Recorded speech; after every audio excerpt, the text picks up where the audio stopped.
Good morning from Warner Park. Good afternoon, sorry. I keep saying good morning.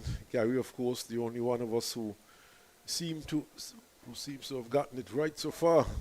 But indeed, it's afternoon, just a couple of minutes away from the 1 o'clock hour. This, of course, being a day-night match, and the umpires are out, and the position, of course. In fact, I break now to tell you the news is that Cornwall, who did not take the field yesterday afternoon, is going out with the team. So he must be feeling a lot better today. And perhaps good news for the Leeward Islands. Cornwall, of course, one of their main bowlers, the main spinner. As we look out to the southern section, we see some clouds hovering around, but nevertheless it's a pleasant day. But the situation is that Barbados will resume. They are going after 444 for 9 made by the Leeward Islands, and at the moment, at the end of yesterday's play, Barbados 153 for 5 from 37 overs, and yesterday, of course, play extended for the extra half an hour, and yet the Leeward Islands fell short of the allotted overs for that period. In fact, they bowled 37 of the 44 overs that was supposed to be bowled yesterday. So I say good morning to Carlisle. Carlisle, Leewards starting the day in a very good position. Good afternoon to all of viewers and listeners wherever you might be. First of all, good to see Raheem Cornwall out on the pitch. As we take a look at the pitch, looks good. The wear that has occurred has been in the area where the bowlers follow through, but not a tremendous amount, not any that would be helpful to the bowlers, I dare think. It's good to see that Cornwall is on the field for a number of reasons. One, he is the leader of this team. Secondly, he bowls a lot of overs for the Leewards. And thirdly, he takes a lot of wickets for the Leewards. So, and then he's number 4, a very safe pair of hands that slips. And so it would be good to see him out there today. Hope that he will be able to last the entire day. And the Leewards are starting today 291 ahead of Barbados, who have not been able to put partnerships together. The biggest partnership to date has been for the 4th wicket, 52-run partnership. And this is something that the Leewards were able to do very well yesterday. But Doran has the ball, and we're just about ready to go on day 3 of this 4-day game.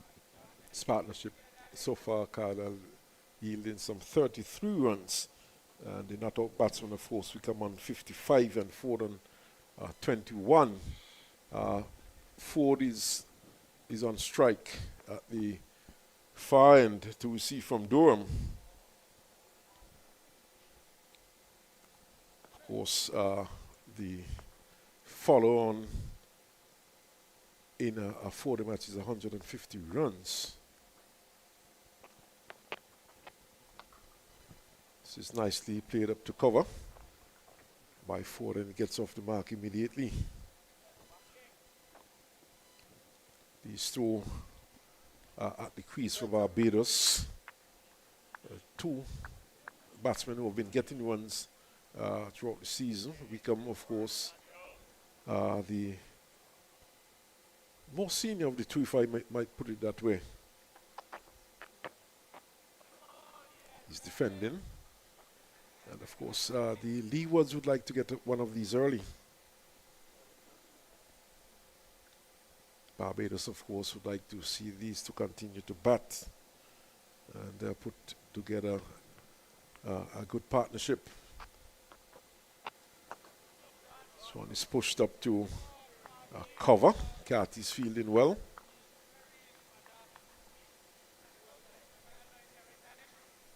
So 1 run so far in this over. As the sun goes on the cloud.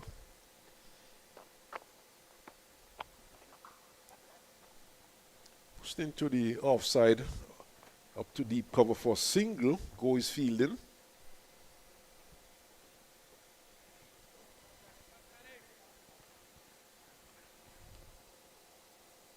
wicket takers so far for the Leewards. O'Shane Thomas was picked up 2. And Graves was also picked up 2 wickets yesterday. O'Shane Thomas, he bowled quickly yesterday but was very erratic. But nevertheless picked up 2 important wickets.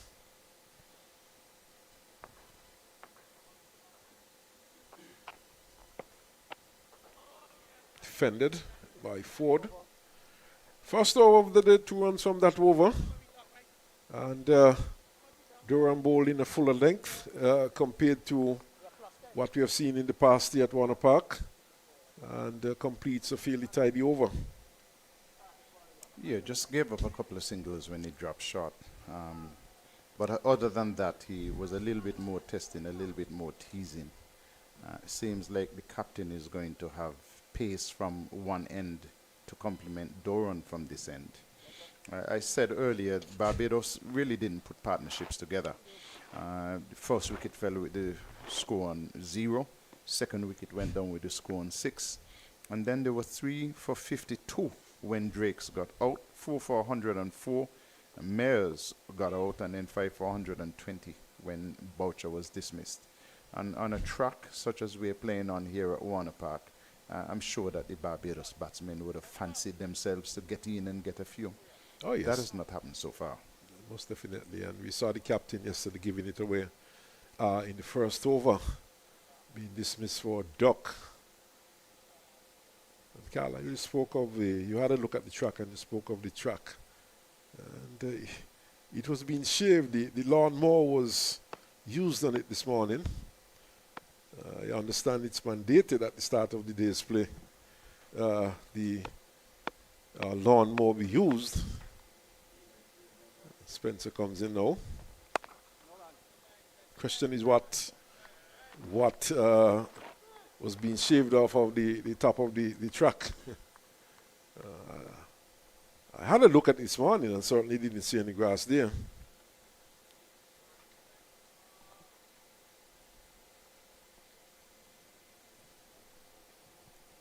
But still a very good track for batting.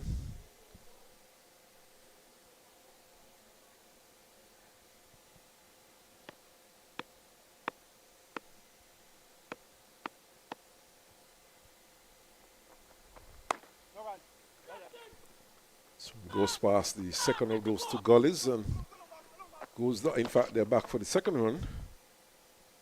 And 2 more to the score. 2 more to Wickham. Leeward's using 1 slip and 2 gullies. Captain Cornwall at first slip. Durham, the first of those 2 gullies. And Graves, the second of those 2 gullies. Then there's a cover point back on the boundary. Cover. Extra cover. This one is pulled into the onside, going out towards mid-wicket. And gets there ahead of the fielder, Henry. And 4 to the score. Poor delivery. Just pulled down halfway down the track and sat up and said, hit me. That position is vacant. There are only 2 fielders on the onside. That's the fielder down at long leg and the fielder down at mid-on. So at that length, that line, and with that very timid pace, I'm surprised he didn't hit it for 6, really. Other piece of good news for the Leewards, Carlisle, is that Mikhail Louis is out there on the field. Yes. Last evening, I'll get back to that in a moment. Gets this out to point and picks up a single. Last evening, he had to be trundled off the field on a trolley. He attempted a dive at a ball to his right. He came across quickly and must have jammed his left knee into the turf. But he seems to be okay. And that's good news, of course, for Louis and the Leeward Islands. Did not take the field last evening after he was taken off. It seems to be moving well. So all appears to be well with Louis.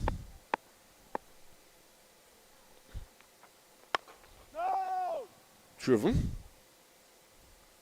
to the right of mid-off. It's fielded, no run. So far for the morning, Spencer has just been resting down the delivery. Nothing behind it, really. And you would note that for that particular delivery, that Ford used his feet and charged him as if he was playing in one of those white ball games. Yes, and not the quickest of bowlers, Spencer. Ford, of course, is on 22. And he's turning this one down to Shane Thomas, who is on the backward square boundary and gets a single. More than one, it's a no ball. No ball, in fact, yes.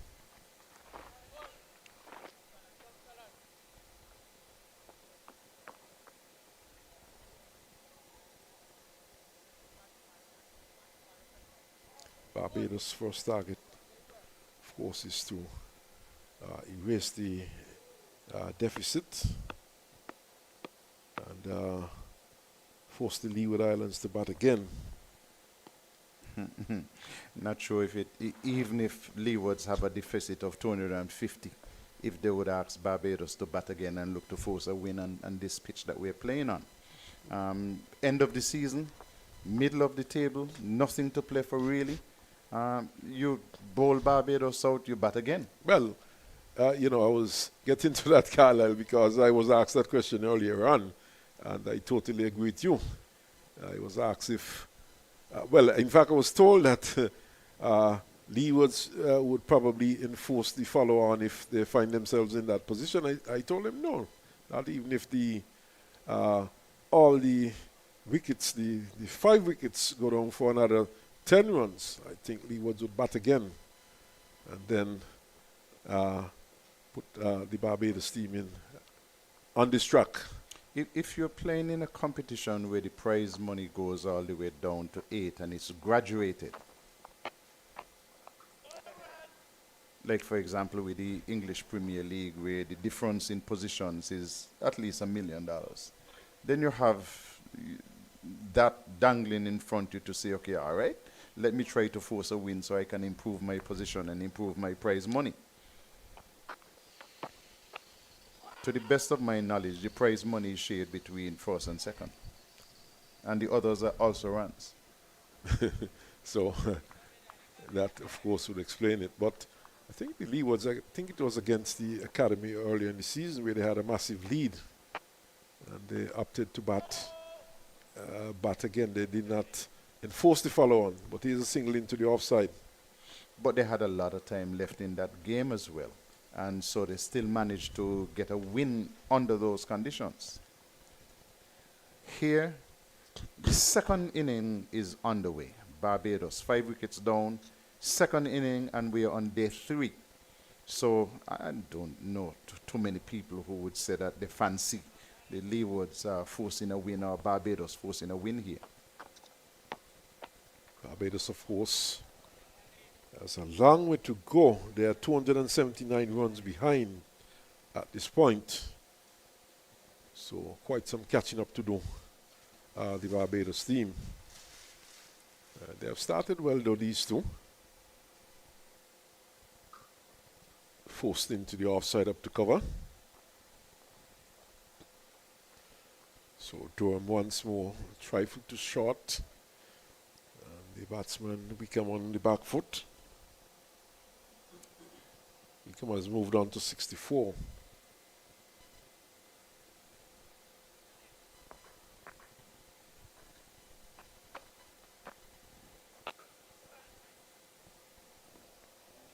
Of course, in the other matches in the region, top of the table clash, of course, the Guyana team doing quite well there against Trinidad.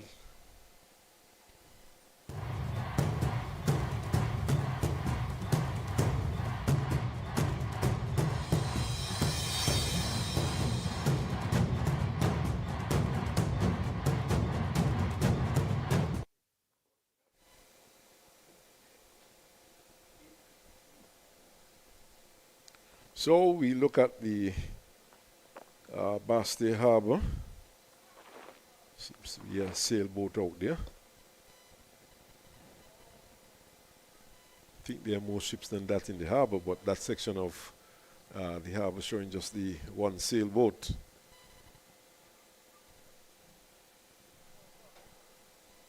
Sea's looking quite calm today, though, Carlisle. Nice and smooth when we came over from Orly to Reggae Beach this morning.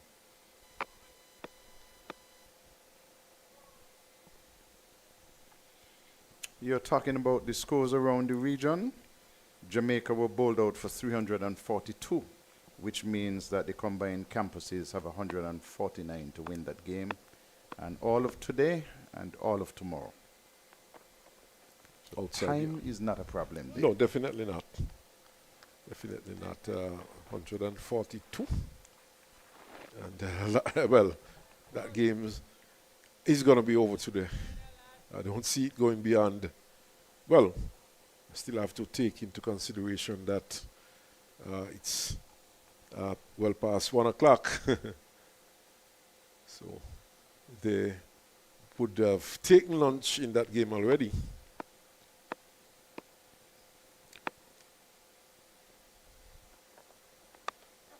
Edged, and the keeper gets a hand to it, and it goes down towards the third man boundary, and a single, but a valiant effort there by Hamilton.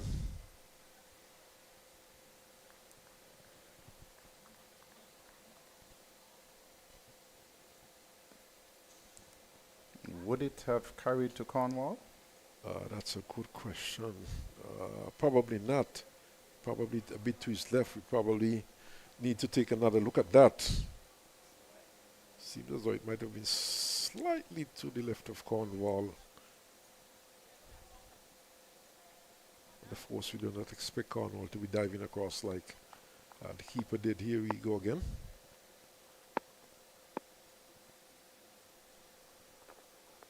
Driven and driven nicely, 4 runs. Driven straight back past the bowler.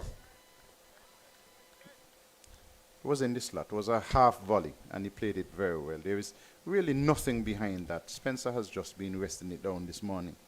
I haven't seen him come in and put anything behind it at all. No. Okay.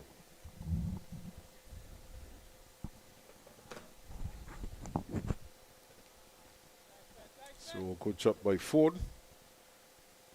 And certainly he looks the part of a batsman. That boundary, in fact, brought up the 50-run partnership between these two Carlisle. Now 51 runs. Red for Barbados has been good too. They are going at 4.22 runs for over. So they certainly would have maintained a good scoring rate.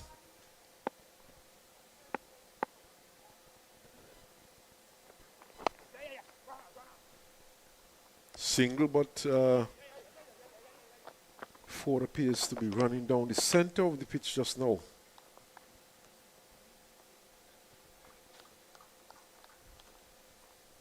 In the top of the table clash, Trinidad and Tobago made 240. Guyana are batting themselves towards the championship. They are 400 for 7. So they would have started the day with 7 wickets down, 364 for 7. So they are doing quite well. As this one is dropped into the offside by the batsman Ford. But Van Anderson, he would have scored some good runs. He scored 51 yesterday. The opening batsman Perez, he got 82 for Guyana.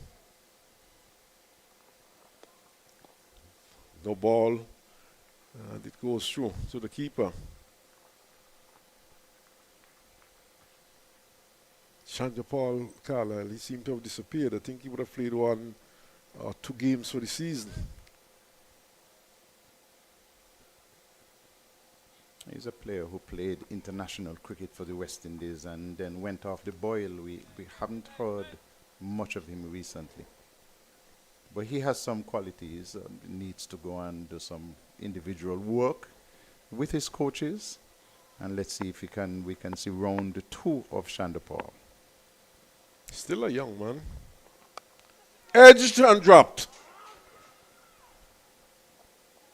My word, that's the second one that has gone on this morning. This time it's Cornwall. It was not too far away from him, just a bit to his right. He got his hands to it. And he got hands to it. Had good sight of it too. It was low. He went down attempting to make the catch, but he just couldn't hold on to it. He's a big fellow, this Cornwall. And he just couldn't manage to get down and get his hands around it before it went to ground. So, second chance going down off Spencer for the morning. Inducing a couple of edges. And it was an effort ball from Spencer. It was fuller, and you could see that it did put something into that. Took the edge, and really and truly has been bad lucky for the morning. Durham continues.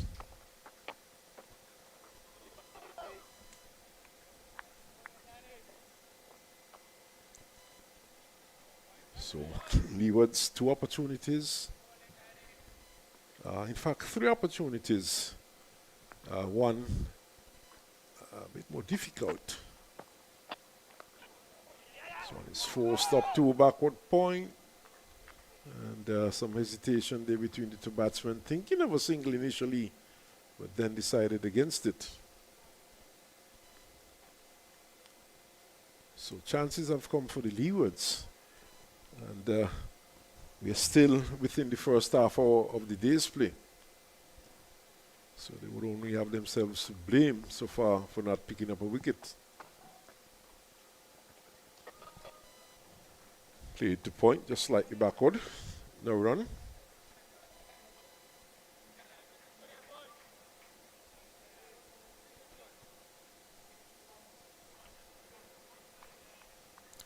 Of course, Carla, the other matches that was being played in this round already competed yesterday.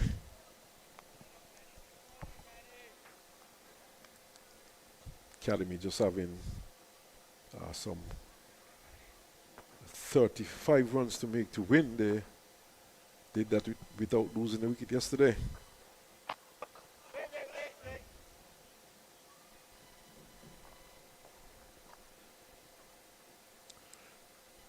Batchford has gone into the 30s. He's on 31. Wickham is on 65. And the partnership 55 at this point. 175 for 5. So Barbados fighting back. And the over comes to an end. It's 175 for 5. Yeah, and 2 opportunities to get a wicket this morning, and none of those have been converted. But you have to still give credit to this pair at the crease. They have batted well. They have made very good use of the loose deliveries. And while chances have been created, both of them to Ford, Leewards have not held on to those. And so the score is now at 175 for 5. And that's moving from an overnight position of 153. No wickets lost, 22 runs scored so far. And of course, these runs coming at a fairly good clip for Barbados.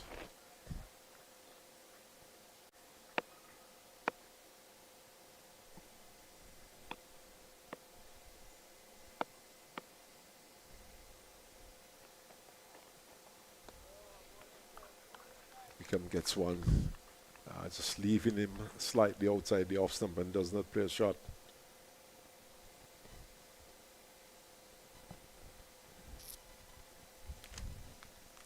There's 2 fielders on the onside, a mid-on, and a square leg,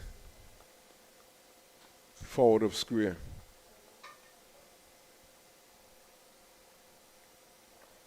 And then there's a slipper gully, backward point, cover, extra cover mid-off.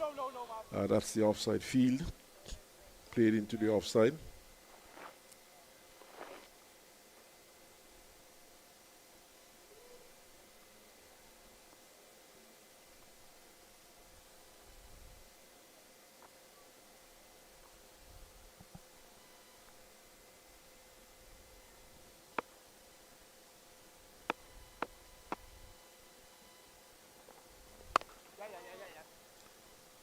Eased into the offside for a single.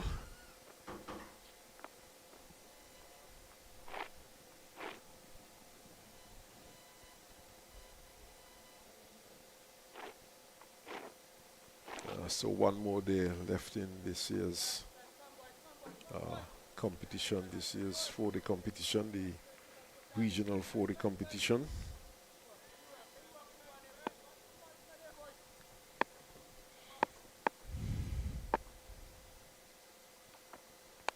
Flash that, and it goes for 4.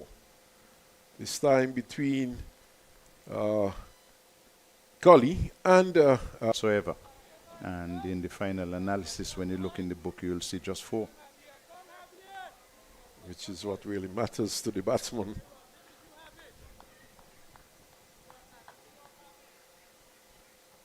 Those 4 runs, of course, going to 4. It was gone on to 35. And Cornwall has gone even wider in that slip position.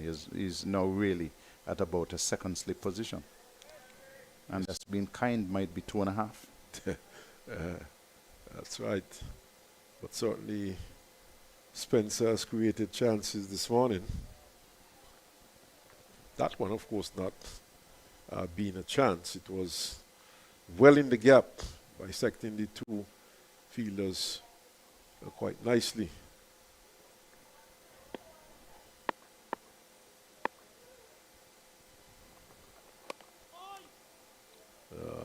This is an interesting shot, looking to probably take the bat away, but the ball seemed to have followed the bat and took the bottom portion of the bat.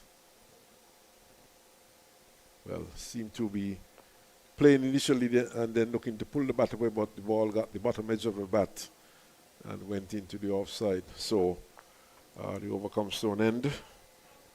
The end of that over, end of over number 43.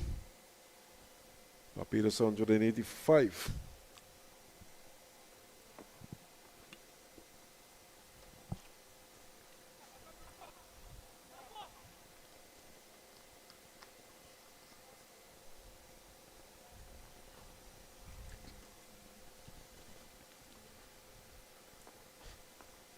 So it's Durham once more, looking for his first wicket.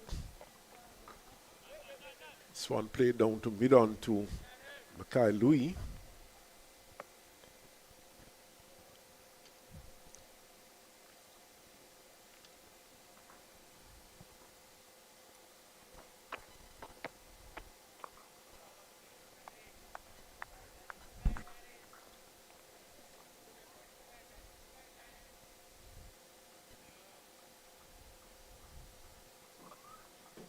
Durham length and line has been much more consistent in this match.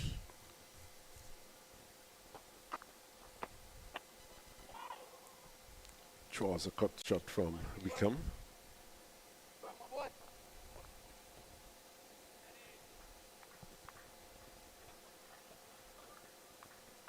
Wickham would have added some 11 runs to his overnight score. He's on 66. Ford would have added some 14 runs to his overnight score. Started the day on 21.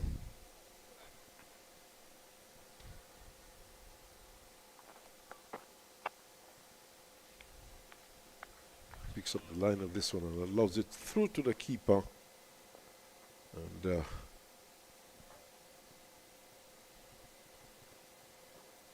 one delivery left in this over.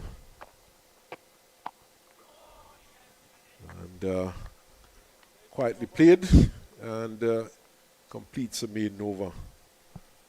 And it's a better over. He was asking the batsman to play more often in that over and didn't give the scoring opportunity with the short ball that he has been given so far. So a better over by Doran, and maybe he's just getting into his work.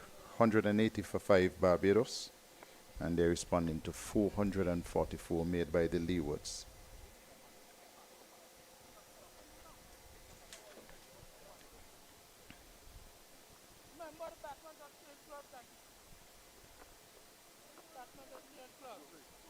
So we'll see some more Spencer from the far end.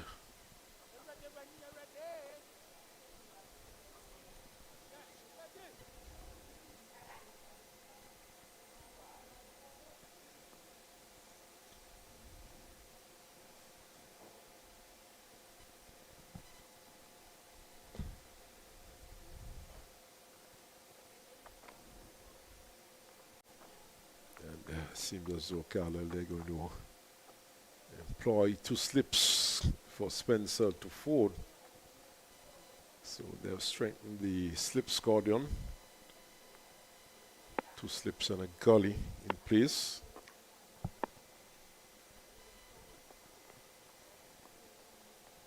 Starts with 1 wide of the off stump, moving further away.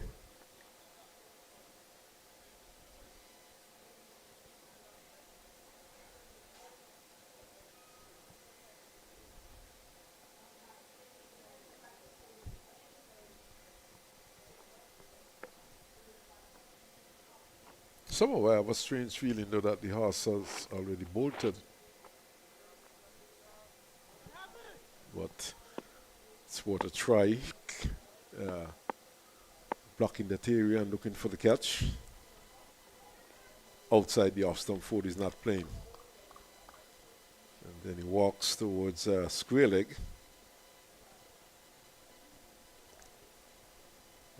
They see rehearsing, so obviously looking to concentrate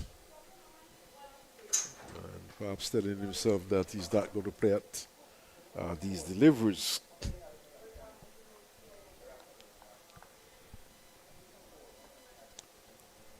At the end of this over, of course, Gary Pemberton would replace me.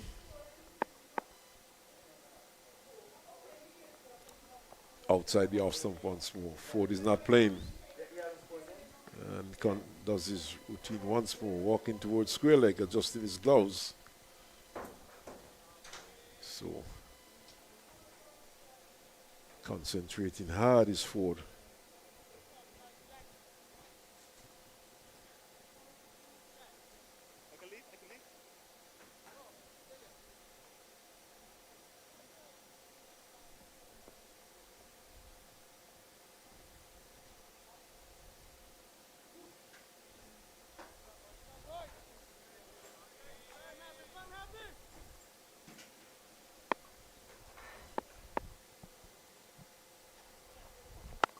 This time he's on the stumps and pushed into the offside. But it goes straight to Louis, who's fielding at extra cover, and there's the run.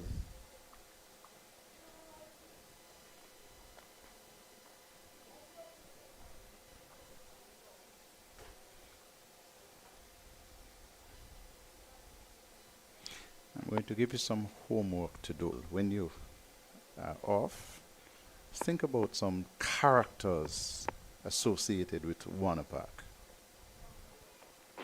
Every ground around the region will have their famous characters.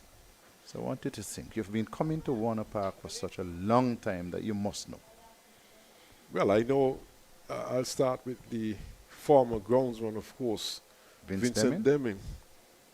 And he was a character, most definitely.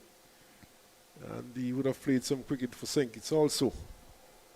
And he had this catchy phrase, Vince Deming. They said they're young. They said they're young.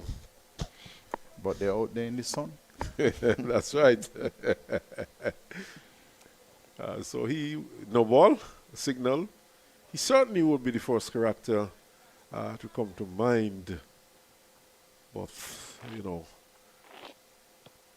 somehow I would want to think that Grove Park, now the E.T. Willard Park, would have had a lot more characters than you might have had at Warner Park. And I really have to wrap my brains to bring some characters to mind. Here at Warner Park, I know I've been around Warner Park for umpteen years.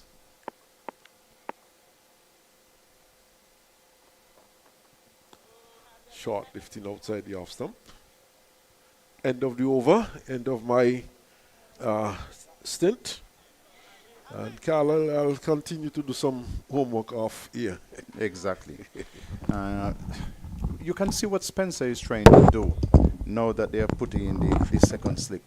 In that he is trying to get the ball to pitch just about off stump and leave the batsman in forward, but bowling just a little bit too short.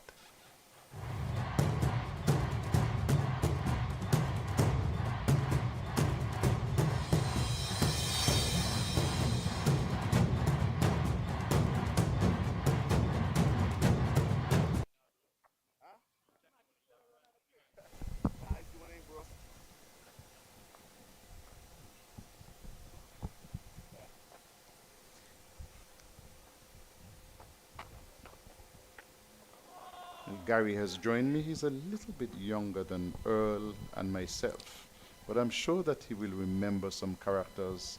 And his assignment is E.T. Willett Park, the old Grove Park.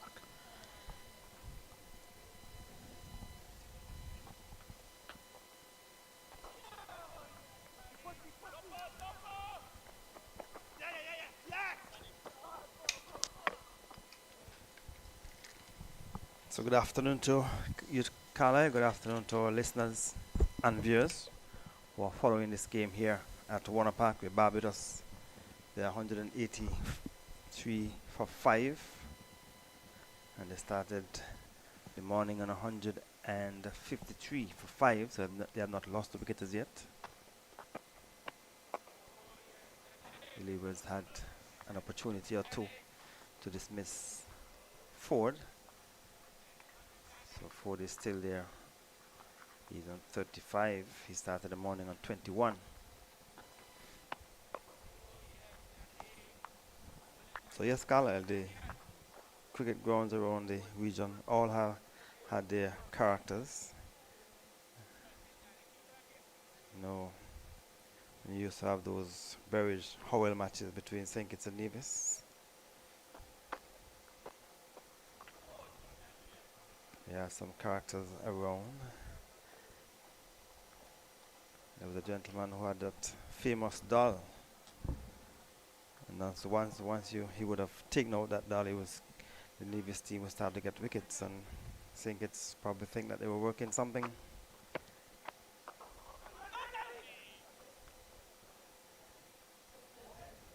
So another single to the total. And those characters certainly would add some atmosphere to the game, because the spectators were engaging those characters as well and making the cricket exciting. Absolutely. And that inanimate object was the doll Zola. She even had a name. An ugly, ugly doll. And then there was a gentleman who had the famous ringing of the bell once a wicket fall. He used to run around the park ringing that bell. I think a gentleman from Kodakur, I think.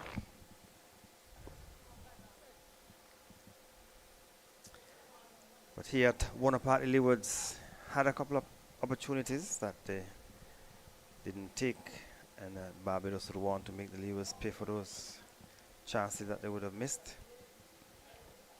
And Spencer will be continuing from the far end.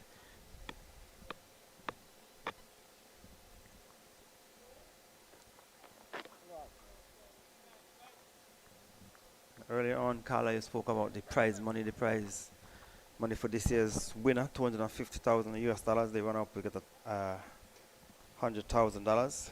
Guyana, they're in very good position. I think you can almost safely say that Guyana will win this year's competition. They're leading. Trinidad coming into this game by 6.2 points, I believe. So it means that Trinidad will have to get more than 6.2 points more than Guyana in this last game in order to dethrone the Guyanese, and they were winning it for the last 3 years. The competition would have started way back in 1965-66 was the first set of matches. Barbados over the years would have been dominant, winning most of the championship. I think 23 based on my research. Guyana, they have won it 12 times. Leewards, the last time the Leewards won it was back in 1998 when they shared the title with Guyana, and they won it in 1993. And then also won again in 1990. And that was when they had a clean sweep. That was, I think, it's 1990. As Spencer is bowling from the far end. So the Leewards, they have not won the championship since the turn of the century, Carlisle. So they have lots of work to do. Ricky Skerritt was the manager back in 2000. In 1998, I know the manager from that year very well.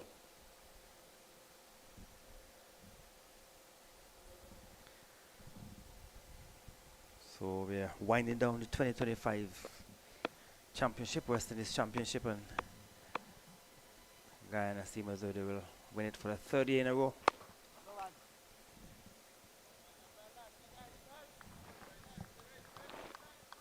It's good to see that Cornwall, the captain of the Leewards team, has been able to take the field on the third day. He did some warm-up bowling, just a few deliveries, just to test his fitness, or test to see if he was good enough or feeling well enough to be on the field. And he has taken up his position at first slip and resumed the captaincy as well. Wickham will get delivery down towards the final area. He will pick up 2 runs. So the Barbados team, they have not lost a wicket for the morning, or for the afternoon, sorry. But the Ford would have given a couple of chances. Wickham, I'm sure Carlisle will have his eyes set on a century. I'll be hoping that he will continue to get support from Ford, who is on 35. Listen, every time a batsman goes to the crease, they should be looking to make big runs. Looking to get in and play careful cricket. I mean, and careful is in terms of not playing loosely and creating opportunities to get themselves out. We have seen too many batsmen get in and get out on this pitch.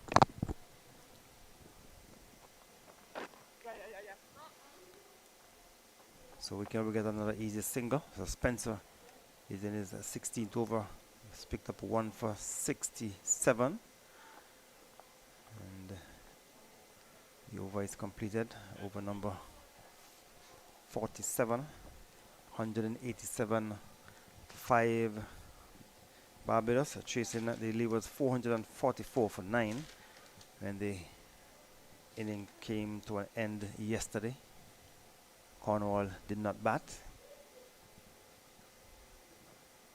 We saw Graves yesterday picking up 2 wickets. He bowled 9 overs, 2 maidens, 2 for 18. And O'Shane Thomas had 9 overs, 2 for 62. The other wicket went to Spencer. He got the first wicket of the captain of the Barbados team, Craig Brathwaite. So Durham will continue from this, the media centre end. And they have some high clouds, but we have the sun with us here at Warner Park. Yesterday was an excellent day. First day was a bit overcast. We didn't really get any rain, a slight drizzle. Bit of a hesitation as they are going through for the single. We were waiting to see if Graves was moving across to his left, but extra cover would have picked it up, but he was moving about 10 meters to his left, so they had enough time to go through for the single. So another run to Wickham. So with that single, he has gone on to 73. And Ford is on 35, has come back into strike.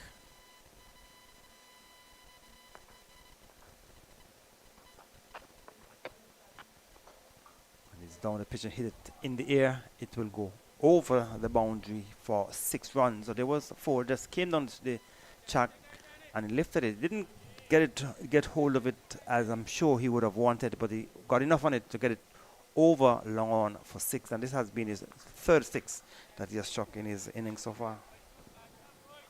Yeah, he's enterprising. Saw that one, given some ear, and saw an opportunity to score and did score. So So he has gone on to 41 from 63 deliveries. Barbados 194 for 5.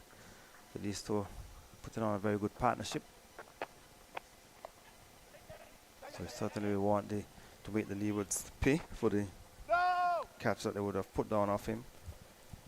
And so he has gotten another single. With that single he has gone on to 42. Plus an overthrow. Yes, an extra run. So Barbados will hope that this partnership will continue to blossom. It came together on 120 when Boucher was out caught by Thomas of Graves. Boucher at that point made 11. So it's 196 for 5. And swinging into the onside, and it will go down into the mid-wicket boundary for 4. Bad delivery shot, and Ford pounced on it and swung it away down through mid-wicket for 4 to become the end of the over. Yeah, Durham has not been impressive at all in this 2025 season. That one was just a short delivery. The mid-wicket position is wide open. Just pull down short, and to two batsmen who are set, that is really meat and drink. That's a gift. So Graves has replaced Spencer from that far end. And look at the houses in this distance. The cameraman taking a good view of the surrounding areas here in Bastia, St. Kitts. So Cornwall is at slip, so there's just the one slip. And now he's going to go into the gully area.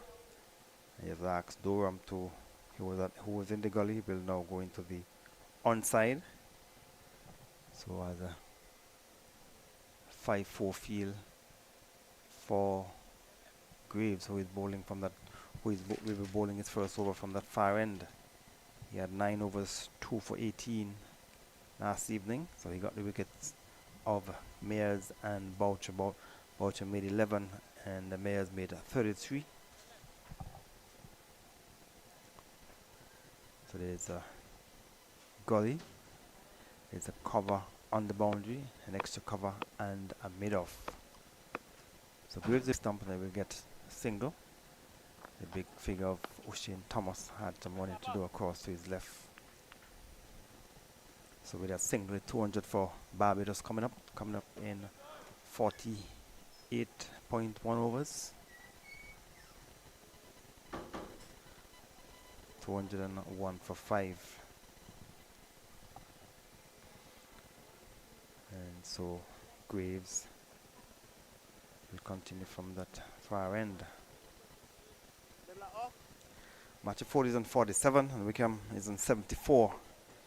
Wickham has faced 126 balls and the Ford has faced 66.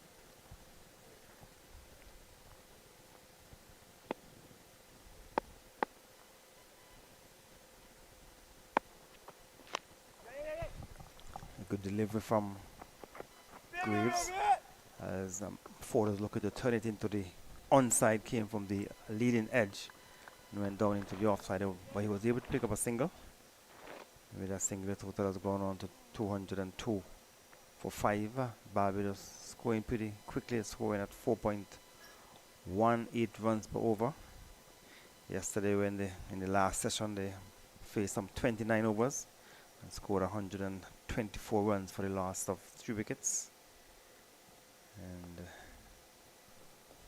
this morning, they have progressed from 153 to 202. Umpire Jacqueline Williams having a quiet word with Matthew Ford because he has this tendency to run straight down the middle of the pitch. So you have to be careful. You don't want to be running down in the danger area. Barbados looking to continue to consolidate. The Leewards yesterday, they would have, when they would have lost their 4th wicket when they scored on 119 and they recovered nicely Barbados losing their 4th wicket on 104. The 5th went down on 120, and you're now seeing a good partnership between these two. So a partnership of some 82 runs so far. Graves has been brought into the attack to see if he can break this partnership. Graves bowled at a tight line and length yesterday, was able to pick up 2 wickets, and that would go along with the 124 that he made not out. He faced some 261 balls, struck 9 fours. So he's having a good all-around match for the Leewards.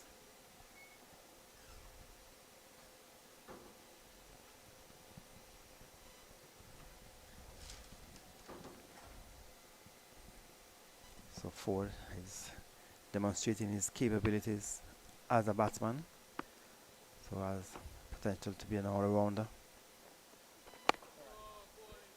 Wickham has looked solid so far for this first session of this, the 3rd day's play here at Warner Park. This is a day-night encounter, so the game started at 1 o'clock. Wickham has looked solid. He's on 74 from 129 deliveries. 1 delivery remaining in the over, so 2 runs coming from the first 2 deliveries of the over from Graves.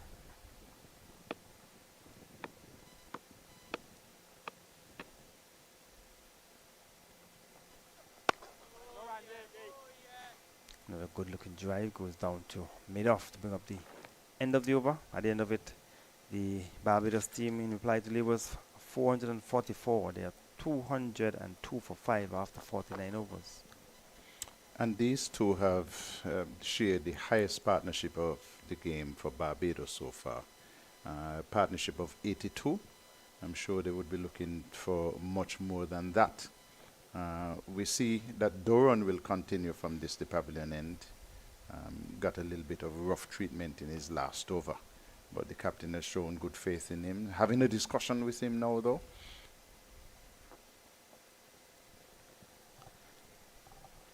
So Cornwall taking the field for the first time today, the start of this game. He did not bat when the Leewards, when he was required to bat for the Leewards. But he has taken up his position at first slip. So there's a slip for Matthew Ford. There's a backward point. There's a cover on the boundary, cover and an extra cover. There's also a long off. So in the previous over, Matthew Ford would have struck Durham for 6, and then the last delivery of the over was swung away for 4.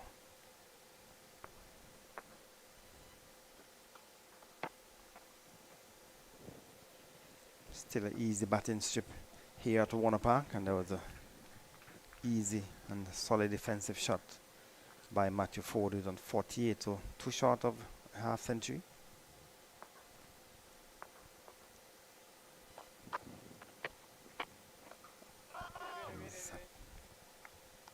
If he gets to the half century, I think it will be his 3rd half century for the season, so he has been making some runs for the Barbados team.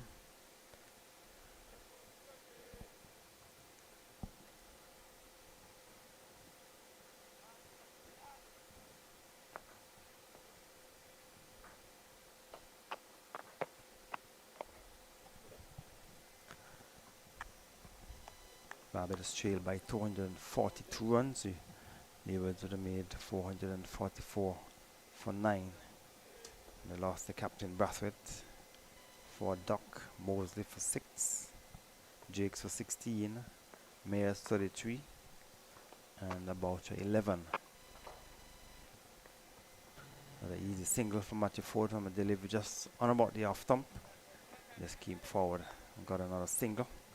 So with that single has taken him closer to the half century. He's on 49, and Wickham is on 74, faces up to Durham. Final delivery of his over.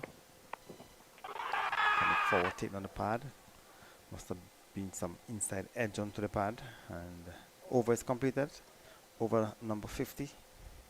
Just the 1 run coming from that over. 203 for 5. Barbados. Yeah, the scoring rate continues to be good. It's at 4 and over. As you see, the last delivery, seemed to have gotten an inside edge and onto the pads. And so the shouts went up because they were happy that finally Doran had hit the pads.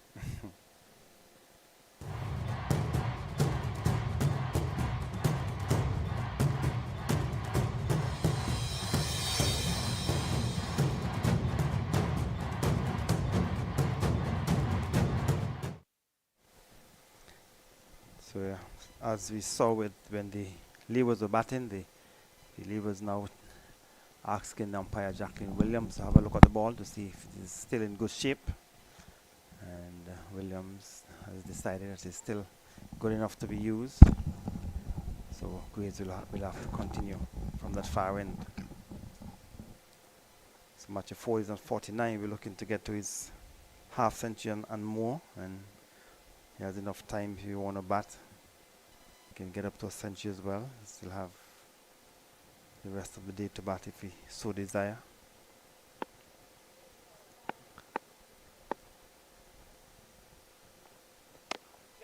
And if we get the half century, just guiding it into the offside, should get 2 runs at least, as Henry has some running to do from down on the boundary, down at cover. So 2 more runs to match of 4 to bring up his 3rd half century for the season for Barbados. Good knock. He came in with the score was on 120, and he has taken his total to 51. So good knock by the youngster Ford Carlisle. Yes, he certainly has batted well, and has shown good composure. The chances that went down, that has nothing to do with him. That's not his fault. He has taken his opportunity and has batted well. So he would want to continue batting for Barbados. Full delivery might have taken him by surprise and just pushed it down into the offside. So he certainly would want to continue to bat, continue to build this partnership. Started at 120, so they've taken the partnership for the 6th wicket, 85 runs. Graves would want to break this partnership. It's still a good batting strip here at Warner Park. And these two would want to continue to make use of it.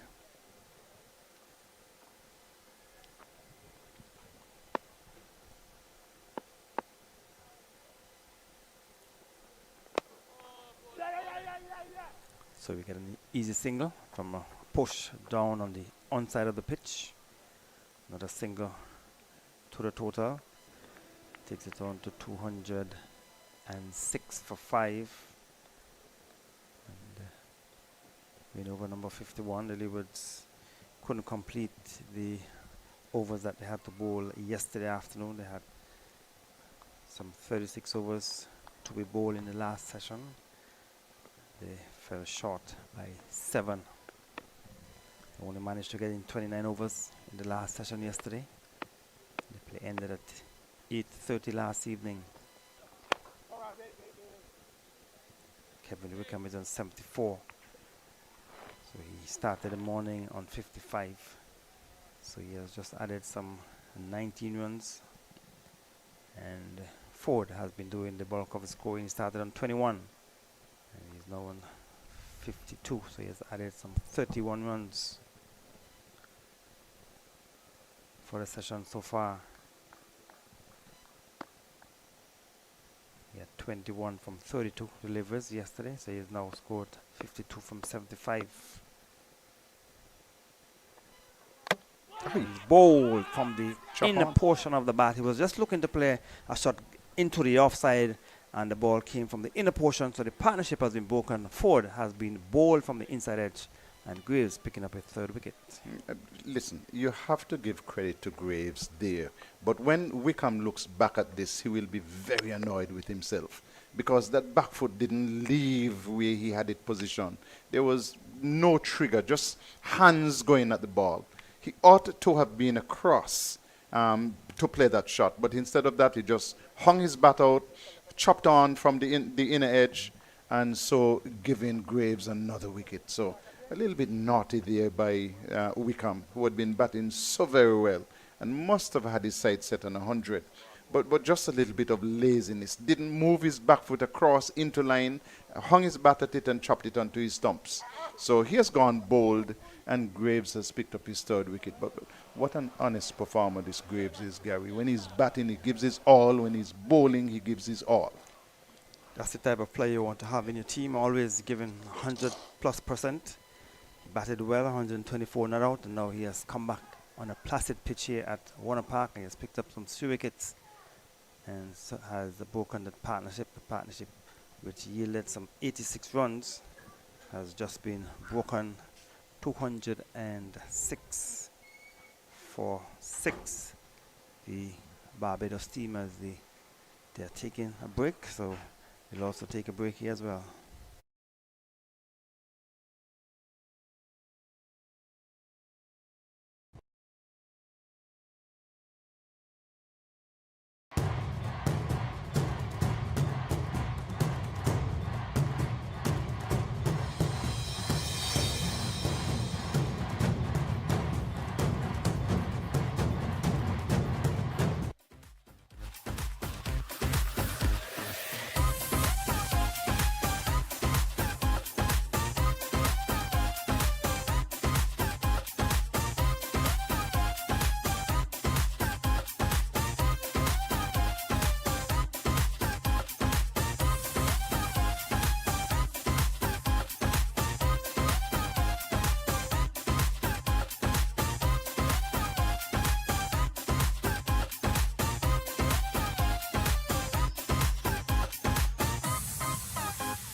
So yeah, back after that break at the fall of the wicket of Wickham. So Jomel Warrican, the man who would have picked up 7 wickets when he bowled, has replaced Warrican, has replaced Wickham, that is, and Earl Spinton has replaced Carlisle. Good afternoon to you, Earl. Well, good afternoon. And at long last, the Leewards have managed to pick up a wicket. And third is for Graves. So Wickham has been dismissed, and Warwican has gotten a single off the first delivery that he has faced. So the over is complete, a successful over for the Leewards. Barbados losing their 6th wicket in that over, 207 for 6 at the end of 51 overs. Yes, and Barbados with Ford and Wickham fighting back a bit, but Wickham had become a bit becalmed. He got to 74, but eventually gave it up. But the Leewards, they had to toil long and hard. Of course, they would have had the chances earlier on to dismiss Ford in particular. And in the end, it's Wickham, the one who was being dismissed. We see Thomas coming into the attack for the first time today. But Warwican, as you mentioned, has been very handy with the bat in recent times, especially at international level. He did very well in Pakistan, where he got a couple of 40s and out-bowled the Pakistani bowlers, despite the fact that the Pakistan authorities, they had doctored the pitch there to favour their bowlers. And Warwick can certainly outbowl them in that series in Pakistan. But a very capable and handy batsman. So Thomas has replaced Durham from the intermediate centre end. Yesterday he bowled some 9 overs, 1 maiden, 2 for 64. He got a wicket of Mosley, caught the wicket for 6. And then he also got the wicket of Jakes, who was brilliantly caught by wicketkeeper Jamal Hamilton. And the third wicket went down when the score was on 52 in over number 12. So Thomas has had a good rest. So let us see if he will extract some life after this pitch. A short delivery, just push it down to the into the onside. And yesterday in his spell, even though he would have gotten a couple of deliveries which took off, he was bowling a bit too wayward. A few deliveries would have gone down the onside.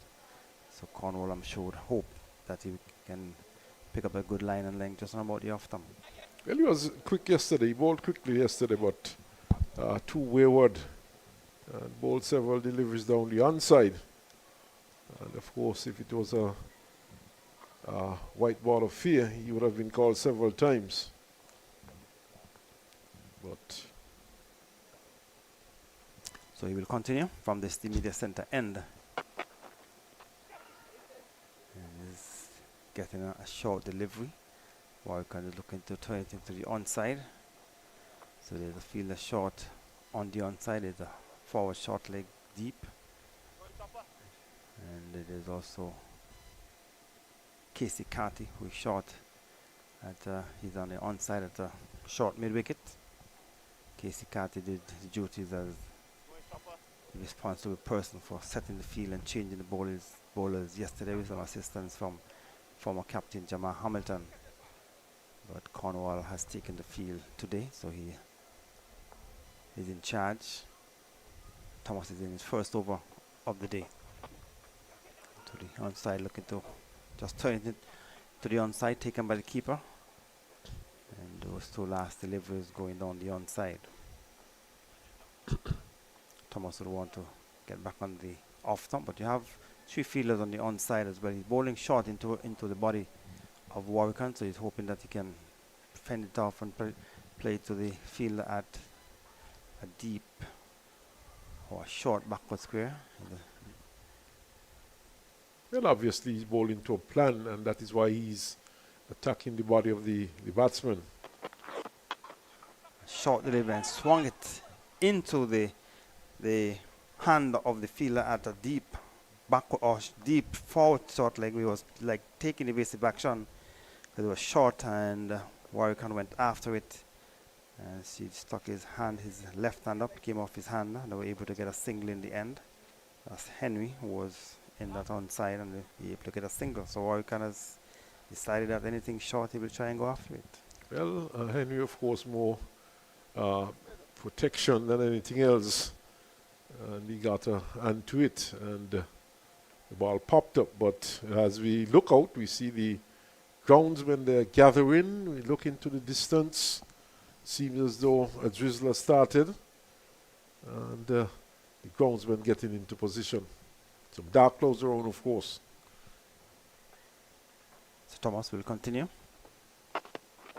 Wayward delivery on the onside.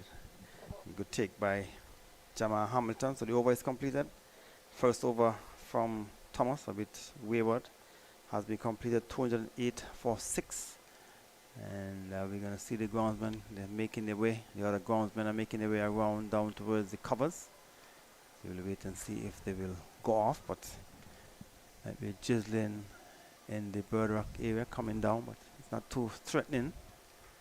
But we saw on the first day when they came off and it was drizzling, and now they seem as though that the umpires have called the ground staff onto the field to cover the pitch. So we'll have a short delay here at Warner Park as the drizzle has come down here at Warner Park. It doesn't seem as though it will be a long wait, but the umpires have decided to call the ground staff on. Earl, you're much better at predicting the weather here. You think it's your thoughts whether or not it will? Well, what I could tell you is that there was much more urgency by the groundsman this time as opposed to what we saw the other day when we thought that they were unnecessarily called on to bring on the covers. You can see here they're bringing on the cover that covers the strip, and the large cover is being brought on to cover the full square. Earlier on the first day when they brought on the covers, in fact they just brought on the piece to cover the strip, but now it seems that they're going to bring on the full set of covers and cover the square. But there seems to be a slight pause on the boundary edge, but we'll wait and see. But yes, it seems as though they're going to bring that wide cover on to cover the whole square. So they expect a bit more of a drizzle. It's not really threatening from the rain danger area, but then we cannot see the back of us because sometimes the rain comes from out of just the back of the pavilion, Gary, that an area that we cannot see from our vantage point. But we are hoping that it's not a very long delay. But in the meantime and in the between time, we take time out to have a short break. And we'll be back as soon as we have cricket.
And welcome back to Warner Park, where we had a 22-minute delay because of a light shower. But the umpires and the fielding side, they are back on the field of play. And Barbados at 208 for the loss of 6 wickets, losing the wicket of Wickham for today. And he was out for 74 runs, trapped onto a delivery from Graves. And so Graves has not only made 124 not out, but he has also picked up 3 wickets in this inning so far to be the leading wicket taker for the Leewards. Good afternoon, Earl. How are you? Well, not too bad, thank you. I would not say like an old gentleman once said, because those are too much words for me to really control. But certainly, that gentleman was a man of words. And speaking of characters, the late Paul Southwell, you could say he was a character also. The cricket commentaries. And he had a way with words, Carlisle. Mm-hmm. The bigger the better. The bigger the better. You know, he's a man, he would be describing his car tire, and he would say that cylindrical portion of your vehicle, which makes successive revolutions and base you onto your destination, has deflated. I really don't have a time for people who use many words for simple things. Yeah, but that was the man. And of course, the media center here at Warner Park has been named after Paul Southwell, who was very much involved in cricket. He did cricket commentaries. Of course, he was the Premier of St. Kitts at one point, originally from Dominica. And but settled in St. Kitts, got married to a Vision, Livingston Sargent's sister. And much loved character. Obviously, he had good taste.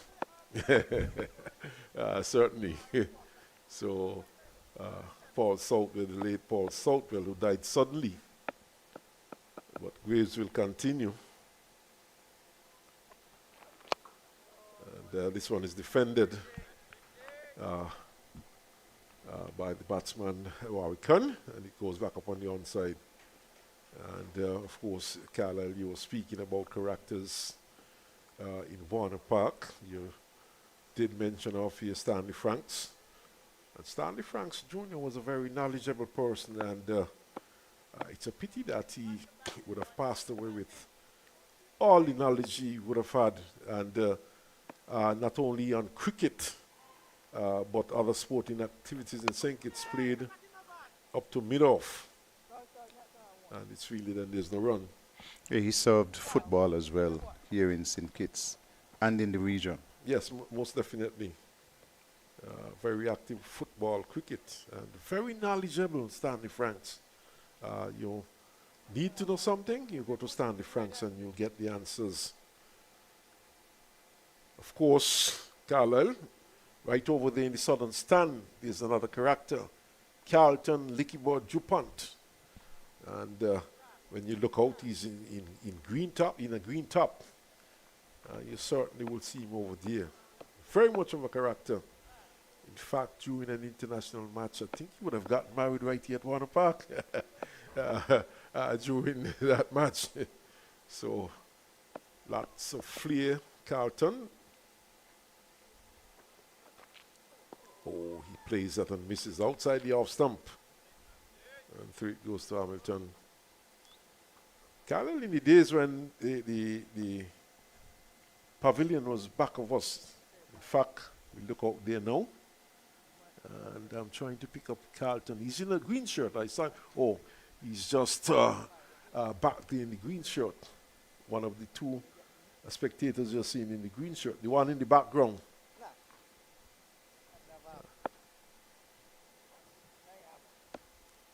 The Carlisle I was saying. I'll get back to that as Graves comes in. Short lifting. And well played there by the batsman. The turn breaks the stump from Mackay Louis at the non-striker's end, but the batsman well home. There used to be a bar, Carlisle, just to the west of the pavilion at that time. And there was a group, Rum Jumbies. And Those guys, they came to cricket, but they never watched the game. And they only looked up when they heard the crowd shouting. And they would have missed most of the action, but certainly they were not missing any action at the bar. You took their call to the bar seriously. Seriously.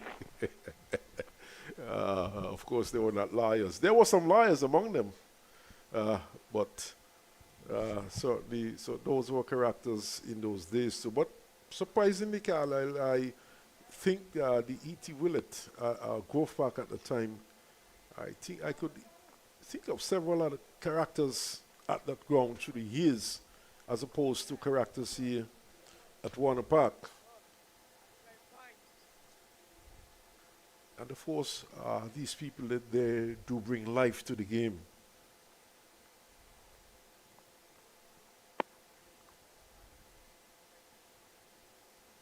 Charlie Tuckett, grandfather.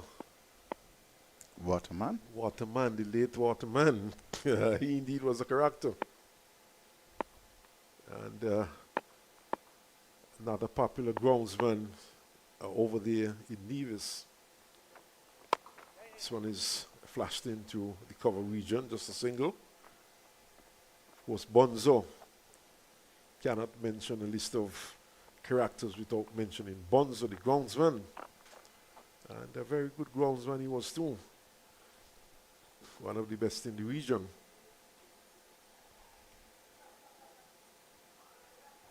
If you're talking characters at Warner Park, you must have some kind of a mention of the Domino Group.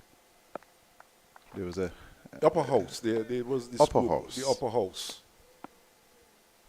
Race Reversals and those guys played at and missed outside the off stump. Stanley Franks Jr., of course, was part of that setup.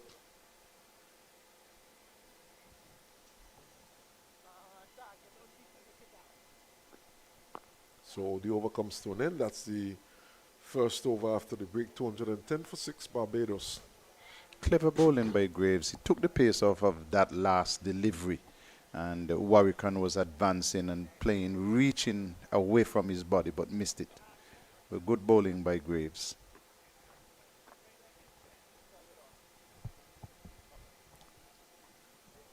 So the captain, Cornwall, was off for some 37 overs yesterday. The question is how soon can he bowl if he's going to bowl? But I suspect that he's out there. And see those folks in the stand, in the southern stand, having lunch. And I suspect that lunch would have been brought by Carlton Jupant. I saw him coming in with a container earlier on. I understand there's a group there. He provides lunch for the group.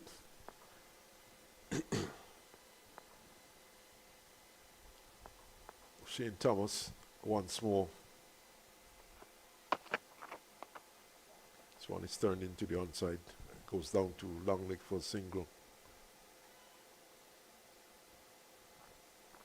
But it's good, though, Carl. We are seeing what we saw there was a few more spectators than is normal in recent times for these sort of games, even though these games are free. And for this match, we would have seen a few more than usual.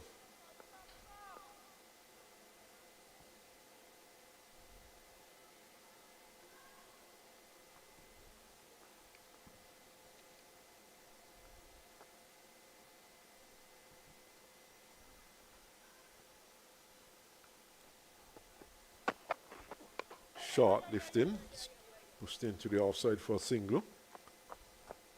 Playing with soft hands, Barbican.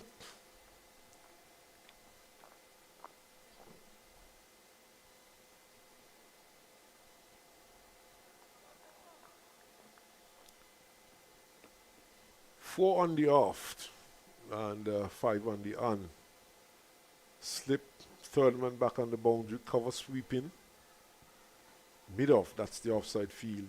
On the onside, mid-on, short mid-wicket, deep mid-wicket. Backward sway back on the boundary and long leg on the boundary.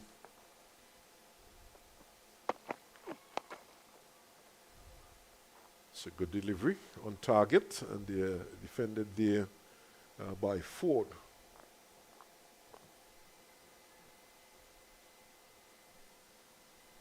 Track remains a good batting track.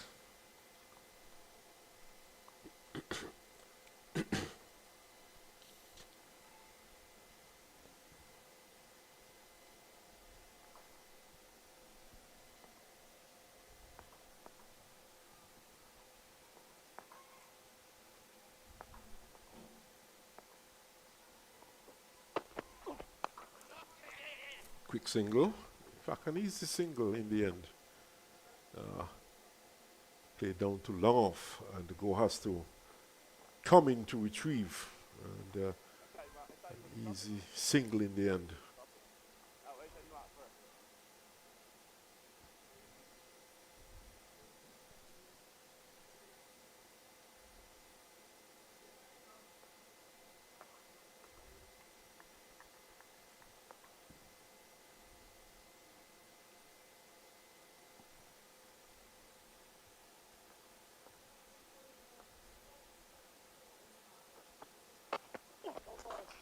Here's one struck powerfully back past the bowler.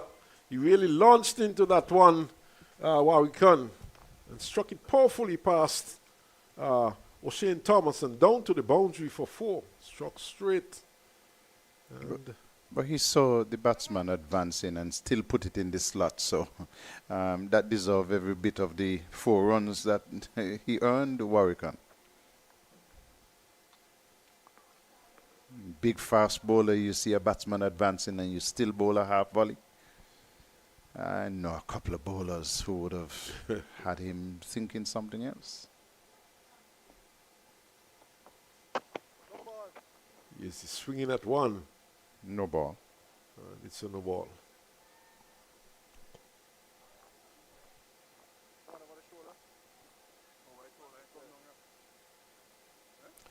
Wickham seems to adopt the style of batting that has proven to be successful for him, even at the international level, going after the bowling and getting some useful runs.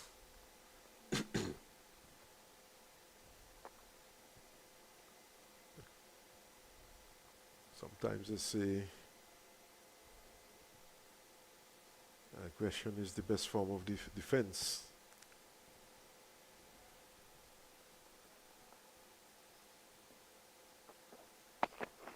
Draws away and pulls well and goes for 6 backward of square. So Wickham is not going to muck around. He's going to go for his shots. But this is poor bowling, though, by O'Shane Thomas. He really has not advanced as a bowler much. This one has gone all the way down to the football field. I mean, saw the batsman backing away, and all he tried to do was to follow him with a short ball, and struck out of the ground wonderfully by Warwick. Listen, O'Shane's stock is not soaring at all. If anything, his stock is diminishing. Of course, these are the days when stocks are diminishing, so probably joining the party.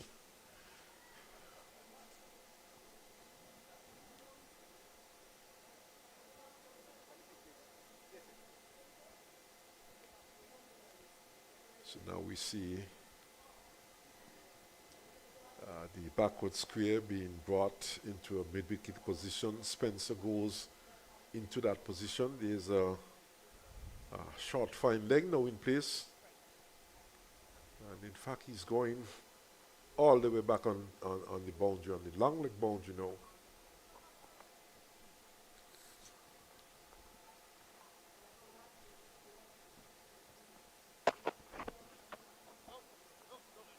Warwick swinging that one again.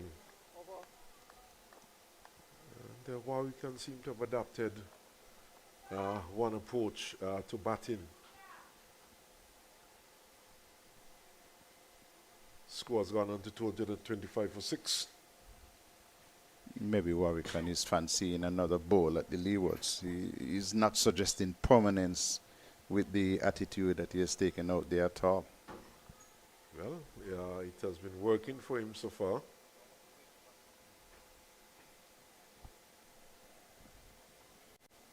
More very good pictures from your part of the island, Earl. Yes, definitely. Brimstone Famous Hill. fortress of Brimstone Hill. Always a good place, Carlisle, to go and take pictures, not just of the uh, hill itself, Brimstone Hill itself, the historical artifacts and so on, and but the surrounding areas, the Caribbean Sea, Sandy Point, Statia. Of course, you look across to the village of Half a Tree. And then you look a bit further, you see Nevis also from Brimstone Hill. So good place, good viewing. And of course, historically strategically placed in war times. Of course, it was a fortress. Covers a big area as well. Yes, definitely. Just saw a glimpse of the Prince of Wales bastion there.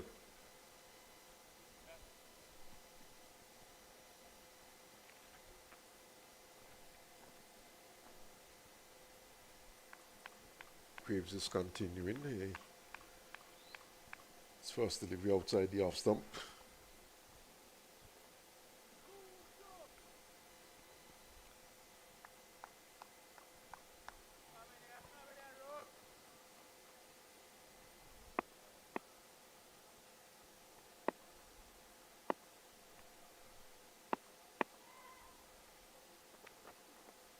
Outside the off stump, and Ford is going down the track. Not playing a shot.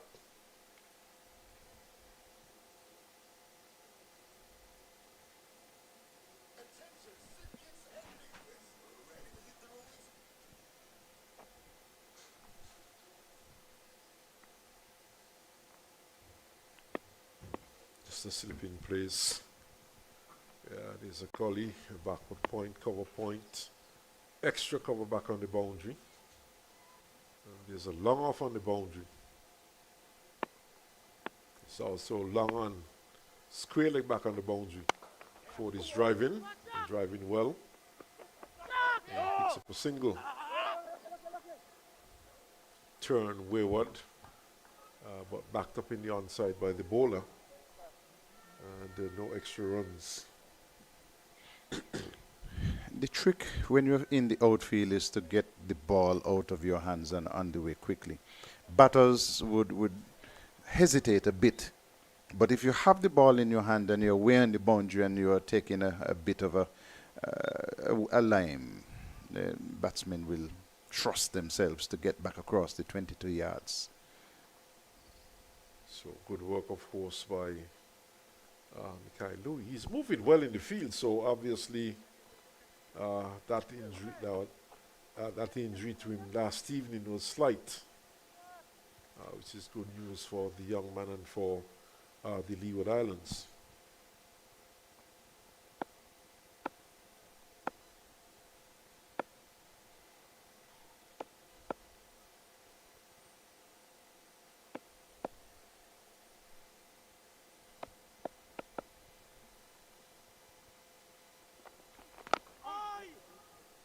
This one goes into the onside, and Go is in attendance, no run.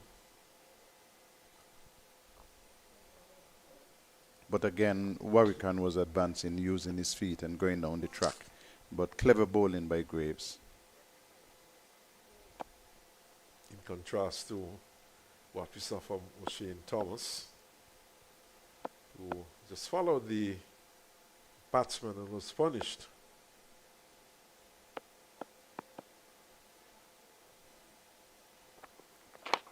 Good one. Yorker length right up in the black hole, and Warwican had to come down on it hurriedly. Played it into the offside.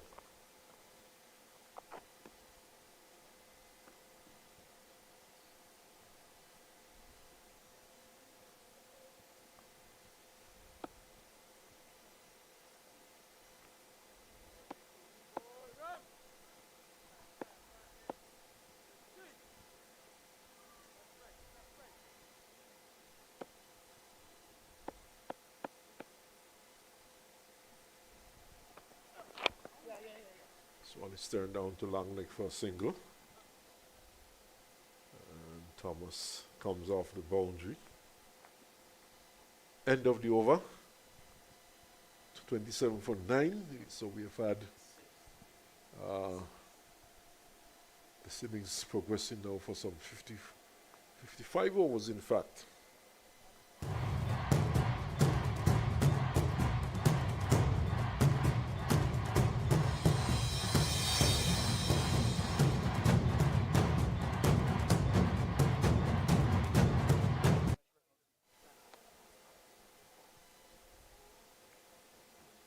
Still continuing with O'Shane Thomas from the media center end, and he'll be bowling to Warwickon, who roughed him up a bit in the last over. They have now put the backward square leg and the mid wicket out on the boundary.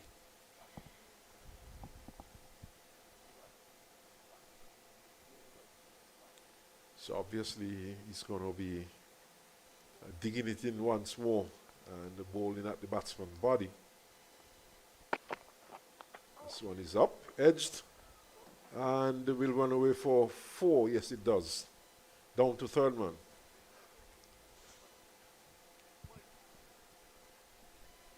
So Warwickon, he's going to play shots. He has gone on to 19.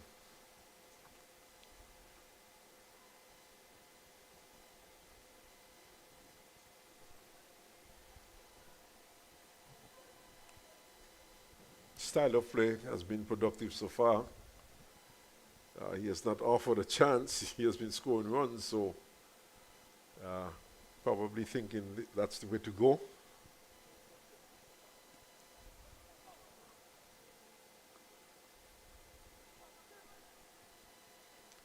Partnership of 25 between these two. Warwickon has got 19 of these 25 runs.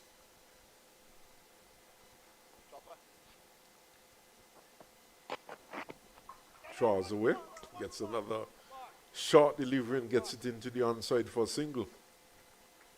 Short lifting. Played it well in the end though, he kept it down.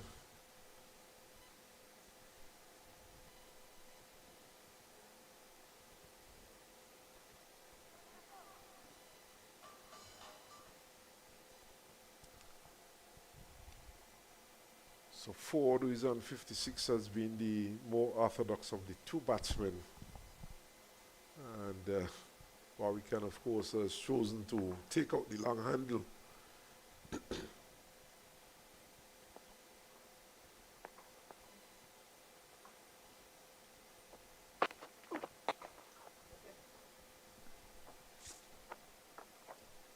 For defense.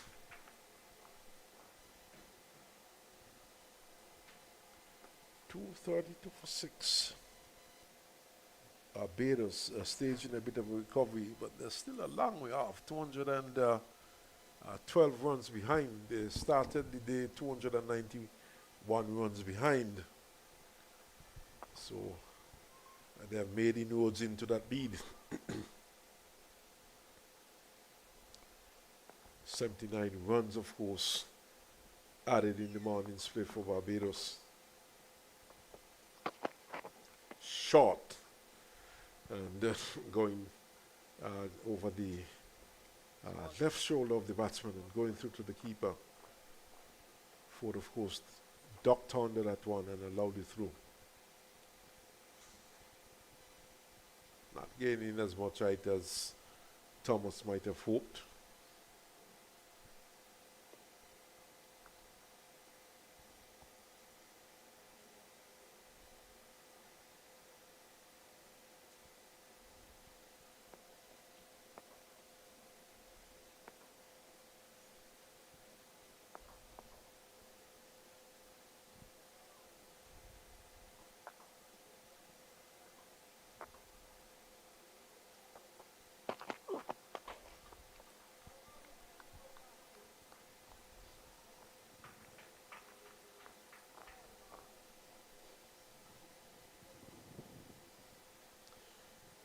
Carlisle, when you look around the region this year, in terms of fast bowlers, there's not much to shout about in this year's competition. Absolutely right.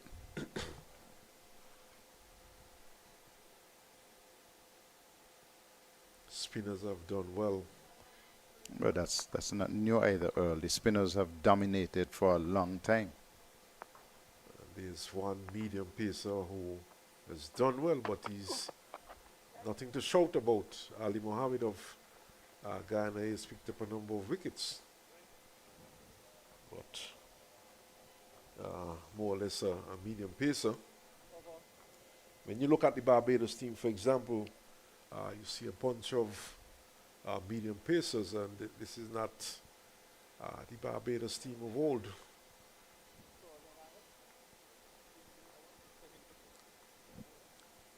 And you know, Carla, the youngsters are always speaking about people referring to the past and players of the past.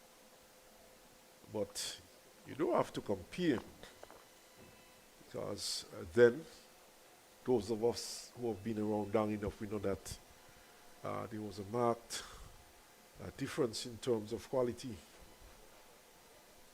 in the years gone by.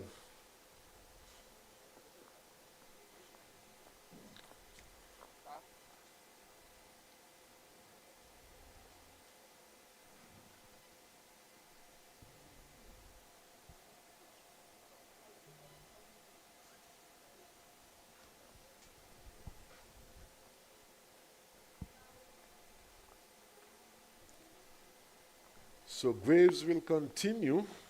He's in his 14th over and has picked up 3 wickets. Driven nicely into the cover region, into extra cover. Just a single.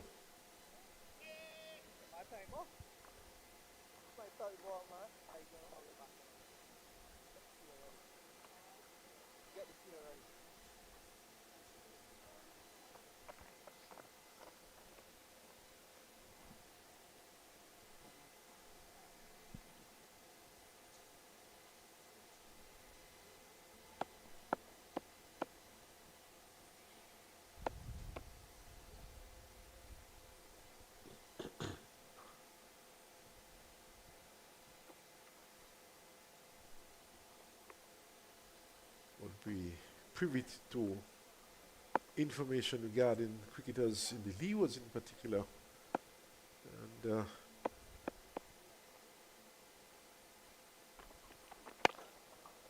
one wonders at some of the players coming through, players who could perhaps replace some of the spinners we have. For example, we see Spencer, for example, a fast bowler, a young fast bowler,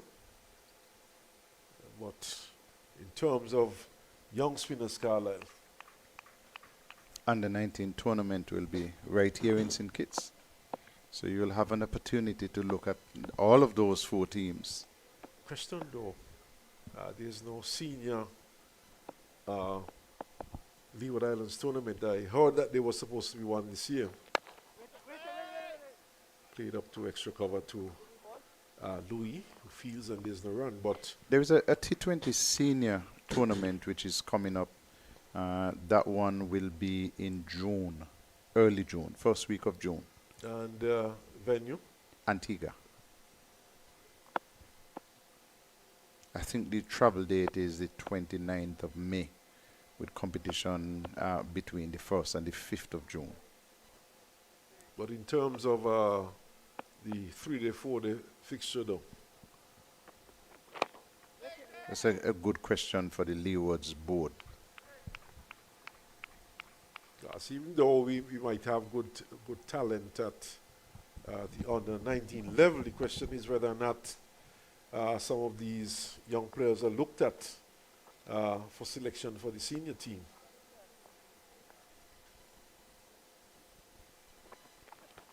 Short lifting. Boy can squeeze away. Turns from Thomas. Almost beheaded Warwickon, but he got out of the way quickly. And there you see umpire William signaling one for the over. Exchange of words there between Warwickon and Graves, of course, two are from Barbados, and they seems to be good mates. Poaching tea on day 3. This should be the last over being served up.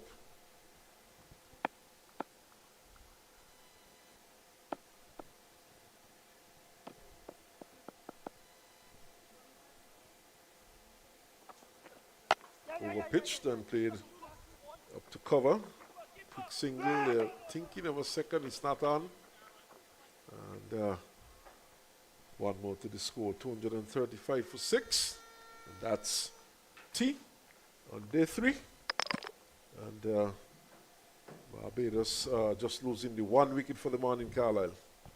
Yes, and taking their score from 153 to 235. Remember that we had a 22-minute rain delay. But just losing 1 wicket, that would suit Barbados very well, because they wouldn't have wanted to be bowled out early today on this pitch, because they get bowled out, more than likely they will have to take the field once again. So 1 wicket lost for the day. I think if you had asked them, they would say, yes, we'll take that. They would have preferred if Wickham had gone on to make 100. And they would be happy, though, that Ford has made his way to 58. So with the third day, the first session of the day being completed, we tell you that Barbados, in response to 444 made by the Leewards, are 235 for the loss of 6. We'll be back with you in about 15 minutes' time.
So good afternoon and welcome back to One Park. After that first break, the Barbados team will resume on 235 for 6, with Ford he's not out on 58 and Warwickon he's not out on 20. These two came together when the score was on 206 when Wickham was bowled off the inside edge by Graves and he made 74. And so these two are trying to put on a partnership. They have put on a partnership of some 29 runs. As I say, good afternoon to you, Carlisle. It's a great afternoon, Gary. Sun is now out brightly with us, but there's enough of a breeze to keep things cool.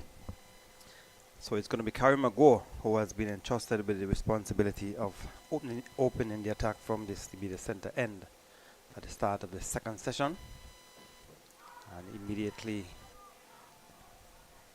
getting a delivery with the batsman was looking to turn it into the onside. Probably came off the bat onto the pad. So the first delivery after the break came from the bat onto the pad of the batsman Warwickon, and they're going to come back for 2 runs. So Warwickon has been throwing caution to the wind. He has been looking to go after O'Shane Thomas, who was bowling a few short deliveries, and he was going down the onside and swinging. So he's on 21 from, he's on 23 now with those 2 runs, and he has faced some 28 deliveries. Go is in his first over in this second session, but he would have bowled 3 overs prior to this yesterday, and Graves was picked up 3 of the 6 wickets that have fallen to go with it, 124 not out. So he's having a good game, 14 overs, 3 for 30. So Go will want to keep things tight and maybe get an early breakthrough after the first break, a tea break here in this day-night encounter. Go is bowling around the wicket. You have not seen the captain Cornwall into the attack. He came in, he started the morning, but he wasn't part of the game yesterday. So Warwickon will get another easy single. So in the first over, that has been completed after the first break here on the 3rd day's play, and Barbados 238 for 6.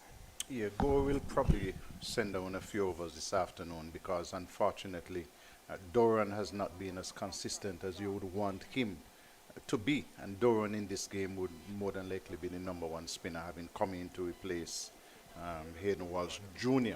So you want to see him being able to hit a spot more consistently. Carrie Magor is not a bad bowler. I'm just a little bit surprised sometimes that he's not given more bowling duties.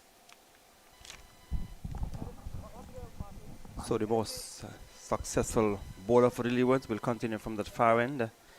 That's Justin Graves. So he would have bowled some 5 overs in the first session, and he picked up 1 wicket for 12 runs. So his 5 overs cost 12 runs, picking up 1 wicket. So it means he has been very economical and picking up wickets for the Leewards. So he will continue from that far end, bowling to Warwickon. Warwickon is on 24 from 32.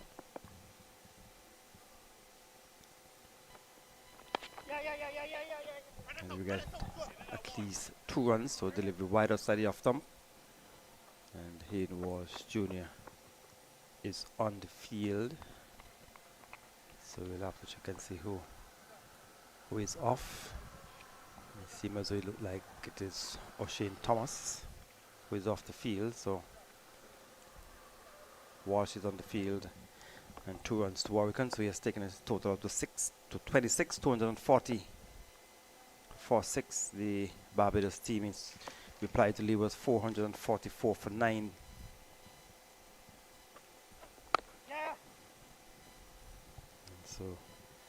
So far things are looking easy for Warwickon. The first 2 deliveries from Graves just outside the off stump, and just ease it into the offside and pick it up another single. He has gone on to 27, 241 for 6. And for Ford, fielder has gone down to third man. There's also a cover on the boundary. There's an extra cover 3/4 of the way. And they also have a man at point. And there's a gully in Joel Anjo. So Graves will continue from the far right. There's also a long on and a forward square.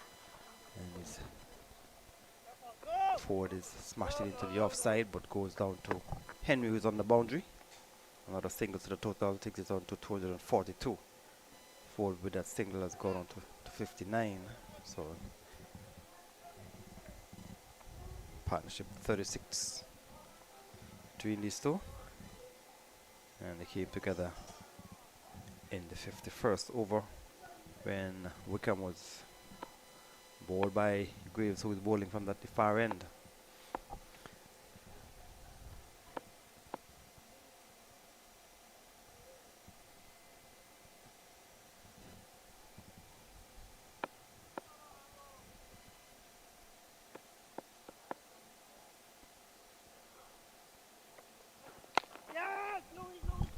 And as he has been doing all of the over so far, just easing it into the offside for another easy single. And maybe the fielder extra cover was a bit too deep, and he played it to his left. And was able to get a single. But for Ford, Mikhail Lowy has gone back down towards the deep extra cover boundary. There's a third man. There's a cover point on the boundary. And Raheem Cornwall has gone into the offside at extra cover. So there's a big gap. There's a long on. And the next fielder is down on the forward square fence. There's a big gap on the onside. And Graves is bowling a wide delivery offside the off stump. Asks a polite question of umpire Williams, but she's not interested. Maybe compensating for the fact that there's the wide gap on the onside. And bowling just a bit too wide of the off stump. Ford was looking to play it into the offside. He missed it. Taken behind by the keeper. Ford is on 59.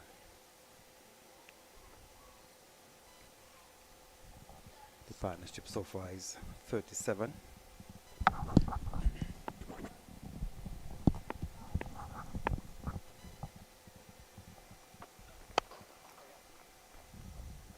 And Ford has looked good, has now gotten a single to bring up the end of the over, an over in which we saw some 6 runs coming.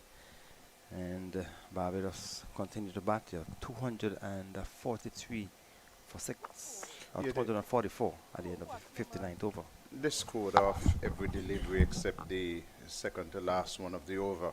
Mostly singles with a 2 coming off the first delivery. The 244, just a small matter of 200 runs behind the Leeward's first innings score. And there are a few spectators looking at this encounter. We've not seen Raheem Cornwall into the attack as yet. Don't know if he will be bowling. But Karamago will continue from the media center end. Casey Carter is having a conversation with his captain. We're trying to determine the field that they will set. So it seems as though Karamago will be coming over the wicket. And there's a slight hold up in players. One of the emergency fielders for the Barbados team is on the field.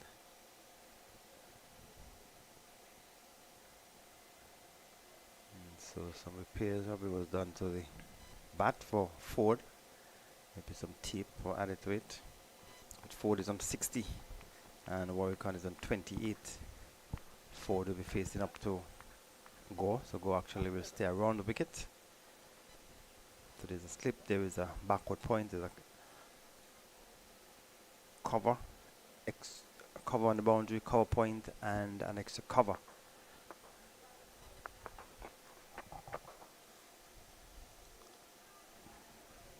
So with Matthew Ford on 60, Warwickon on 28. Warwickon will want to spend a lot of time in the middle. Maybe if they can bat at least for the first half an hour of this second session. It was short and wide, and we get an easy single. Goes down on the boundary where Spencer is in the way he feels. One more to Ford. He has gone on to 61. Total has gone on to 245 for 6. Hakim Cornwall making some adjustment, asking Casey Carty to go a few paces back at mid-wicket. And here's Justin Greaves on the edge of his square at a short mid-on. And just see Wickham eyeing down at back of square, is a vacant area. He's easily in behind it. So on the onside we have a fielder down on the mid-wicket fence. There's a straight mid-wicket. In the short mid-on there's also a fielder down on the long on boundary. And he's going to go so quickly for a single.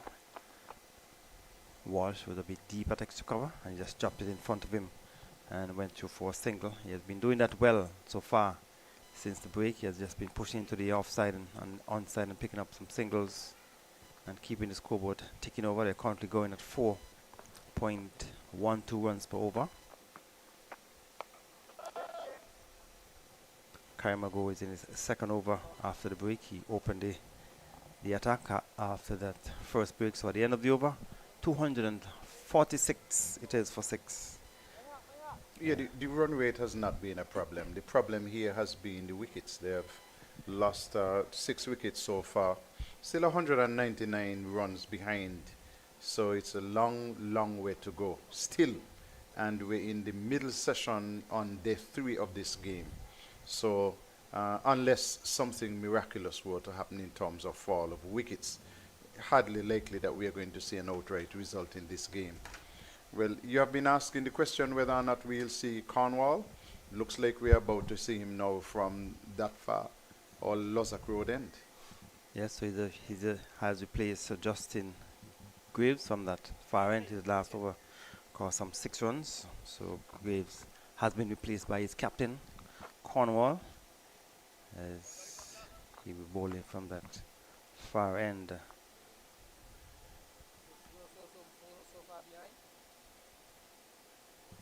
246 it is. Justin Graves just had the 1 over. And the 1 over cost 6 runs, and he has been replaced by his skipper, Cornwall. So he's making some adjustment to the field. So far we have fielder inside the circle at fine leg. There's a fielder who was down on the back of the square fence. That's Durham. He has been asked to come inside the circle, maybe inside, maybe at a straightish mid-on. And there's also a fielder down on the forward of square fence. There's a long on. So Durham will settle just on the edge of the square at a short mid-on. And to his right we have Hayden Walsh Jr. He's at mid-wicket. Justin Graves, he's a slip. Cornwall bowling his first over, first delivery of the Barbados inning. Warwick is on 29. So the fielder's out, the fielder at, and he's hitting it in the air. He should be out, caught by Casey Carty. He settles on the it and take a simple catch. There was a Warwick look at the swing into the onside, probably came from the outer portion of the bat, went high in the air. And Casey Carty just taking a few steps back at mid-off, has taken an easy catch. Cornwall in his first over has gotten the wicket. And this is what he has done for the Leewards, Cornwall. He's a wicket taker. He bowls a lot of overs, he takes wickets, and that is what I pointed out earlier this morning. So with him not bowling for the Leewards, they were at a definite loss. But back into the attack and quickly picking up the wicket of Warwickon. And Warwickon had been playing well. He was taking his chances. This time it was 1 too many, and so he has gone back for 29, and Barbados losing their 7th wicket for 246 runs. A good little partnership though, 41 runs, and Warwick scored 29 out of those 41 runs. And it seems as though it's Cumberbatch making his way into the middle. Shakil Cumberbatch.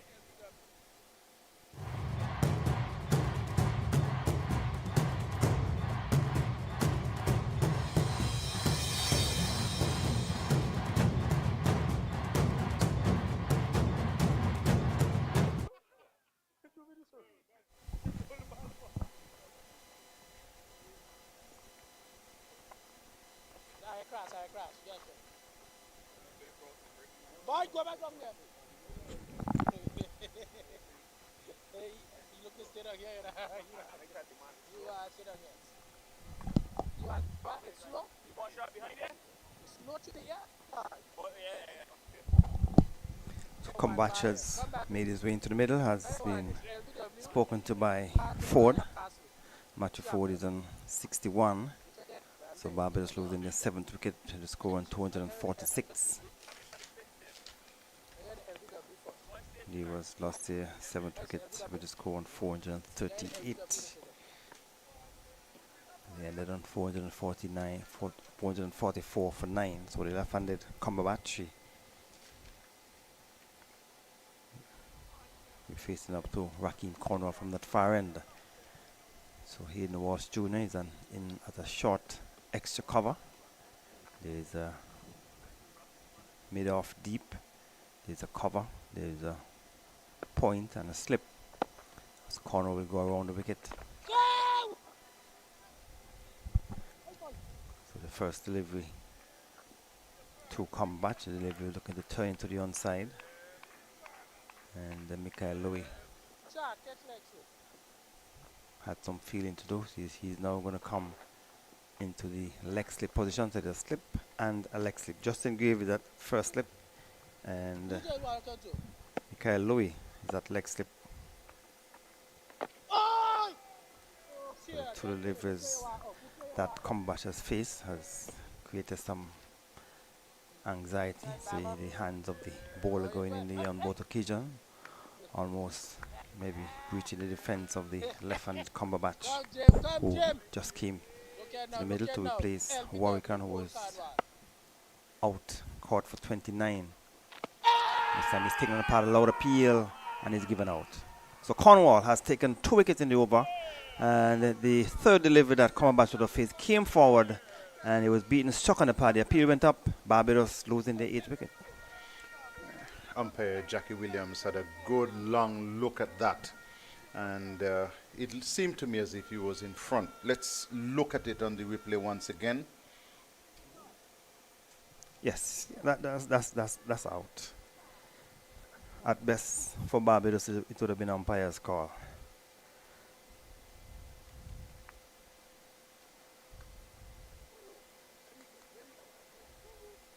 Didn't seem to have any bat involved at all. And yeah, the finger of the umpire went up.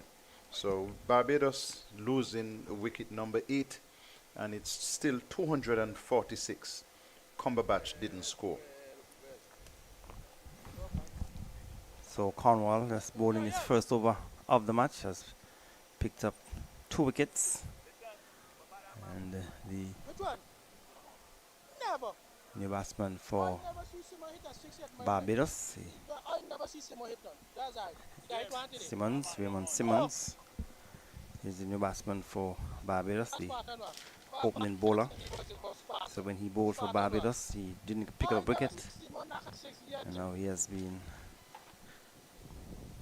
asked to probably spend some time in the middle with Ford. Ford is on 61, so Ford will be hoping that someone will stick around with him, but the Leewards, I'm sure, will want to continue and pick up his 2 remaining wickets as quickly as possible. Another left-hander, Gary. So Cornwall, I'm sure, will fancy his chances getting a 3rd wicket in the over. He's beaten outside the off-stump by a beauty. Just came forward and the ball touched on just on about the off-stump, spun away, taken behind by the keeper. Successful over for Cornwall, picking up 2 wickets. Barbados 246 for 8. Had a bit of bounce in it as well, Gary, and just turned him inside out and went to the keeper. So a very successful over by Cornwall. His first for the game, first over for the game, having not fielded yesterday. And so he would be feeling very good at adding 2 more to his total for the 2025 season. Jangoo, I'm sure would want to add a wicket or 2 to his tally. He has an opportunity, but Matthew Ford, I'm sure, would want to prevent that from happening. Barbados still trailed by 198 runs. We're in the second session of this, the third day's play here at Warner Park. The day-night encounter. Play started at 1 o'clock.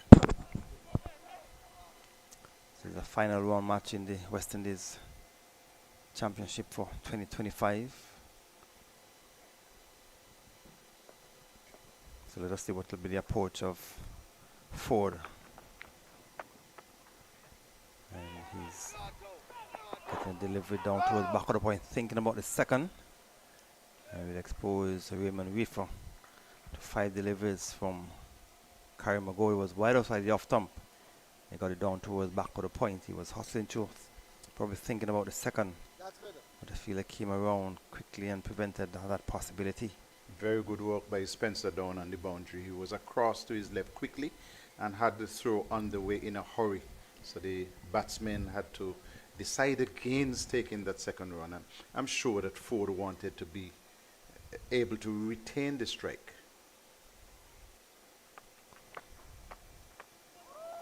And so Gore will want to keep things tight. Delivery outside the off stump. The batter left-handed Raymond Simmons might have just played inside the line.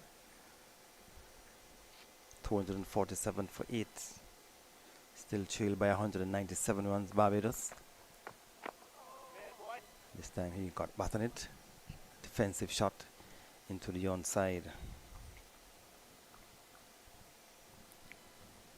Go is in his 6th over, none for 23. And easily in behind it is Raymond Simmons. And Go will be hoping to pick up a wicket. Matthew Ford will hope that Simmons can survive the final 2 deliveries of this over. And he has been able to keep them out so far. There's 1 delivery remaining in the over from Jangoo.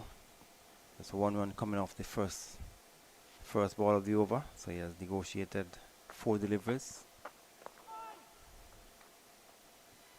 And he has been able to negotiate 5. And the over has come to an end, 247 for 8, Barbados. Showed good defense in being able to bat out the rest of the over. A major concern here for Barbados. I'm sure that they are going to discuss this in the off season. Losing wickets in clusters. 1 for North, 2 for 6. Bit of a recovery, 3 for 52. And then 52 runs later, loading in the next wicket, 4 for 104, 5 for 120. Then their biggest partnership of the inning, they went to 6 for 206, 7 for 246, 8 for 246. And so not really getting any solid partnerships in terms of going over 100 and consistency, not getting a batsman to complete 100 either. And that has affected the overall score. 247 for 8 at Warner Park. I'm sure this is not what they expected. And it's still a good batting strip. The Leewards made 444 for 9. Cornwall, who did not bat in the Leewards' first inning. And he did not take the field yesterday. But he came out this morning, marshalling his forces, and now his first over, he has been able to pick up 2 wickets and put pressure on the Barbados batters. 246 for 8.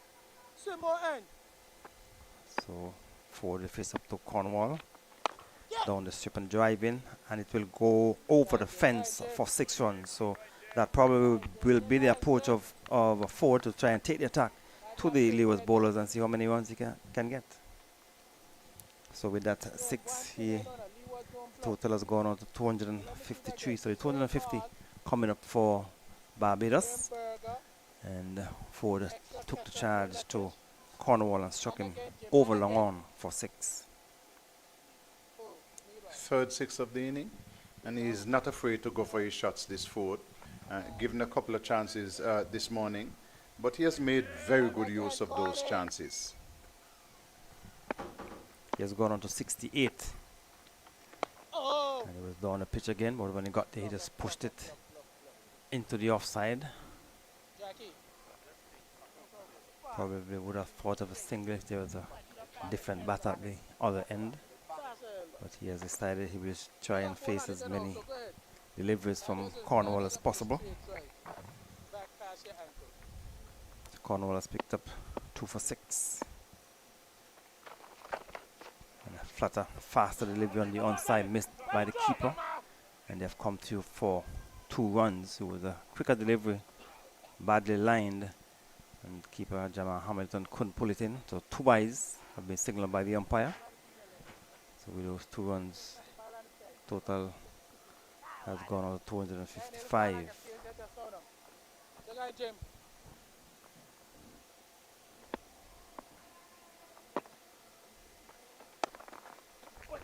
So Cornwall, after being struck for 6 in that chance of a run out return, comes towards Cornwall. He stumps a broken. He should be out. Gone. Yes, he's out. Run out. He's gone. Ford was coming back, looking for the second one, trying to get back the strike. The return came in, and the big figure of Cornwall settled over the stumps, took the return and broke the stumps, and Barbados have lost the 9th wicket. Gary, I could have called it from here. You could see that he was struggling badly. I mean, yes, he wanted to take that second run forward to retain the strike, but you still have to show good sense. And there was just too much of a risk there in that. And once the throw was good, and it got into the hands of Captain Cornwall, he simply had to break the wickets, and Jackie Williams was in the very best position to see that. Look at it on the replay once again, Gary. Yes, he's a distance out. Yeah. He's way out of It's his a crease. foot. Yep. So Barbados losing another wicket, wicket number 9. Since Cornwall has come into the attack, the Leewards have gotten 3 wickets. Oh yes. And Simmons going there. How much did he score? I missed that. 0. He scored 0. And so we are seeing 3 zeros on the board for Barbados. Brathwaite, the captain, and Cumberbatch, and now Simmons making naught. Well, last wicket pair at the crease. McAllister has come out to join Ford, and they're having a conference. And Ford might be cautioning him, telling him exactly what he wants him to do. Seems like Barbados will be bowling again in this game. Don't see the Leewards putting them back in. And we don't see these 2 batters batting until the end of today. But cricket is a game of glorious uncertainties. It's a good batting strip here. So Ford had a conversation with McAllister. They'll look, we're going to bat until at least the end of the second session. And he gets a delivery, turn it into the onside. Get a single. So 1 delivery remaining. McAllister has 1 delivery to face.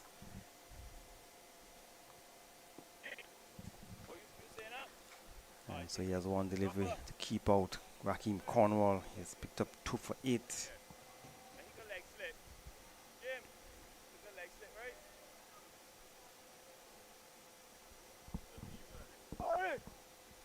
So Henry will go underneath the helmet at 4 short leg for McAllister. And Durham will go at slip. And Graves will go at leg slip. So 3 fielders around the bat.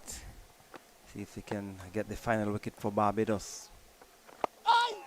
And he's coming inside the stumps and got batted it, pushed it down into the field at 4 short to bring up the end of the over. Barbados 257 for 9.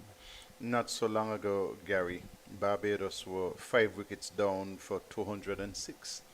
And then the 6th wicket fell with a score on 206. That was the important wicket of Wickham, who made 74. And then it has been a rapid decline since then. 206.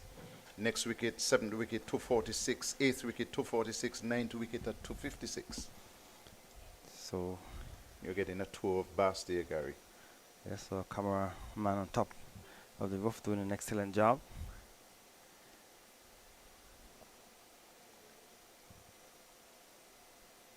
Cornwall also has done an excellent job since he has come into the attack. He has picked up 2 wickets and effected a run out, so he has been involved in 3 of the 3 last wickets that have fallen. Hakeem Cornwall has been involved in all of those 3 wickets. 257 for 9 Barbados. Go is bowling to Ford, so I'm sure Ford will try as much as possible to see how many more runs he can get. Just the last batter with him, that's McAllister, as Earl Smith has come back into the seat. So Earl, Leewards are doing well after the break. Yes, certainly picked up wickets in quick succession, and Cornwall has featured in 3 of those wickets. He picked up 2 in 1 over, his first over. And so it's powerfully driven down to long off, but Ford has decided not to expose McAllister to 3 deliveries of the over, so he has decided not to take the single. That delivery was a bit slow, but wide outside the off stump. And Ford thought about it, but then realized it was a bit too wide, and just to allow it to go through to be taken by the keeper Jamal Hamilton.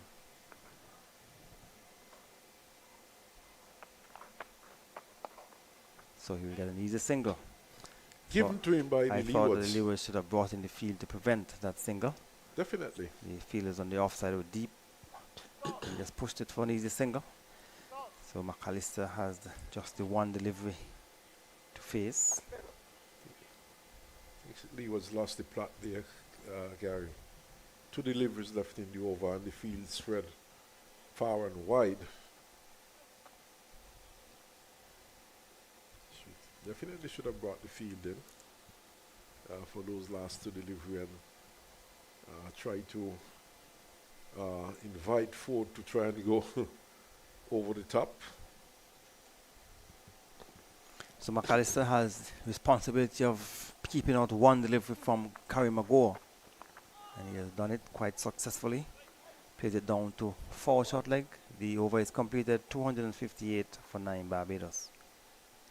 Yes, 258 for 9, and they trail by some 186 runs, and of course the follow-on target is 150, so they are some 36 runs adrift. But I suspect that even if Leewards had gotten a lead of 286, I suspect they would have batted again. So we could expect Leewards to bat again, whether or not Barbados get to this 186 runs or get past the follow-on target. Good batting track still. And opportunity, of course, for people like Casey Carty, who has had a bad run this season. Kyle Louis has done fairly well, but has thrown away some opportunities, only got 2 in the first innings. And he would be looking to get a good score batting a second time. So it's going to be Cornwall, as we just had a slight hold up in play. As Ford was getting some attention from maybe a little drink, energizer, to keep him going for the next 20 minutes or hour and 20 minutes. And but McAllister is the number 11 batter. Ford is on 71 from 105 deliveries. Cornwall, who has picked up 2 for 8 in 2 overs, will continue from that far end. Ford has batted well, so it's been a good knock. He given 2 chances by the Leewards, but certainly has batted well. So he's helping the delivery around the corner down to fine leg, but he will not go for the single. So Cornwall probably should flight a couple of deliveries and see if that he would go after it. Flight it outside the off stump, spinning away. Might peel off the outer edge as a fielder down at backward point. Goes down the track and swung it into the onside, not a single. Goes down to the fielder down at mid-wicket, and Ford decided not to take the single. Lots of effort for nothing.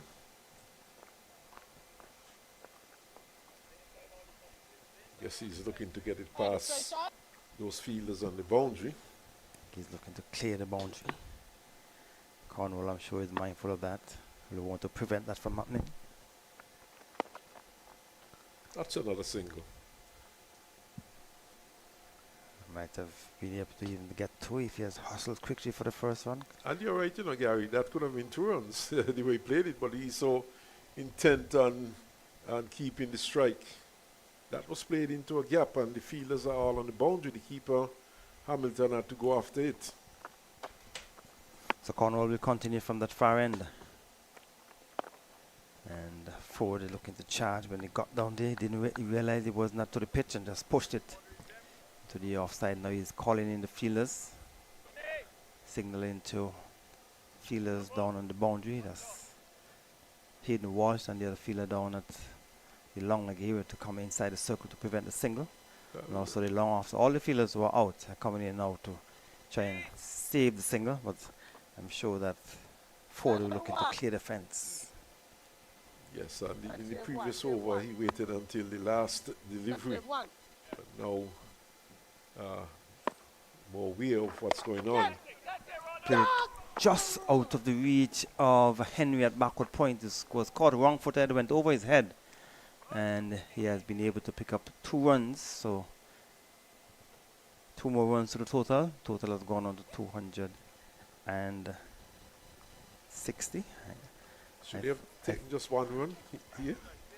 I thought that was the last ball of the over, but No, there's another delivery, another but in the delivery. previous over, he took the single of the penultimate delivery. Wide delivery on the onside, and Ford is asking umpire, why didn't you signal that wide? It was quick and fast down the onside. The over is completed, and the Barbados 260 for 9. It was not a wide, that's why the umpire didn't signal wide.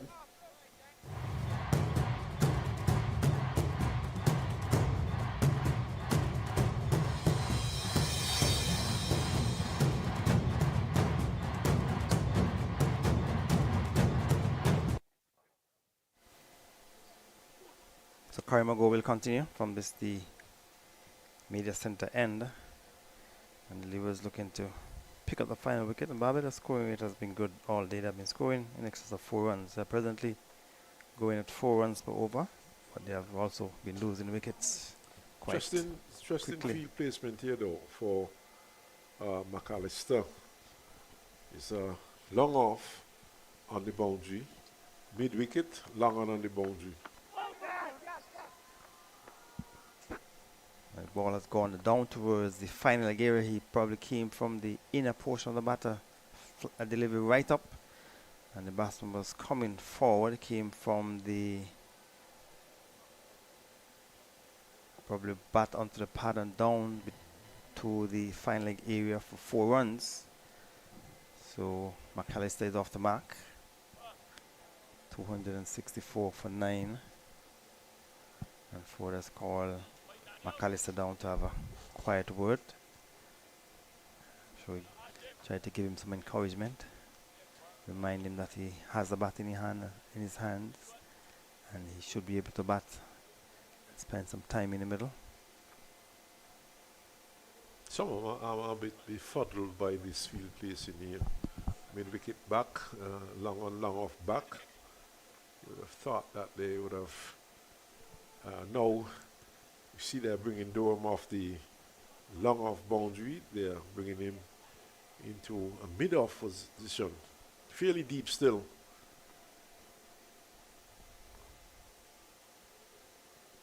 The goal will continue. Barbados 264 for 9. Goal is in his 8 over, none for 28.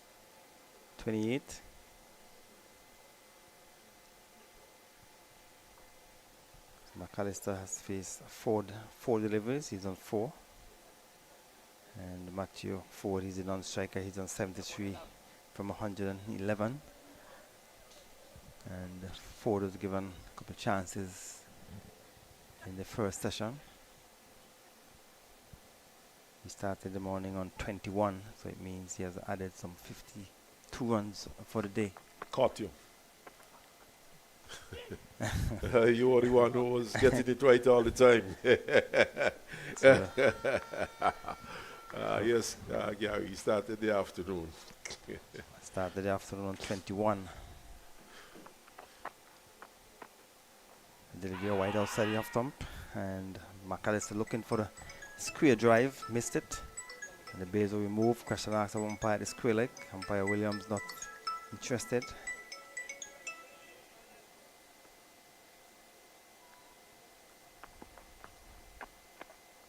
He's edging past a slip, and he will get 4 runs.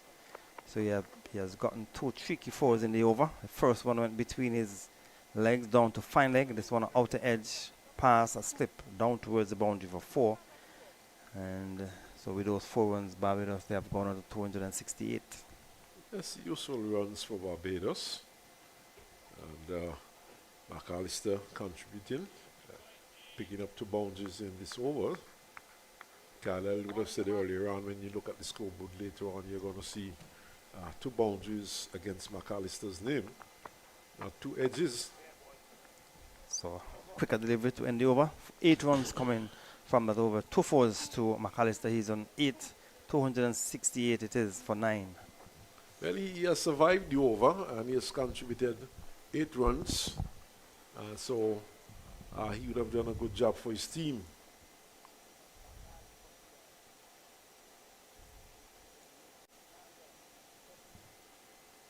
Captain Cornwall will continue as we look at the pitch. It is still a good batting strip. We have not seen anything untoward happening, and so I'm sure that the Leewards openers will be looking to get some runs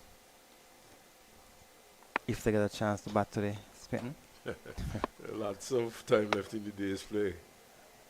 Gary. That's is exactly what Ford is looking for. A big shot. This time he got good bat on it and played it high over mid-wicket for 6 runs. It's a good shot from Ford and takes him on to 79, getting it over mid-wicket and all the way for 6. That's his 5th 6 of his inning. Barbados have struck some 7 6s. When he was batted, they scored 444 runs. Only 2 6s were struck. Ford has struck some 6 6s. He goes to 5 and goes to quickly for the first one. Return goes down towards the far end, and McAllister gets back home. I thought that Doran was a bit slow in getting around, and the batter Ford capitalizing it and got 2 runs. 2 more runs to the total. It has gone on to 276. I think Ford actually played it for 2 runs though. He played with soft hands and he set off immediately and set off quickly for that first run, and in the end he got the second run, but he certainly played for that second run.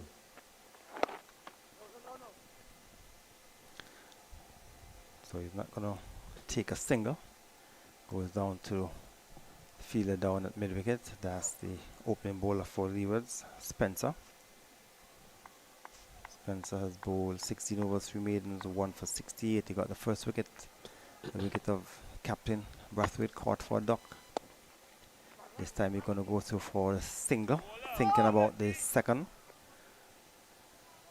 But the fielder coming in quickly, that's Kerry Magore, preventing any possibility of a second run. So we have 2 deliveries remaining in the over. So McAllister has 2 deliveries to face. So we'll have the forward short leg being installed as a leg slip, and a slip also going in place. So McAllister has 2 deliveries to negotiate from the captain of the Leewards team, Cornwall, who has picked up 2 for 19. And he's getting it down to third man, but Ford is not interested in the single. So all McAllister has to do is to keep out this final delivery from Cornwall. Cornwall should give him a flighty delivery and look to charge or go after it. But instead he bowled a flat and fast delivery. And he's met with a defensive prod. Over is completed 277 for 9. Yes, I'll look to see if they'll continue with Go. I would have thought that at this point. In fact, they're going to, in an effort to break up this last wicket partnership, thought they might have gone back to one of their more regular bowlers. But they are persistent with Go from this, the media center end. But 277, Ford needs another 18 runs to get 100. This is his third half century for the season. And he has equally his highest score of the season. I think he would have made 82 previously, so I'm sure he'd want to get up to 100. Hope that he can get the support from McAllister. McAllister is on 8 from 10.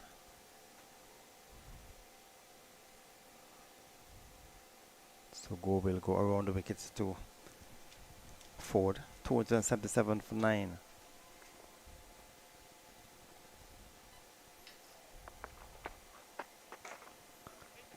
See a partnership of some 22 runs. So the 9th wicket, or the last wicket, has yielded partnership so far of 22 runs. McAllister has scored 8 of those. Thought Go should have done better, but Ford is not going to look for a single. Goes past the bowler and down to long off. So Ford is on 82. 18 runs short of a century.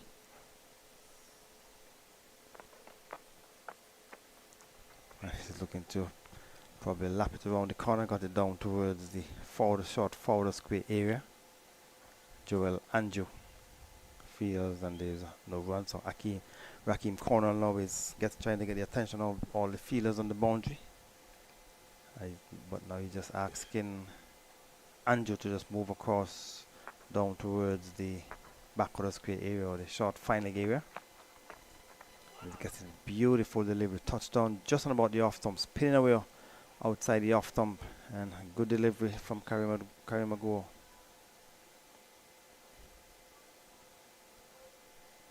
So the fieldsmen coming, looking to keep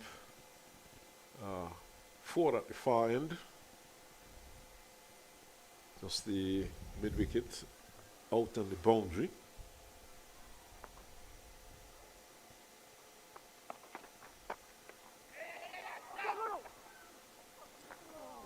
And he got the single, went to the left of O'Shane Thomas at backward point. Couldn't pick up, and the batters were able to go through for the single. So Ford has been able to pick up a single off the last delivery of the over. 278 it is for 9.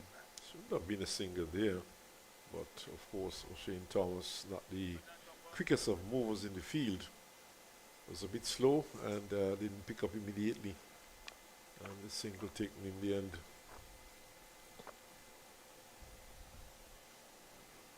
But so often I've seen batsmen shielding the number 11 batsman, and quite ironically the so-called senior batsman who's doing the shielding, more times than not, they're the ones who get out. So Ford is only 83. He'll be facing up to Cornwall. Maybe looking at drive, hitting it in the air. It will go over the long on area for 6. So I'm sure that Ford will be fancying his chances of probably getting to the 100 in this over. 3 sixes. 3 sixes can get him up. He has struck 1 already. So 3 sixes will get him past the 100. He has struck 1 from the first delivery. He has moved on to 89. And the total has gone to 284 for 9. turned into the onside, thinking about the single. McAllister was coming to, but he realized that he played it too hard to even think about the second run, so he changed his mind. And McAllister had to put on the brakes and get back down towards the non-striker's end.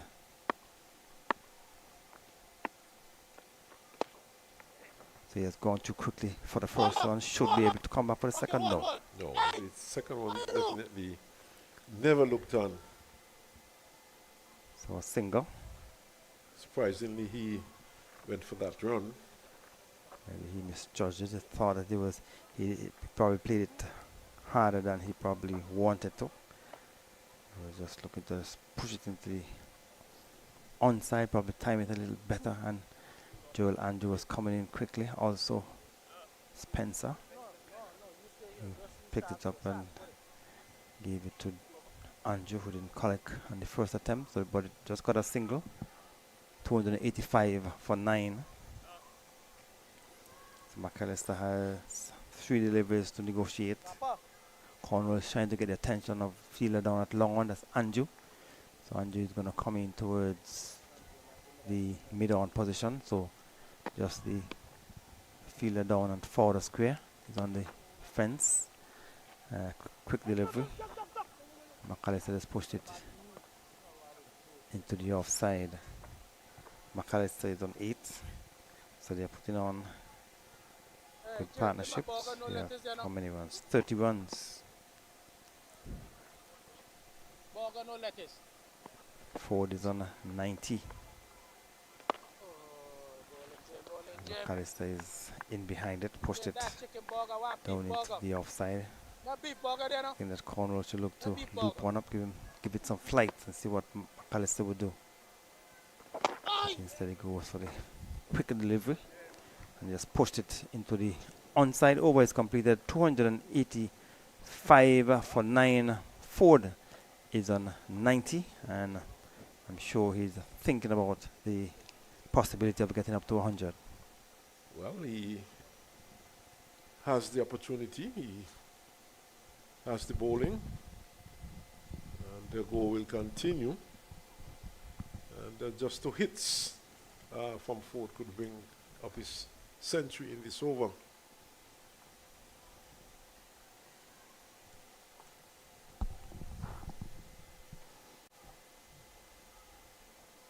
One wonders if Cornwall could not have gone back to one of his regular bowlers to try and break this partnership. He has decided to continue with Carrie Mago from the media center end. Wide delivery. McAllister looking for a single. McAllister thinking, now I'm feeling more confident with the bat and I can face more deliveries. And Ford is tugging into the onside down to Michael Louis at long on. He will not take the single. So he remains on 90 from 126 deliveries. 125. McAllister is on 8 from 13. 126 balls faced by Ford. Driving straight back over the ball ahead and into the boundary for 4. So with that shot, he has gone on to 94 and is within touching distance, smitten of the 100. Yes, 94 touching. People have been in touching distance of the 100 at 99, and they've gotten out. I think I've seen a score of 99 for the season so far. I can't recall which particular batsman from which country. And he's driving again down to long on, so he will not take the single. Some 2 deliveries remaining in the over.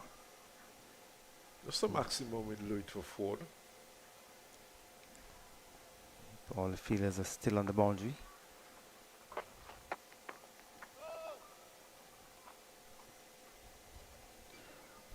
So 1 delivery remaining in the over. It's 289. And the fielders are still out on the boundary. Well, Hamilton now is away. Cornwall seems to be napping at for a slip, but Hamilton, fully aware of what's going on, started calling in the fielders, and then Cornwall following suit. And I'm sure that Ford is going to try and use this opportunity to probably clear the fence and see if he can get up to the 100. He's on 94 as Gore will go around the wicket to bowl to Ford. Donovan drives from the inner portion of the bat, goes through the hands of the right hand of the fielder down there at the short filing area. That's O'Shane Thomas. Made a feeble attempt to get down to stop it, and they went behind him and they were able to get the single. So Ford will keep the strike. He's on a 95. Yes, one blow away.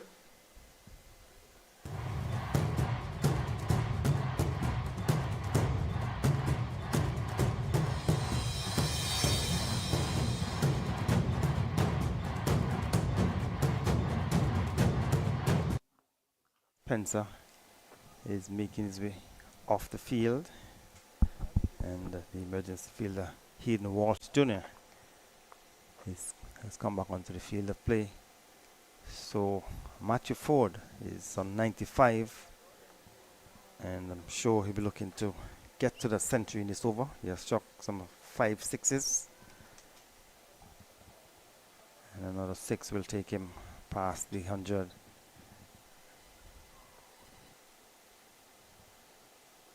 Scored 290 for 9 Barbados, and a good comeback by Barbados after being 5 wickets down at the start of today's play. I think they were 137 for 5 at the start of today's play, so they've done well, and thanks to Ford, who was batted quite well. Goes up, bowls to Ford. Ford is turn it down to fine leg, short fine leg, where O'Shane Thomas is in the way. So he has struck some 4 fours and 6 sixes. He's on a 95 from 131 deliveries, as Cornwall will come into bowl to Ford. Ford is not quite ready, so I have to stop Cornwall. Umpire signal dead ball, 290 for 9.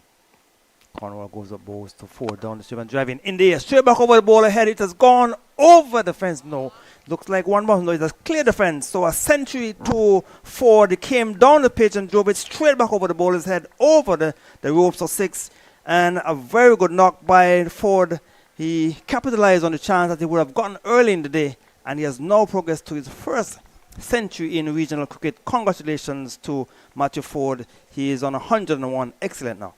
Yes, excellent knock indeed, and not surprising that he got 108 today. Of course, he was given chances, but he has batted quite well, and he has batted quite well all season, having scored 2 half centuries previously, getting to 82 in one particular match, and then 66 not out, and then he had other good knocks of 43 and 30. So he has had a good season with the bat. And it's not surprising that he got 100 here today. So he has certainly made use of the chance that he would have gotten. Goes too quickly for the first one, going to come back for the second. Return goes down towards the far end, a bit wide. And McAllister is back home for 2. So 2 more runs to the total. An excellent knock. So he brought up the century with his 7th 6 of the innings. Some people tell you, Gary, that all batsmen need a bit of luck at times. And chances are part of the game. And McAllister thinking about a single. It was sent back by Ford. So Ford has batted excellently.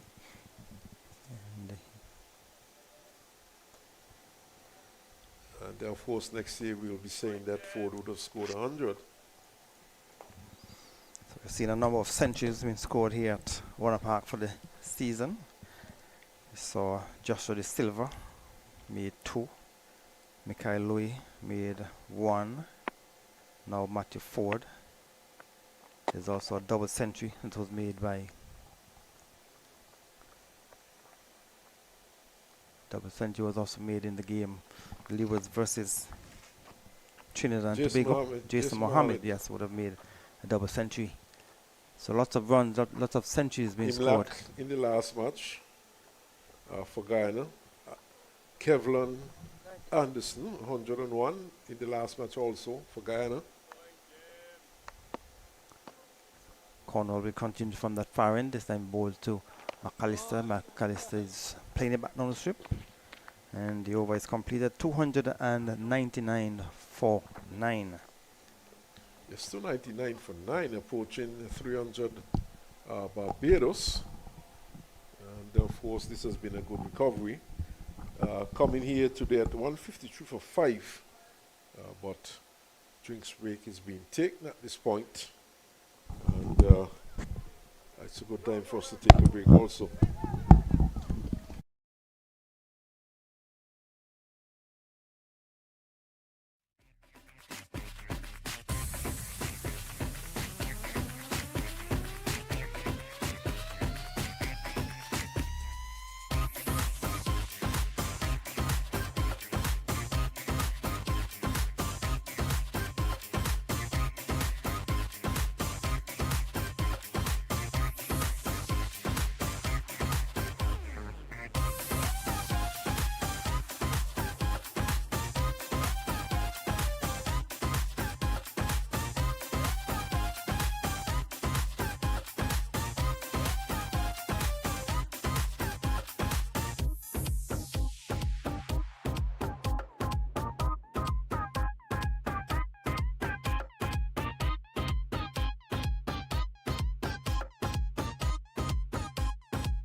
Well, we are back with the action after the water break. And the Ford has gone on to an excellent 100. We have had some 71 overs in this inning so far.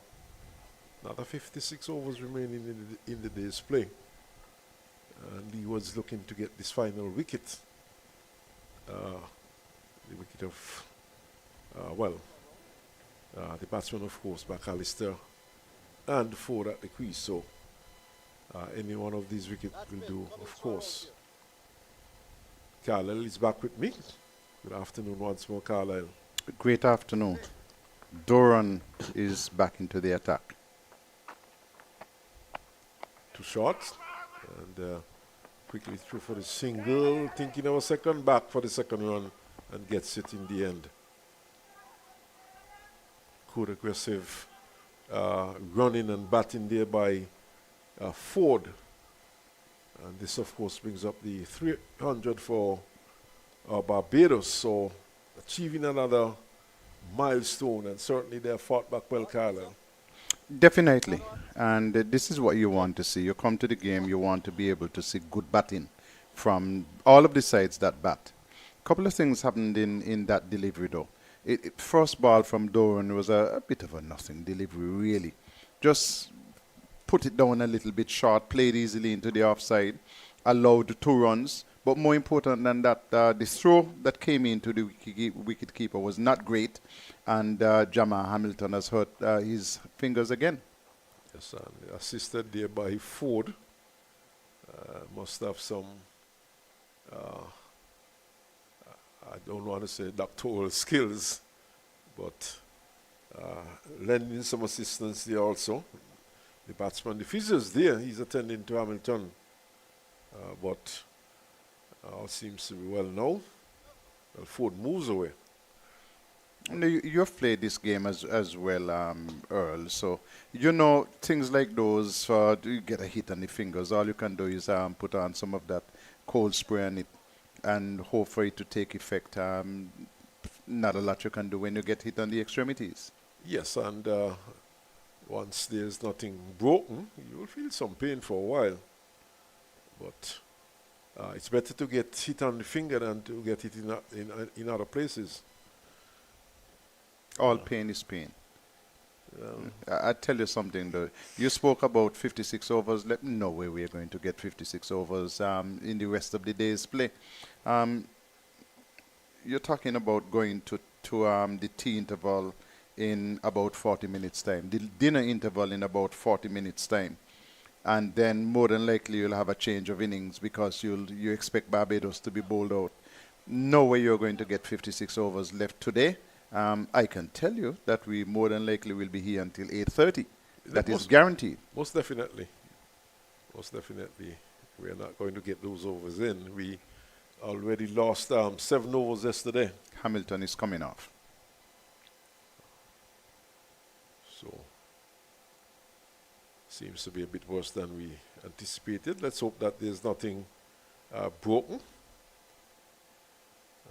And he's coming off, but I haven't seen any. Isn't that still Joel Andrew? Joel Andrew, exactly. That's so who's going to keep wicket? I was just about to say there's no attempt by anyone to put on the wicket keeping gloves, and that's interesting. Unless he's just coming off momentarily, but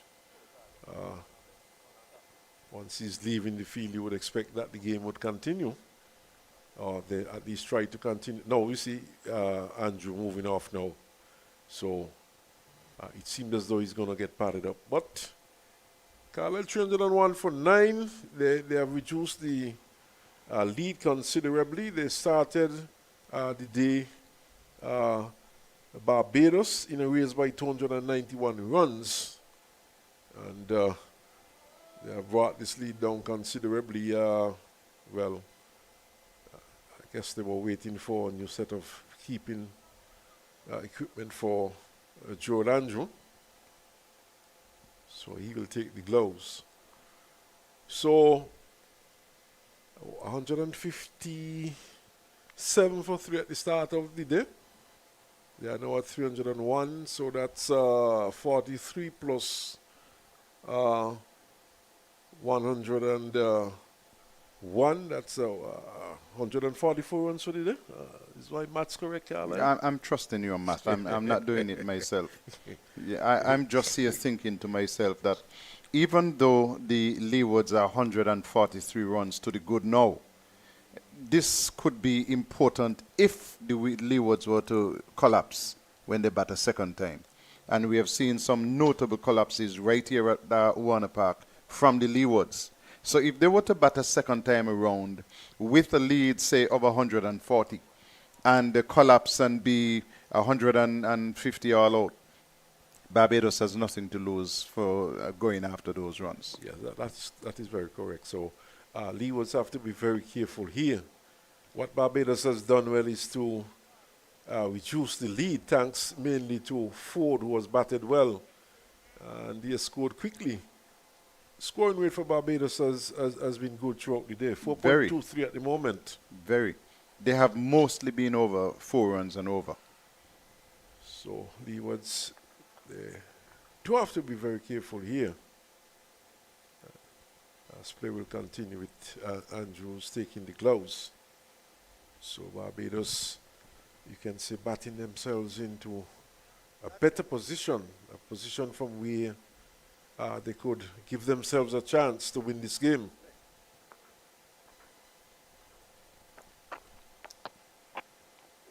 Flash that by Ford. And I think now he's gotten his century, he's going to be playing some more shots.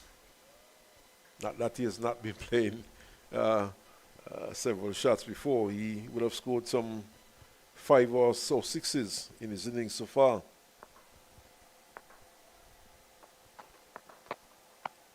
Back, pulls in the air. Big 6. And it's 6. So right on cue. And it's now 307, so it's now 137 run lead the Leewards. Barbados whittling away at this lead. The Ford stays there another half an hour or so, who knows.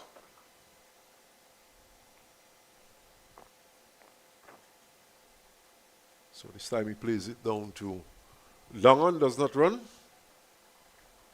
And I think he has taken out the long handle. I think he's going to be going after the bowling. Steered into the offside. And that's, of course, the fifth delivery of the over. I think, though, Cornwall seems to be napping at slips at times. 2 deliveries left in the over.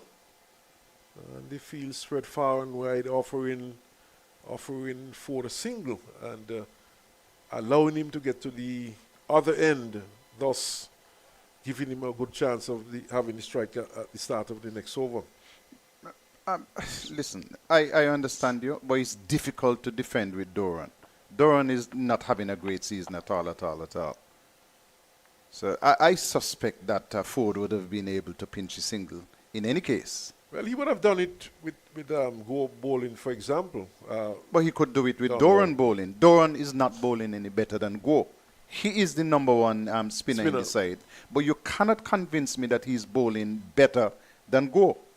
So in any case, they would have been able to pinch a single. Doran has had an ordinary season. And then you go back to what's been happening, this musical cheer with the Leeward Islands team. Durham has been terrible. Walsh was dropped. Walsh came back. He picked up 2 wickets in the last match, and he was dropped for this match. Durham brought back. Durham has not struck a pad as yet in this match, and it does not look like striking a pad. So you wonder, well, he made 35 runs, but he was not picked for his batting. But you wonder if these changes make sense if, Leewards couldn't have looked beyond these 2. And this being the last match of the season, look to get another youngster into the team.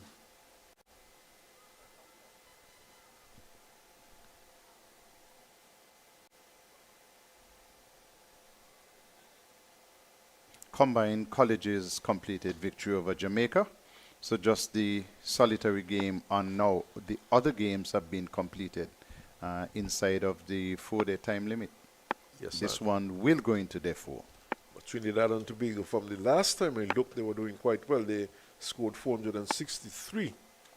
Pardon me. I said this is the only one. Yes, that top of the table clash is still on. Guyana, scored 463. And they were doing quite well. I think they had picked up a wicket, 1 wicket for Trinidad and Tobago. And I think at that time when I looked at Trinidad and Tobago, they were 60-1 and some 163 runs behind Guyana. So that definitely will be going into the 4th day, unless there's a major collapse by Trinidad and Tobago. But Guyana seems to be marching on to victory, defending their title. Go was switched round to the far end, and he's in the middle of his over. In fact, the 4th delivery of this over. And this time, Ford takes the single.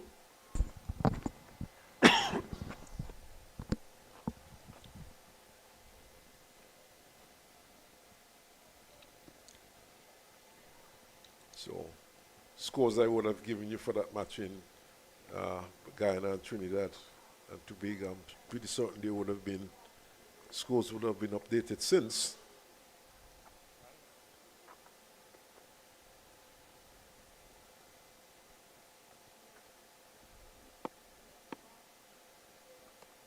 So, Carlisle, shock results in the last round, would you say? Or No, not necessarily. Jamaica has not played at the top of their game this season. They've been patchy. They've had some good moments, but their cricket has been inconsistent. So, not really surprised. Windwards too, they have been up and down. And, you know, we keep saying that the combined campuses and the academy, they have played a better brand of cricket this year. yes, sir. Certainly, they would have played much better. And in the end, at the end of the season, this was evidenced by the fact that both teams were able to come off with victories. In fact, the academy winning in 2 days' time. Less than 2 days, as a matter of fact. Time to spare on the second day. So, very good performance. And then, of course, not only that, we would have had good performances by some of the players in these teams. Swan is hit 6 more. straight, and it's 6. So 315 it is now for 9.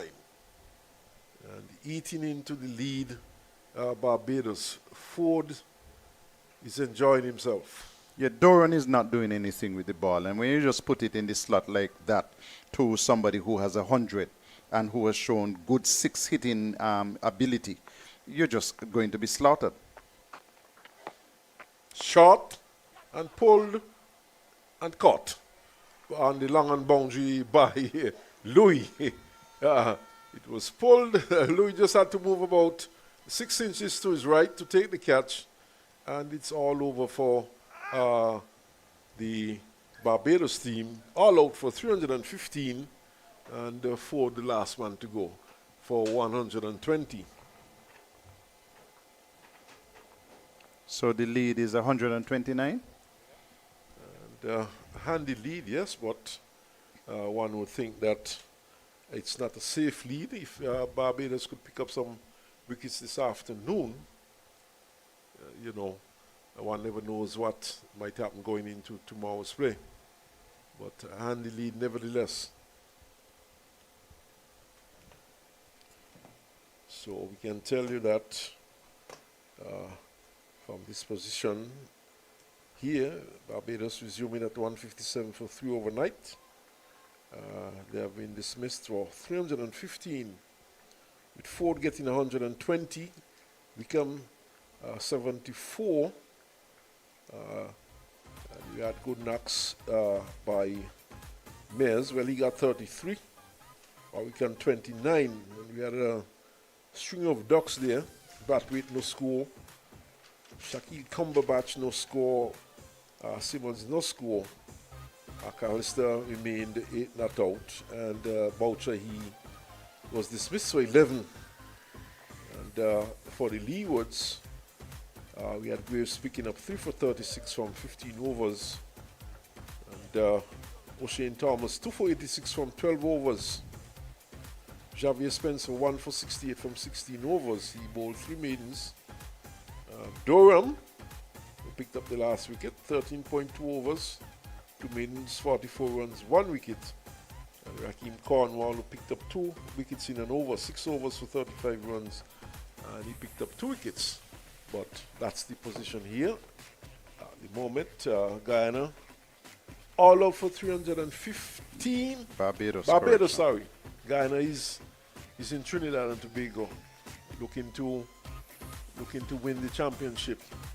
So Leewards lead by 129 runs, and we'll be back as soon as play starts.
And welcome back to Warner Park in St. Kitts, where we're in day 3 in the middle session, just about half an hour to the dinner interval.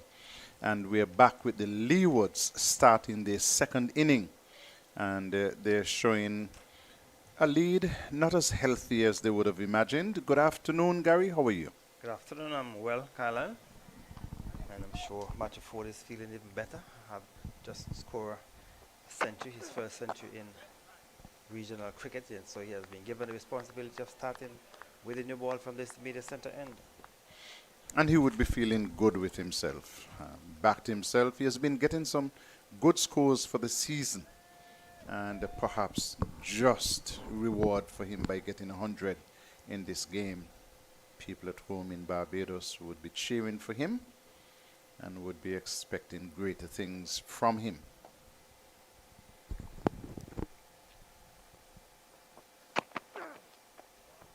They've gone with 2 slips. The gully position is open, and they know that they're trailing. We're looking at another, 51 overs left in the day's play, Gary? Don't think we're going to get all of those in.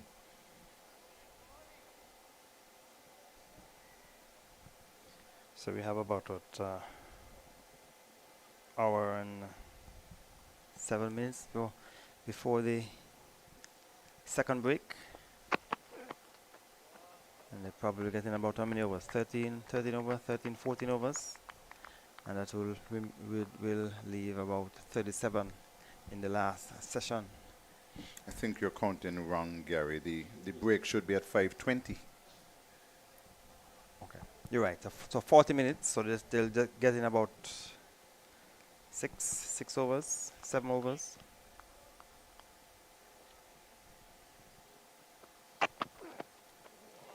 At no point during the game have we been doing the average of 15 overs per hour. And it's unlikely that it's going to start now because we haven't seen a great deal of spin by the 2 teams. So yesterday the Leewards had some 36 overs to bowl. And the last session they only got in 29.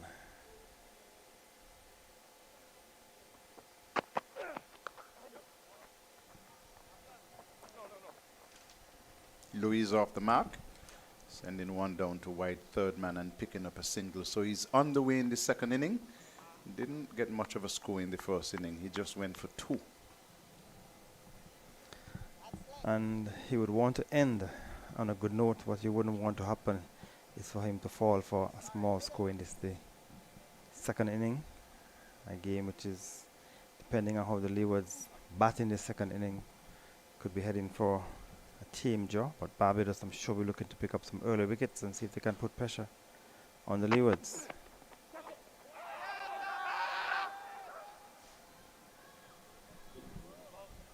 Delivery on the onside taken by the keeper on the appeal, but umpire Jacqueline Williams shook the head in the negative, and the over is completed. And Came off the pad.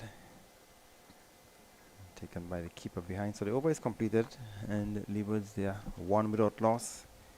So they have a lead of 129 on first inning. So the Leewards would want these 2 in the first instance to try and take them up until the second break, and then see if they can bat for the remainder of the day. Barbados, on the other hand, will be looking to pick up some wickets. Shane Mosley, Raymond Simmons will open the attack from the far. He bowled the first over in the Leeward's first inning, and then Ford came from this end with the second over. This time Ford was given the responsibility of bowling the first ball in the Leeward's second innings.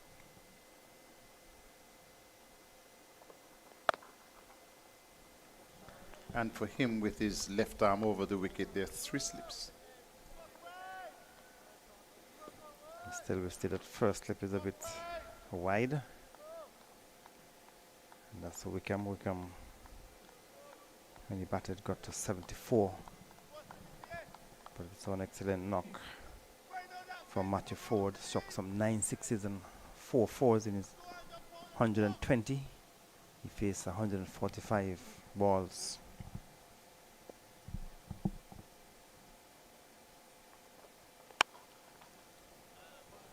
So we have seen 2 centuries in the match so far.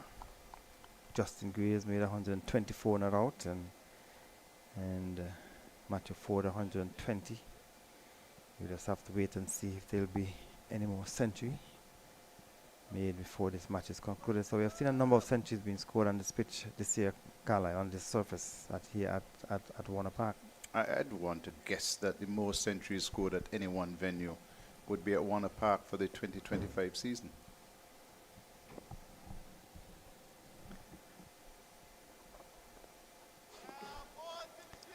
So Mikhail Louis leaving the delivery outside the off stump. I just stuck that left foot forward without really coming across and covering that off stump. He's going to have to be careful. Not seeing the usual back and across to cover the off stump. He's just pushing that left foot down the pitch, and sometimes it gets him into trouble. So we'd have to be careful. 2 slips waiting and the gully.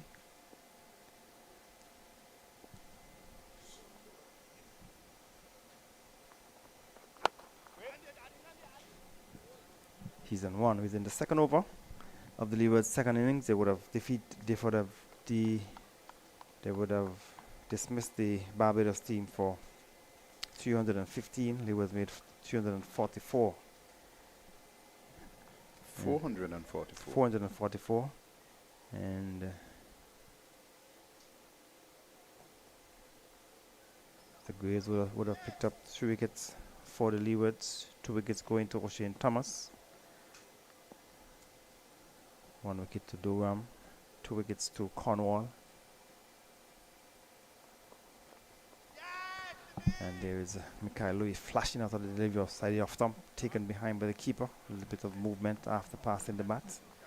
Mikhail Louis will have to be careful.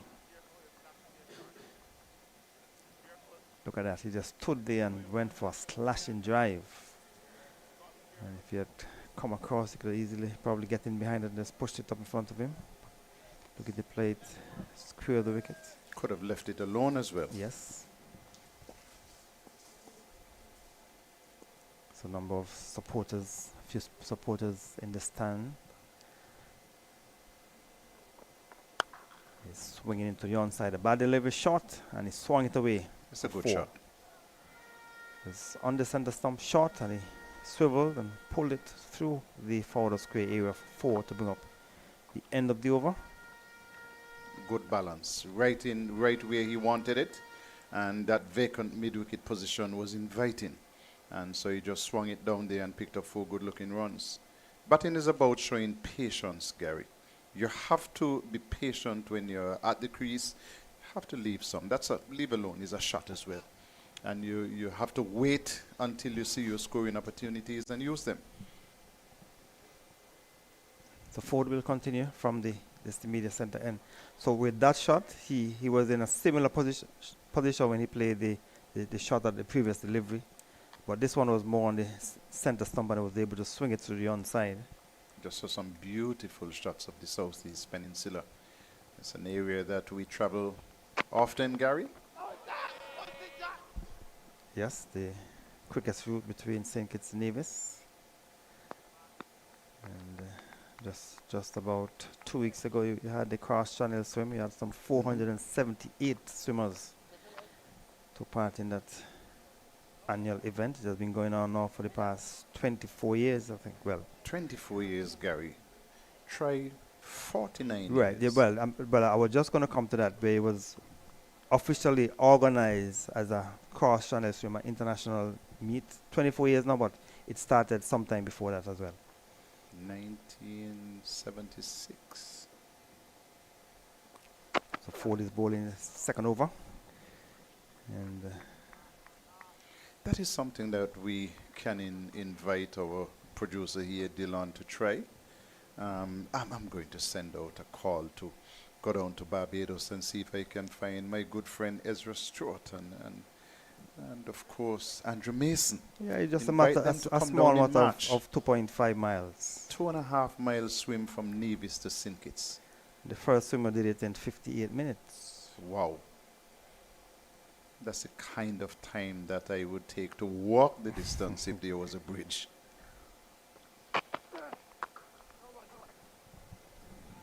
So Ford is bowling his second over. Leewards in the second innings, just 6 without loss. And so that's an event that has become international event. Lots of international persons. Most of the swimmers are from overseas. Just a few local swimmers. There are a few local clubs in St. Kitts and Nevis. Some of the swimmers would have taken part in that event. And some pretty young swimmers as well. Taken on the pad, loud appeal, and the Ford is appealing for all it's worth. And umpire Williams is on move, and Ford is questioning the umpire, questioning this decision of the umpire. He seems to be very disappointed that he did not get the decision, but the umpire has already indicated not out, and the Ford is still carrying on. Let me look at it on the monitor.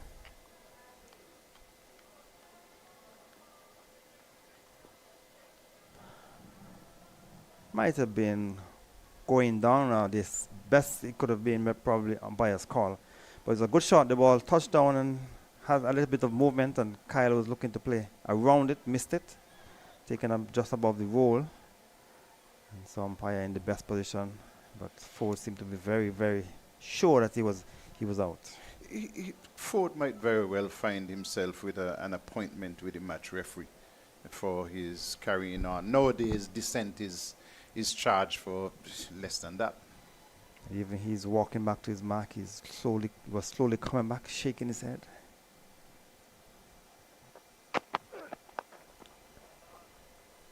Mikhail Lowe is getting across and playing across around those deliveries. He's going to have to be careful. What he has to watch is his balance and his head position. His head is leaning over a little bit too far, and so he's not playing from under his eye line. So he's going to have to be careful. I think he was out in the first inning in a similar fashion. Ford would have gotten him LBW in the first innings. He would have scored 2 runs, faced some 19 deliveries. So that's something he's going to have to watch as the sun come back out here at Warner Park. So Ford has been getting some movement, a little bit of movement off the pitch. And so the over is completed, a single to bring up the end of the over. And the Leewards are 7 without loss in the second inning. Leading by 136 runs in the game. After today, and we're still in the middle session, we still have the evening session to come. Remember, this is a day-night game that started at 1 o'clock local time. And so quite a lot of time left in the game still. If Barbados are to get in among the wickets here, they can give themselves a shot at this game. Did you see the women's game last night, Gary? Did you follow that? No, I didn't see that game. Close game. The West Indies pulled it out in the end. Superwoman Hayley Matthew again. Picking up 4 wickets. Not only that, but taking 4 catches as well. He's driving, caught at slip. Brilliant catch by Myers. It was traveling quickly to his left. He took it well. And Mikhail Lowe has given his hands away. A wide delivery, went after it, caught a slip, second slip. And the Leewards losing the first wicket. And not good batting at all by Mikhail Lowe. This is the shot of a batsman who is low on confidence. You're talking about a left-arm bowler bowling over the wicket, angling the ball across the body of the batsman. Look at how wide that was. That was way, way wide. Easy leave-alone shot. But Mikhail Lowe seems not to have that leave-alone shot anymore. He went chasing after it. Dylan, I wish you could show us that again so we can get our viewers to see how wide the delivery that was. Way wide. That must have been 6 stump wide. And Mikhail Lowe, his eyes opened up. Look at this. Angling across his body, way wide. I said 6 stump, that was being generous. Right. That might have been 9 or 10 stumps. All he had to do was leave alone.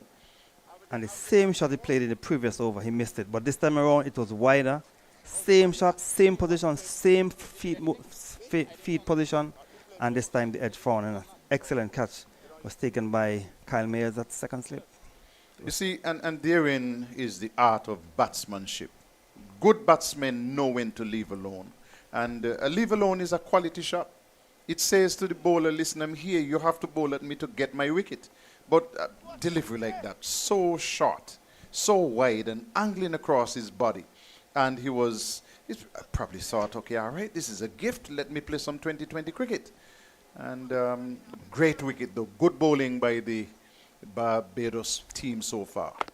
Well, the only gift in that was that he gifted his wicket to Barbados. Good catch by Mayers at second slip, was travelling. He took it well. So Casey Carty, he too has some work to do as we plays Mikhail Louis. And when the Leewards batted, they lost the first wicket with a score on 3 in the first inning.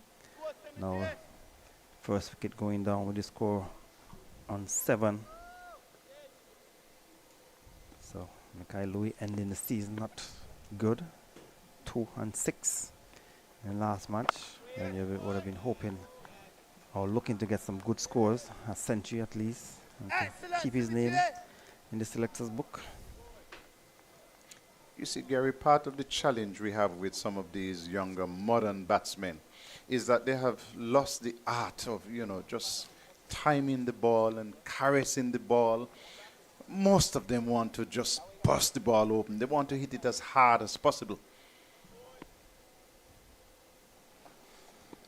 It's all about timing.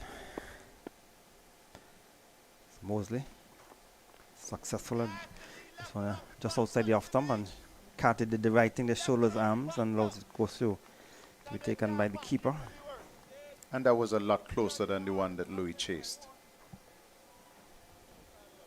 So I'm sure Barbados will fancy the chances of picking up a few wickets today.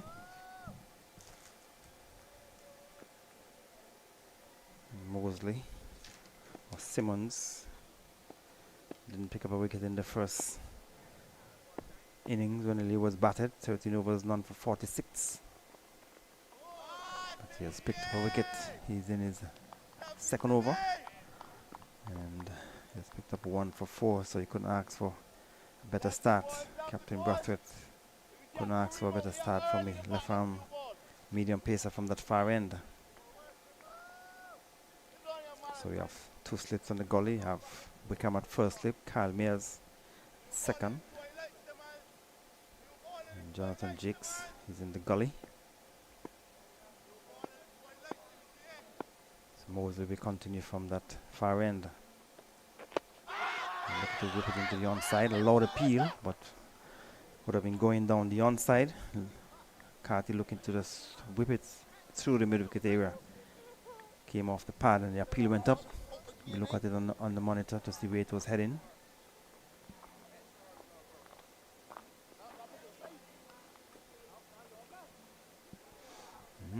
Going on with the angle. He was looking to go onside, Carty, when really he should have been looking a lot straighter than that. But that probably was going on with the angle. So the over is completed, and we now see umpire Williams having a long conversation with Matthew Ford. Probably still carrying on from not getting the decision going his way when he struck Mikhail Louis on the pad. He had a very, very strong appeal. Gary, my experience with these is that the player always loses, at least on the field of play. There is nothing to be gained from arguing with the umpire. You ask a polite question, you make your inquiry, you leave that alone. And you go and try again. So the first delivery, good delivery on the off stump.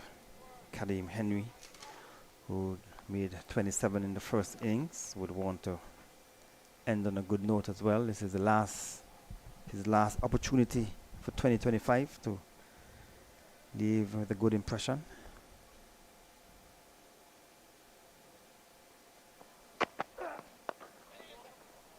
And we get a single.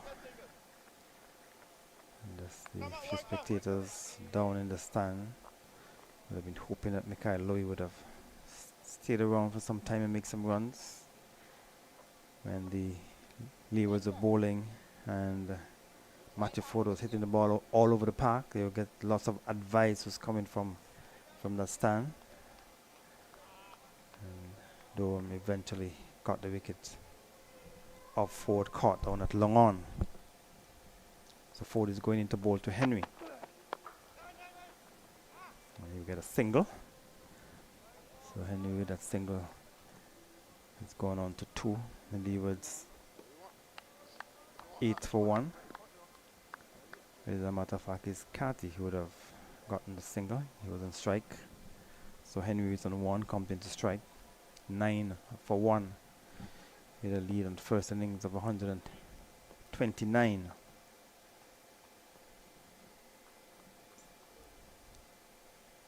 So Ford is in his third over. And Henry will pick up at least a single. As Cumberbatch down on the back of the point boundary has some money to do across to his right. Single to Henry. Score moves on to 10. 10 for 1. Batsman out, Michael Louis, caught at slip by Mears, chasing a wide delivery. He made 6. Last year we saw Michael Louis made 2 centuries here at Warner Park versus Guyana. He got one against Trinidad and Tobago. But he would have been hoping to end the season on a high. As Ford goes into ball to Casey Carty, too wide to attempt the Casey Carty, taken behind by the keeper. So just about 7 minutes to go before the second break here in this day night encounter between Leewards and Barbados. Barbados would have won the toss on day 1. And inserted the Leewards, who made 444. Barbados in reply 315. 2 centuries have been made. Graves and Ford. Slow delivery, but Carty is not going to be deceived. Just pushed it down into the offside to bring up the end of the over. 10 for 1 Leewards.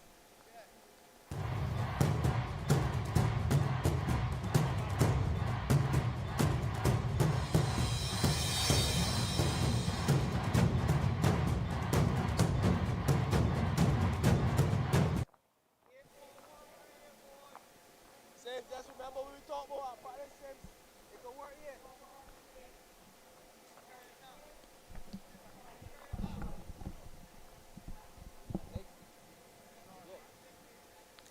So Raymond Simmons will continue from that far end.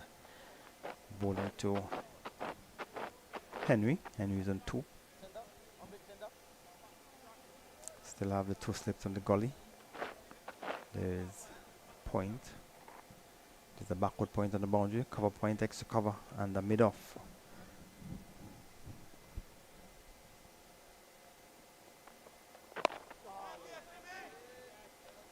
So Carty is playing it down to the captain, Brathwaite at mid-on. He was looking to probably play it squarer. He just got it down to mid-on, so there are 3 slips. So it's a 7 to field. There's 7 fielders on the offside and just the 2 fielders on the onside, mid-on, and the fielder down on the far square boundary. So there's a big gap on the onside. Henry is the batter on strike. So Simmons and Henry just pushed it down to Warwick cannot extra cover. So Simmons will have to hold that off stump line. He has been doing well in terms of the line and length that he has been bowling, just on about or outside the off stump. And we saw a rash shot by Michael Louis to be out caught at second slip.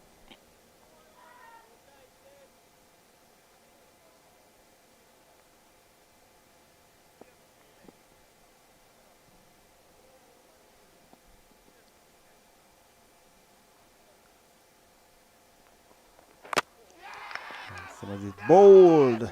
Karim Henry getting a delivery outside the off stump, probably keeping a bit low, came from the inner portion of the bat, went onto the boot and onto the stumps. And Barbados have picked up a second wicket. Leewards, they are 10 for 2. I want you to look at the replay, Gary. and you see exactly why Henry lost his wicket. His foot movement was just non-existent. He just stood there, threw his hands at it, and it came from the inner portion of the bat, the toe end, and back onto his stumps. Not back, not across, not moving into line, just stabbing at it and taking the edge and coming back onto his stumps. That's poor technique. So Barbados have come back well in the second innings of the Leewards, picking up 2 early wickets. They're now 10 for 2. And that has brought Amir Jangoo into the middle. So Leewards could find himself in a spot of bother if they continue to lose wickets. And Simmons, who didn't pick up a wicket in the first innings, has now picked up 2 for 4 in 2.2 overs.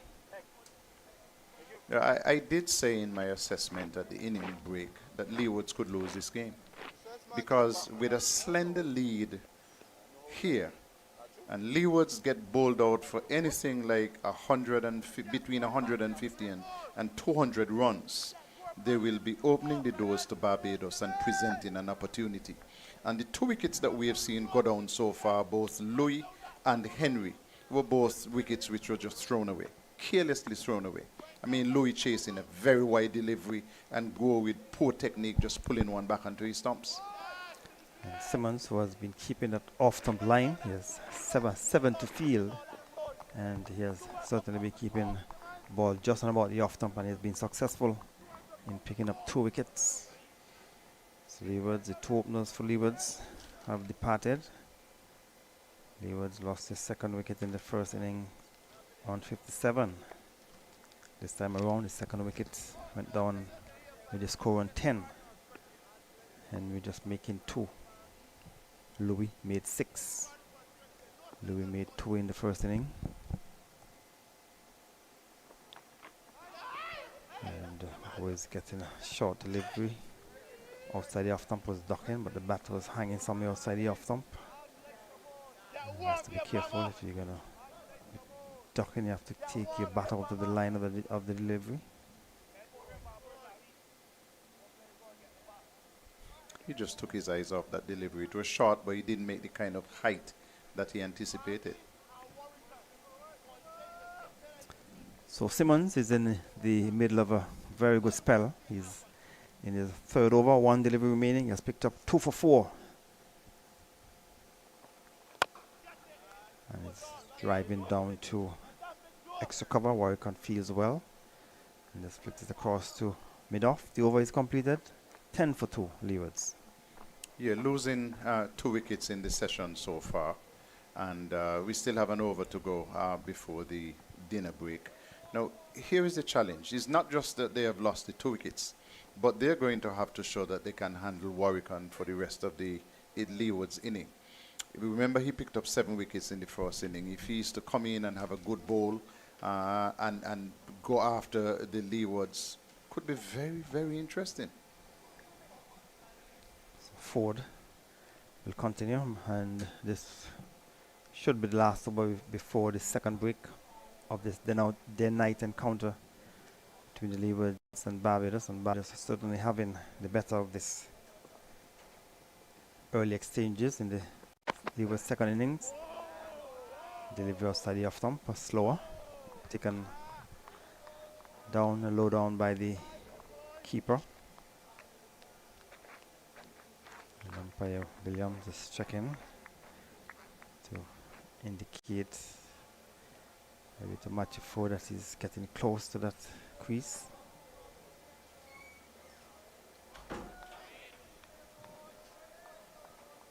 Ford You is see, an important factor, Gary, is that Barbados scored quickly. so the 2 deliveries in the over so far. Slow deliveries. First one on the off stump. Second one was offline.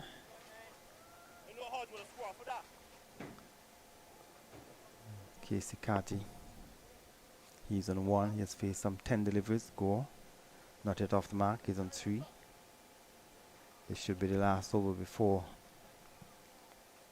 the 2nd break of this 3rd day's play here at the Warner Park. The Centurion in the Barbados inning Ford be in behind it, and Casey Carty when he's batting, sometimes he looks so easy, but it's often would give his hands away. So he would have to play a long knock for the Leewards if they had to prevent Barbados from continuing to pick up wickets.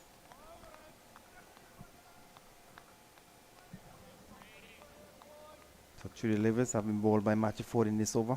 3 dot balls, 2 slips gully, cover extra cover and a mid-off. And McCarthy is easily in behind it. Ford is having a little byplay with Carty, just applauding.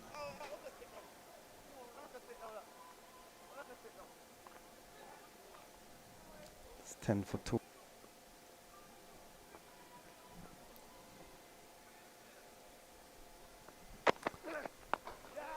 Another slow delivery from Ford, punch down to mid-off, down to the captain Brathwaite. Lots of chatter out there. Carty, I'm sure he's experienced enough to not to be bothered by the chatter that's coming from Ford. And there's Carty slashing outside the off stump, taken behind by the keeper. Over is completed, and that should be the end of the second session here on the 3rd day's play here at Warner Park. Delivery outside the off stump a bit too wide. 1 delivery left until the dinner break. You should be happy to see that delivery is wide of the stumps. Cannot get you out bowled. Cannot get you out LBW. You should be so happy to leave that alone. But Carty, it says to me that he probably is not in the very best headspace. He went after it, and luckily he missed it. So at the break, it's 10 for 2. Barbados would be the happier of the 2 teams on the day. We'll be back with you in about 35 minutes for the final session of today's play.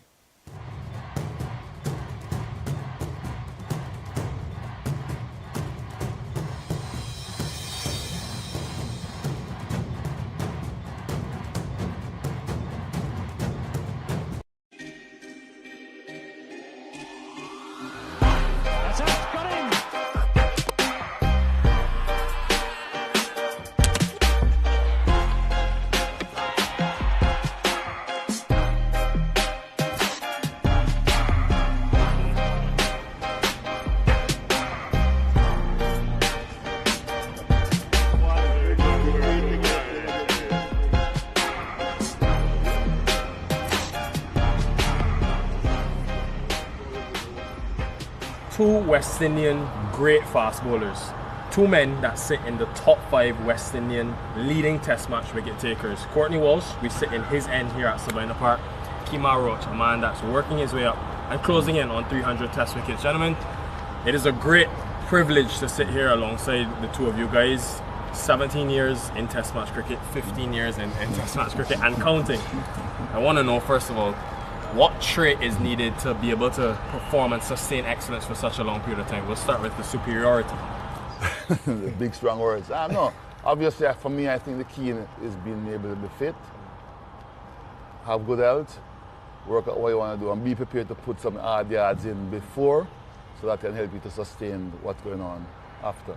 So once you look after your body and do the right requirements, and also knowing your body after a certain period of time to know when you're match fit and what you need to do to get match fit, was one of my motto, and I think Kemar has done that extremely well.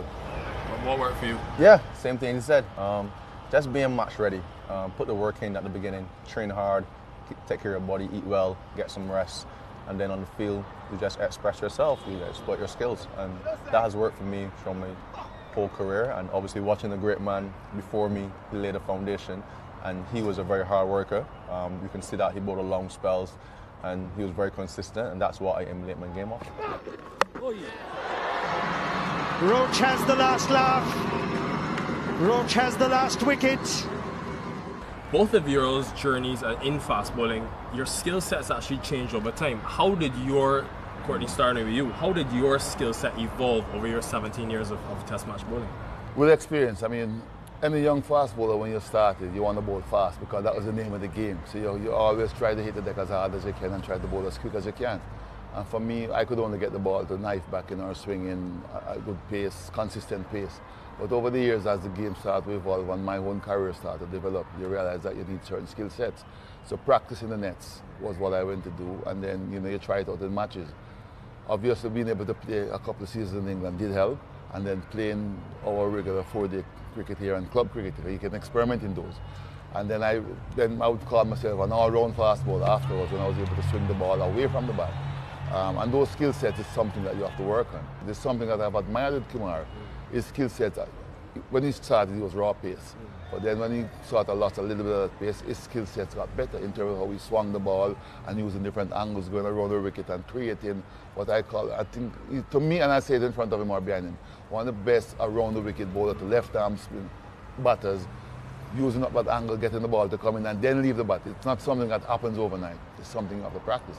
And that's how you get your game to evolve in terms of trying to be a complete fast bowler, which at the end of my career, I think I was closer to that than when I started. Second hit, magnificent from Kemar Roach. Third time lucky. When do you remember that time where it all sort of came together for you? Obviously, injuries help. Obviously, I lost some pace, so obviously I had to work on my skills more to become still an impact bowler in Test cricket. So I did a lot of work leading into 2015, 2016 after my injury on my shoulder, and some deep discussions and some reinvention of myself and my action helped me to do a lot more of the ball, and then I think I became a better bowler after that, instead of working up batsmen, challenging batsmen, front foot, back foot, whatever, but getting the ball to go both ways. I think I enjoy bowling like that more than bowling quick. It might sound funny, but pace put fear in batsmen's heart, but I like the fact of exploiting skills and exploiting weaknesses in batsmen, and I just think that's where I enjoy most. Edged and taken, make that 51 before Kemar Roach is probed, and he finally gets the reward. What role did Courtney Walsh play in Kemar Roach's development and role in the West Indies? Yeah, obviously watching on TV, obviously we all know of him and the Curtly Ambrose partnership. I think those guys, they set such a high barrier for fast bowling in the Caribbean that you just wanted to emulate them. Watching it in Barbados on CBC, I think seeing him and Curtly Ambrose run together, it was just heartwarming, and you just go outside right after the game is finished and you try to bowl like them, and it was really good times, and it just is a good foundation for my cricket going forward, and that's why I'm here, playing so long as I can. And Legend, there's a picture of you around 2011 having a chat with the three West Indian fast bowlers. I think it was Kemar, it was Fida, Darren Sammy was in it as well. What do you remember about Kemar Roach when he first burst on the scene that you really liked? Some of the questions he had asked, I liked his action from day one, but his attitude, being down to earth, some of the questions he asked. And then after that meeting, we kept in touch. I mean, we were always in touch, but we kept in touch more. And just to watch, you start to watch and follow the career. And I remember the one that stands out to me most distinct was a conversation I had with him in India when I was down there doing commentary, and he wasn't playing. And I was a little bit disappointed because I wanted to see him play, but they were just remodeling his action and stuff. And I said to him, it's only a pity you have to be doing the modeling of the action on tour. This should have been done before, and it should have enabled you to be playing. And he agreed, and we had good discussions about it to make sure that he didn't get downhearted, because when you expect to play, you're not playing, and he took it well. We kept in touch, we did a little bit of chatting after, and I just started to follow his career because of what I saw, his humbleness, but he wanted to succeed to be at the top level. And after that tour, he came back playing, and he hit the ground running.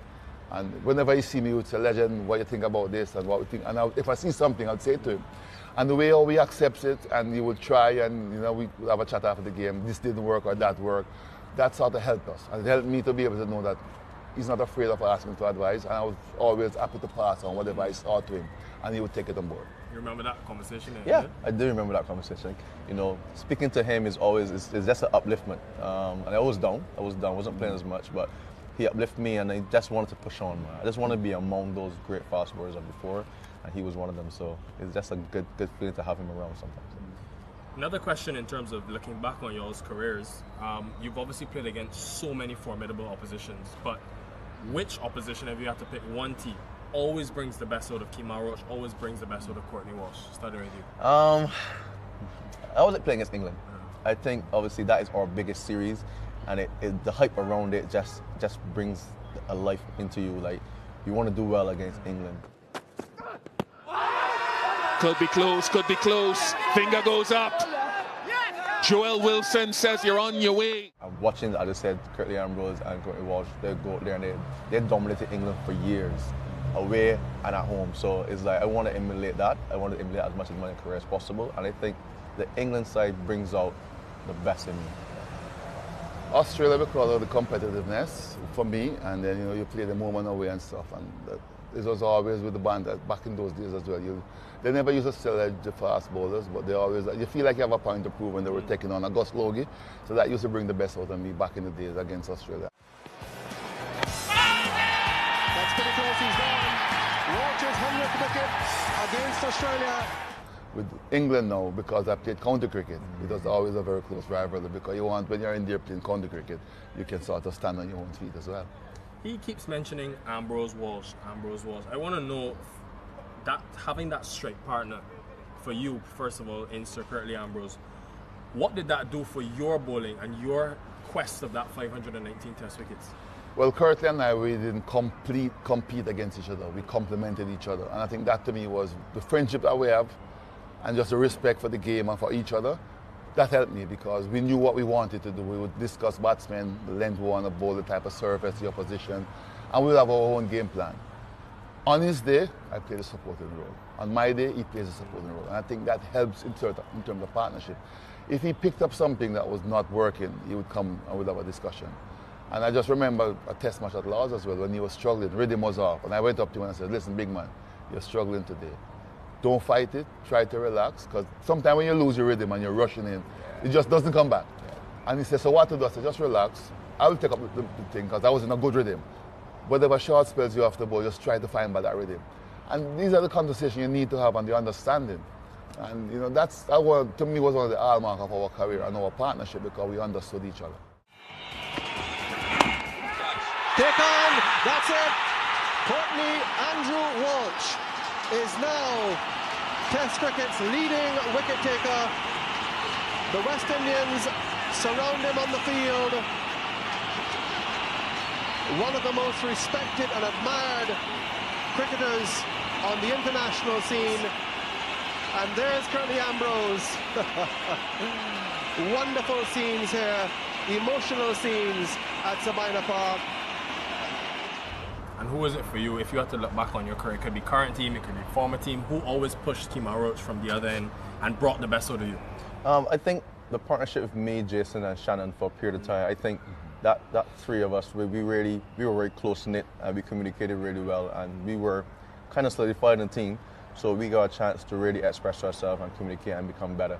I think that period in my career is really what pushed me to I want to be one of the great fast bowlers of West Indies cricket very highly. So it's that period is I really, really enjoyed the communication, the friendship I had with Shannon, obviously the friendship I have with Jason, obviously he's my countryman.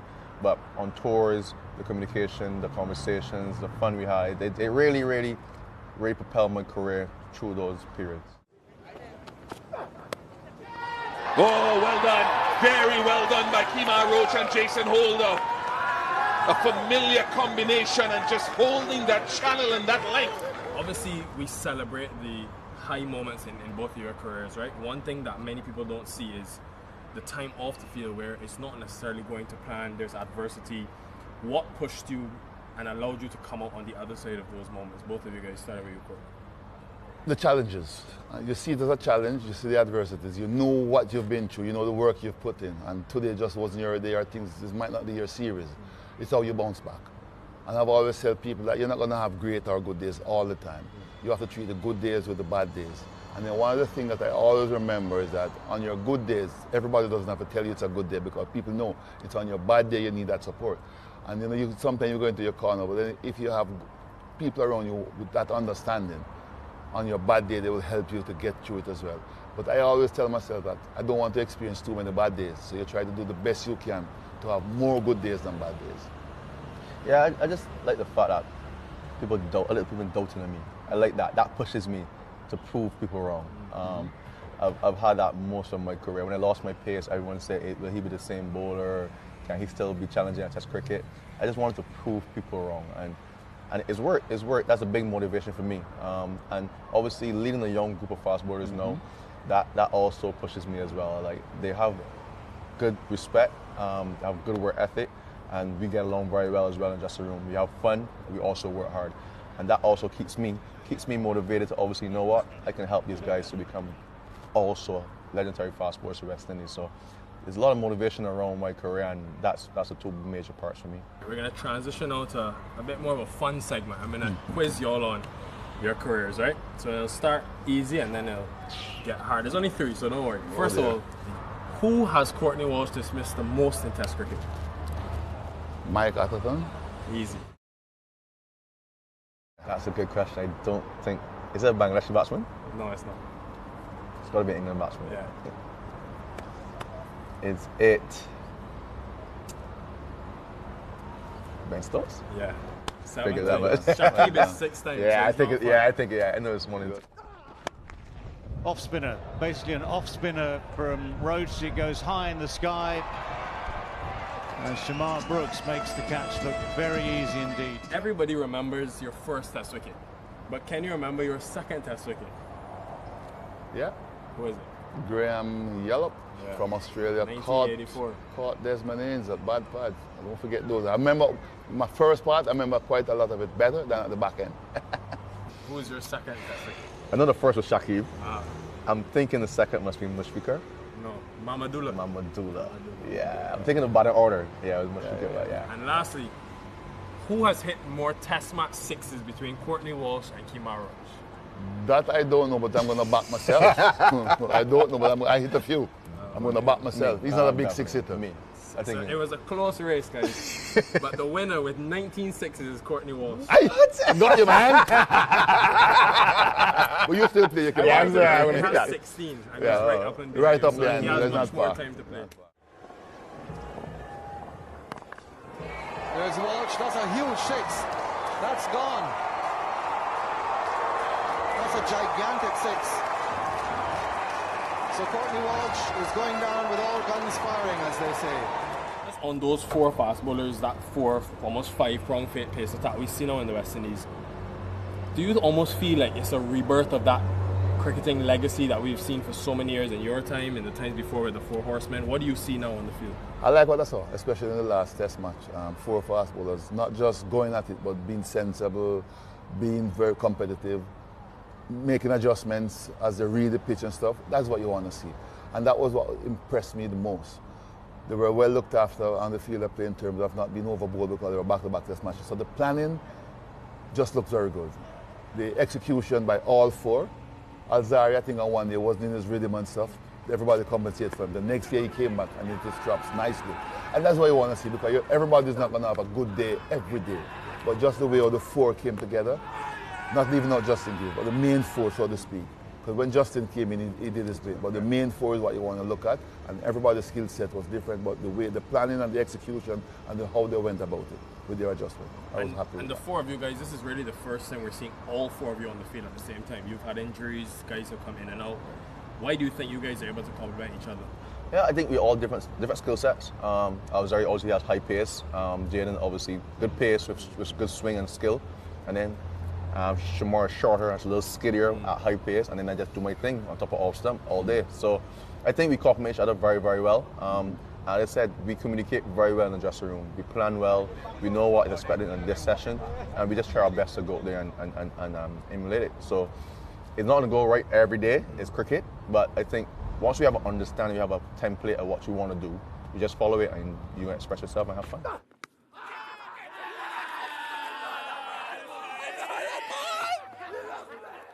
Last thing I want to ask about legacy. Obviously, it's been a couple of years now, only a couple since you retired. You can still get back out there. He's been telling me in the commentary box he can bowl a few. So he says. But I want to know, when you look back at Courtney Walsh's cricketing journey, what impact did Courtney Walsh have on fast bowling in the Caribbean? I probably not the best person for you to ask that, to be quite honest. But I think the legacy that was left behind, what I found out now is that it probably had more impact than I thought, because everywhere you go and you move around, people say, boy, we used to remember the good old days that you were playing, and it's good that you're still involved with the game and that you're helping youngsters and you can pass on advice, because to me that's important. But for me, I just enjoyed every moment of it, and it helped me to develop as a better cricketer, better person, better human being. And Kimar said something that I would just agree with 100%. When I just started, it was just pace. I was just thinking of raw pace. Injuries help sometimes, and losing pace helps. When I ended, the way I ended my career, I was much happier because I was able to challenge batsmen. I was swinging the ball both ways. I know how to use a short ball, and to me it was just a fascinating career to know that I went at stop at one end and then I got better at the other end.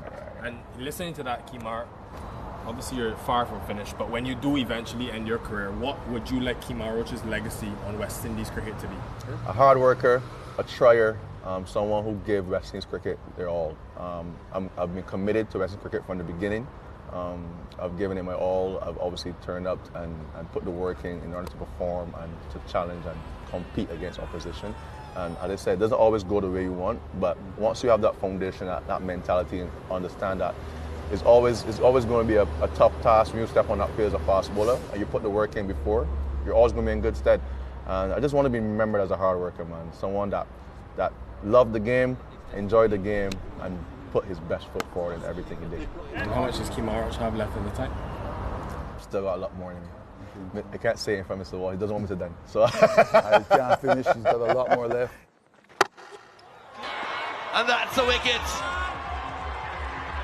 Recognising the crowd, his 10th 5-wicket haul in Test match cricket. And what I would say, I think what we have in common, 100% we give all the time. When he goes on the field of play, he gives 100%, and that's one of the legacy I think I would have left behind. No captain or no teammates can say when I went out on the field of play, I didn't give 100%. Might not be the best day that day, but I'm leaving everything I can on the field of play. When I come off, I must can say I did give 100%, and that's one of the things I've noticed with him. The definition of longevity, the definition of hard work. Two guys who will play such an instrumental role in inspiring the future of you at home and thousands of West Indian fast bowlers to come. Gentlemen, thank you. cheers. Thanks. No problem. One thing I love about being from the Caribbean is we get to interact with people from different races, different cultures, different creeds. And today we want to speak to Trinidad and Tobago Red Force cricketer Amir Jangoo about his beliefs, his faith, especially during this month of Ramadan. Of course, many of you may know of Ramadan from seeing the celebration marked in the news and in other media, but we wanted to sit down with Amir and speak to him about his faith and what drives him during this holy month. So Amir, tell us about Ramadan. I know we all know a little bit, but from your perspective, having lived it your entire life, what is Ramadan? Basically, it's the month where the Quran was revealed. So obviously, it's all about sacrificing, not eating food or having any drink. Obviously, abstaining from a lot of things as well from the outside world. But having said that, it's a month of a lot of prayer, doing extra prayer, and a lot of blessings is in this month. So it's one of the best months of the year for me. And yeah, I really look forward to it, and I'm just enjoying it now. We think of Ramadan a lot from the fasting perspective.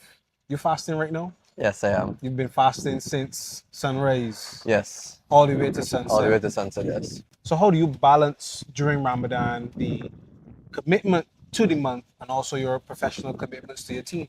Yeah, obviously, it is difficult physically. When I have games, I don't fast because obviously the temperatures that we play in and obviously having to stay on the field for a long period of time, it's a bit difficult. But having said that, just because it's my livelihood and it's such a physical demand, I can't miss fast on those days. So normally what I do, you can either give charity or you can make up the days after Ramadan. So according to whatever you want to do. And having said that, I think I fast on my training days. It is physically demanding, as I said.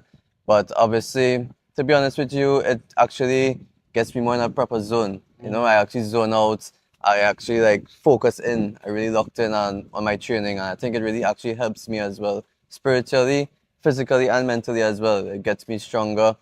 And having said that, I remember last year in the championships, we played against Barbados last year during the month of Ramadan as well, and I think we were just in some difficult situations batting, and I think I just zoned in so good.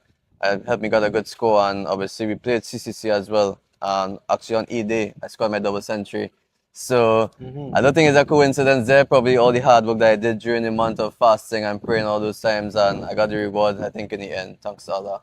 What advice would you give to your fellow Muslim players who observe Ramadan and still have to play and train hard and kind of build their careers? They don't want to be taking days off, but still want to adhere to the month. So what advice would you give to them to, balance everything? I think it's all about sacrifice. In life, you have to make plenty of sacrifices, but for this month especially, make the sacrifice. Obviously, if you know you have to train, one thing I focus on and I tell a lot of guys is that you have to focus on your diet as well. So obviously, if you know you're going to train hard and you're going to be in the sun for a long period of time, hydration is very important the night before. Obviously, eating a very good meal as well with complex carbs, a lot of protein as well. That's what I would eat any morning time. So obviously, once you get that covered, then all about it is just when you get to training, you just have to lock in and do the training that you have to do the max of your ability as well. It's not to say that you go to training and you lack off because you're fasting and you're tired and stuff like that. You still have to put in the hard yards. You still have to do the work in training. And I think after that, everything else works out in your favor. Obviously, it's all about execution on the day itself. Playing cricket as well, it's a lot of pressure, As soon as you step on the field, it's a lot of pressure. So I think being strong in my faith as well, that really helped me as well, I think, going along the way on a mental side of things as well. Obviously, there's times where you will have tough periods in your career. You're going to struggle a lot, probably a bad run of form, but at the end of the day, once you do the hard work in training, and as well as you have the faith as well, you take that little time for yourself to speak to God and, just have that mental side of you just to be relaxed at the end of the day during those hard times. So I think that really helped me a lot. And yeah, just really enjoying this period of time. How do your teammates support you? Yeah, definitely. The amazing thing, as you said, that we're so diverse in the Caribbean, so many different religions, different cultures and stuff like that. Coach Amir, he's a Muslim as well. So he's been observing, he's been fasting every day. So that's amazing. Having said that, we pray as well together in the night time. So we have a really close relationship. As well, the rest of my team members, they respect the religion, they respect everything that I do. They always ask me whether if I prayed for the day and stuff like that. So they always pray for the day? Yes, I am. Obviously. So yeah, they always keep me on my toes in terms of that. But yeah, it's amazing, man. It's amazing to see how they embrace it and they ask so many questions as well. So yeah, I love that about the team culture that we have, and yeah, it's really good. Well, Amir, thanks so much for this insight into your faith and your celebration. Ramadan Mubarak to you and your family. Thank you. Once again, thanks for sharing with us. Thank you very much, man.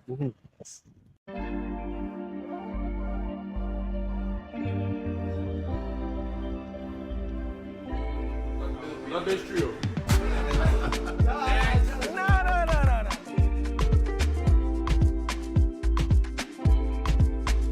Between the three of you, who is the funniest? Between you and Jadon. Yeah, funny at all. Yeah. Between Andy and I for sure. Yeah. And who take the longest to get ready? Me. Always waiting on this man to go for dinner. Always. Who is most likely to be late? No one really. Jadon got Me. Important things. Important things, nobody late. But like if it's dinner, casual, I think me, for sure. Jadon cuts it Yes. close. Who lifts the most in the gym? Then between Andy and I. Oh no, you look strong too. You see my legs? Where's your squat? 3. You win. Yeah. I think it's 3 I was 285 or something. I was 275. Who's the most competitive? It varies. It varies. Depends on what we're doing. Yeah. Table tennis. These two can't beat me, so I just always win anyway. If it wasn't cricket, what other sport would you like to play professionally and why? For me, I'll pick track and field because that is what I used to do before. So for me, if it's professionally, I would always go back to that. It would be easier. Football. You're not good at all. Yeah, I used to play football and it wasn't good. You mad? Wait, mean on a game? No, but all them mad. Yes, fine. Yeah, I have medals for football, eh? They give out participation medals too? No. Square banger from outside the box. Right. Top corner too. You. I would choose football because I actually played football at a decent level. Okay. I played the highest school Next. football level. Wait a minute. Next. Hey, I have an intercol game, eh? I've played intercall final and like big sellout stadium. About 5,000 people watching. Who do we think did the best at school? Definitely not me. Not me at all. Why that question? Jadon. I don't have a choice. Who is the toughest opponent or player that you have faced in your Test career? Probably say like Josh Hazelwood because of his skill. Yeah, I think he was one of the toughest bowlers I've had to face so far. Can I say it's just about enjoying the battle this far for me.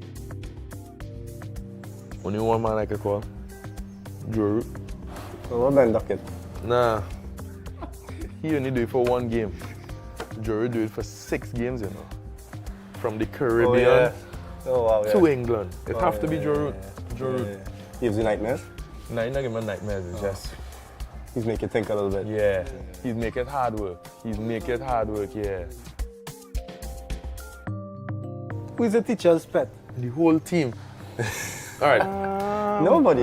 Nah, if we go in batting coach, the teacher's pet for the batting coach is Kevin Hodge. Oh, yeah. Full stop. Full stop. Yeah, my Conversation done. Nobody else. It's not nobody else. Conversation done. Kevin Hodge for batting coach. Full stop. This next one, real interesting. Who is the best dancer? In the whole team. Louis.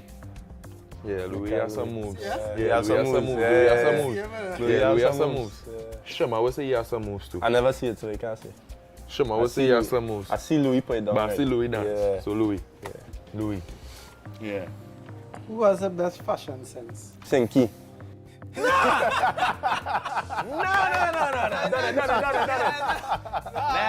Scott. Nah, you're doing that for spite. You're doing that for spite. Casey has the best some dress. Casey always fresh, yeah. Alright, this one I can probably say Sinky. Who is the loudest? We don't need to answer Sinky. Like the man. Kevin Sinclair. Kevin Sinclair. Come on, man. I'm gonna tell you out, man. This is an easy one.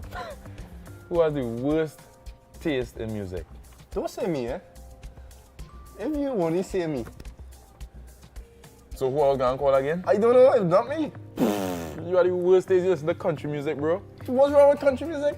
Everything wrong with country music. I listen to soca, I listen to dancehall, I listen to country, I listen to Afrobeats, reggae, you name it, I listen to everything. When? All the time. Who would you call in an emergency? Anyone out of the two? Yeah, anybody there. Anyone out of these two? Yeah, Anybody there? definitely. Yeah. Anyone. And who deals the best with pressure? I think one name that stands is Craig. Craig for sure. Yeah, Craig does be real calm. You No can matter never the tell if he's situation, taking on anything or not. Yeah. Can't tell what he's thinking, he's just... So yeah, Craig. Easily Craig. What has been the most memorable moment in your Test career so far? You go first.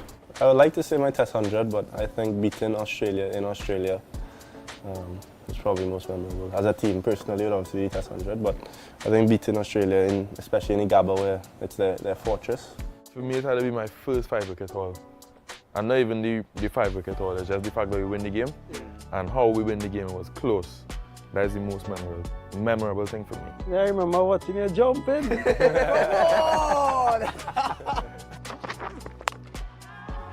To become the youngest West Indian fast bowler to get 5 wickets, and he does so. For me, it's my first Test wicket. It came off my second ball of my first over. So that is something I cherish as well. And we have a picture with that one. Yeah. Hands up. Who is the most naturally talented cricketer? In the team, Alec boy. Yeah. Alec just look the part all the time. Discuss the friendship that we have with each other on and off the field. Well, I can speak from when I started, because I didn't know any of them personally when I now started. I started playing cricket with Josh at probably 19, 20 years old. And we just created that bond when we played together for Trinidad in the first class setup. And then we all came together with West Indies, and the friendship just grew and grew, and we went on tours together. And every time we had to go for lunch, breakfast or dinner, we moved together and we sit near each other on the bus as well. Yeah, I agree. It was something just natural. It was just natural from the beginning. You know, we fight, how we could say, we go to war together, so we always just lean on each other when it's that time. But it's something that's come natural. We know each other, so like on the field, I would know Jaden bowl a bad over or something. I'd try and cheer him up a little bit. I'd know Andy's emotions when they're not going his way. Yeah, it's a nice feeling to have two of your best friends on the team at the same time. So.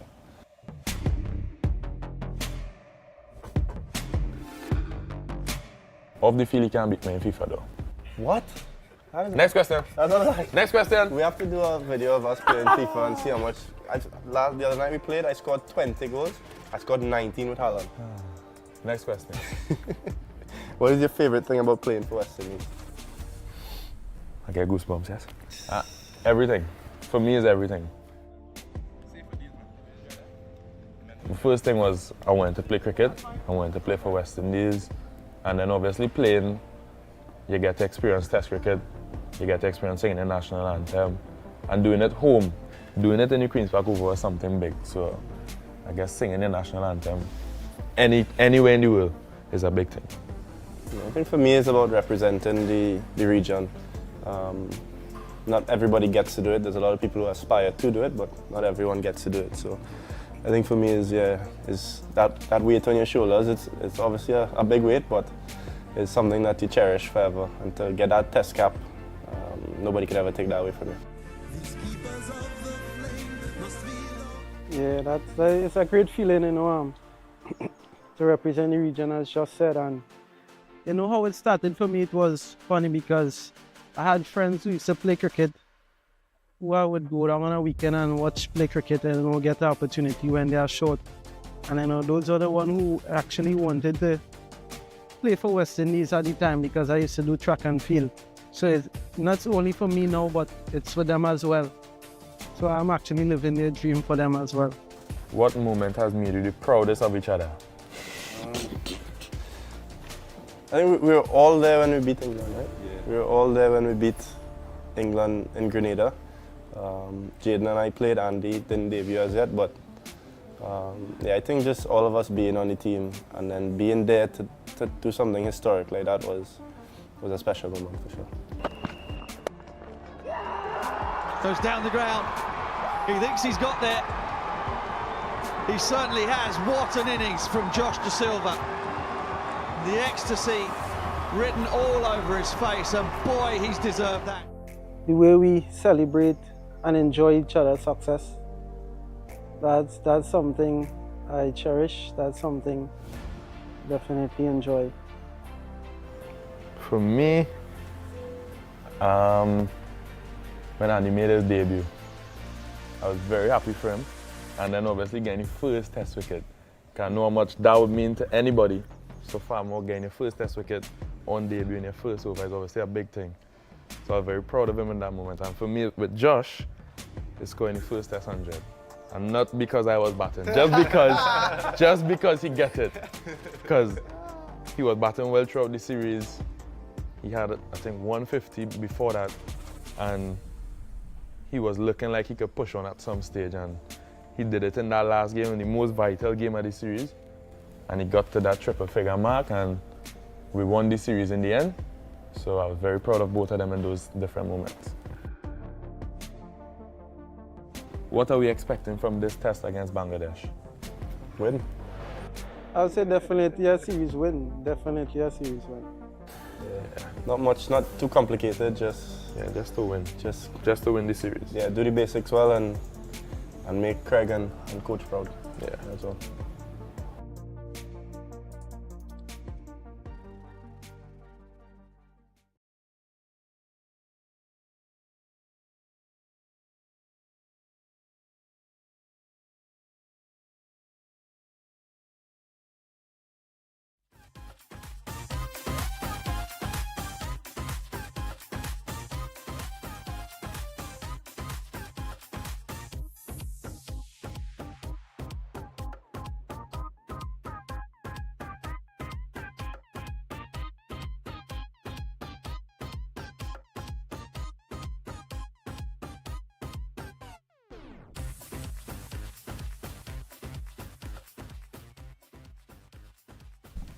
Well, good afternoon from Warner Park. It's closer to good evening, and players are going back out. The Leeward Island batsmen, they are already out in the middle. Casey Carty and Kareem Go. Carty's on one, and Go yet to score. And it's 10 for 2 Leewards, having led on first innings by some 129 runs. And good afternoon, good evening, Gary. Whichever one you prefer. Good evening to you, Smitten. We're in for a very interesting final session of this third day's play here at Warner Park. We can tell you that the Barbados team have had the better of the Leewards in the second innings. Yes, certainly, and they would have had a much better day.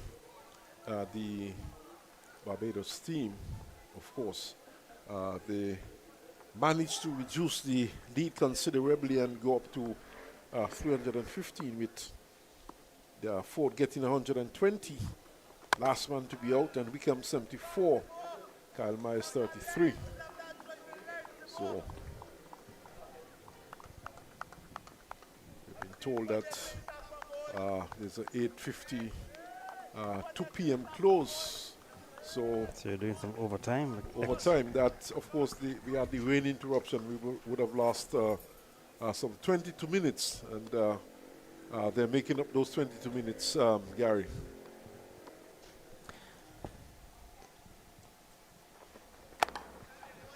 But here's Go, going forward, gets it into the offside. And there's no run. Gary, the season for two of the Leeward Islands batsmen have come to an end in terms of batting, that is. And not really getting a good outing in this match. Henry, the openers, Henry and Louis outside the off stump, and Simmons has done well. He has picked up the 2 wickets to fall so far. So just to look at some of the figures, Louis in particular. So he came into this match having scored some 421 runs, averaging 46.8, and failed miserably in this match. Just 2 and 6, really giving it away on both occasions. So he ends the season on 429 runs, and his average has gone down to 39. 2 slips, Gully waiting, point. Backward point on the boundary, outside the off stump. And then, Gary, if you look at another opening batsman, Campbell, for example, much talked about this season. He came into this round of matches 405 runs, averaging 45. And in the match, which is already completed, he scored 8 and 104. So he has gone over 500 runs in the season, tallying 517 runs and now averaging 47. Edged and caught. My word, good catch there by Mez at second slip. And Simmons has taken his third wicket.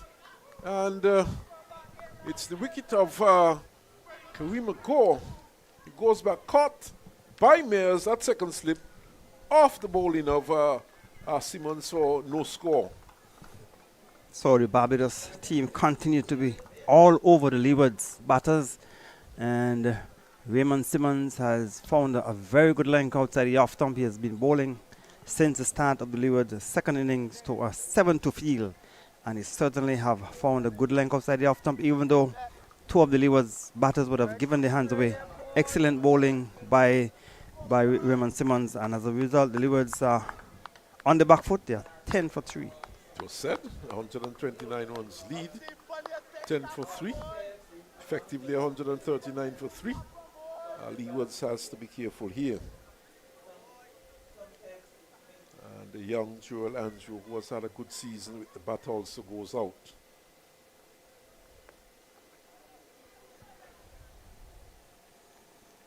got a half century in the first innings. So, dream start to the session for Barbados. Picking up an early wicket. Simmons with his tail up. Has picked up all 3 wickets. 3.5 overs, 2 maidens, 4 runs, 3 wickets. Southpaw coming from the far end and bowling over the wicket. So it's young Joel Andrew. 10 for 3 the Leewards.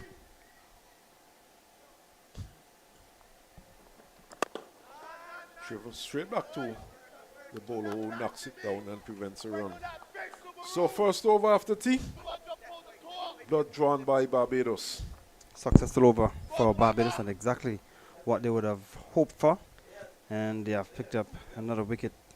And the Leewards certainly are in a spot of bother in the second innings. But you hope that you can get a good partnership somewhere. Casey Carty would still want to end the season on a high. But the Leewards are certainly up against it. And Jamaica, or not Jamaica, well, Jamaica would have lost to the combined campuses. And Barbados looking to cement their third spot by trying to defeat the Leewards. Yes, certainly. And Barbados has played well today. You see, immediately after tea, the bowling change. Cumberbatch replacing Ford, who opened the bowling before the dinner break.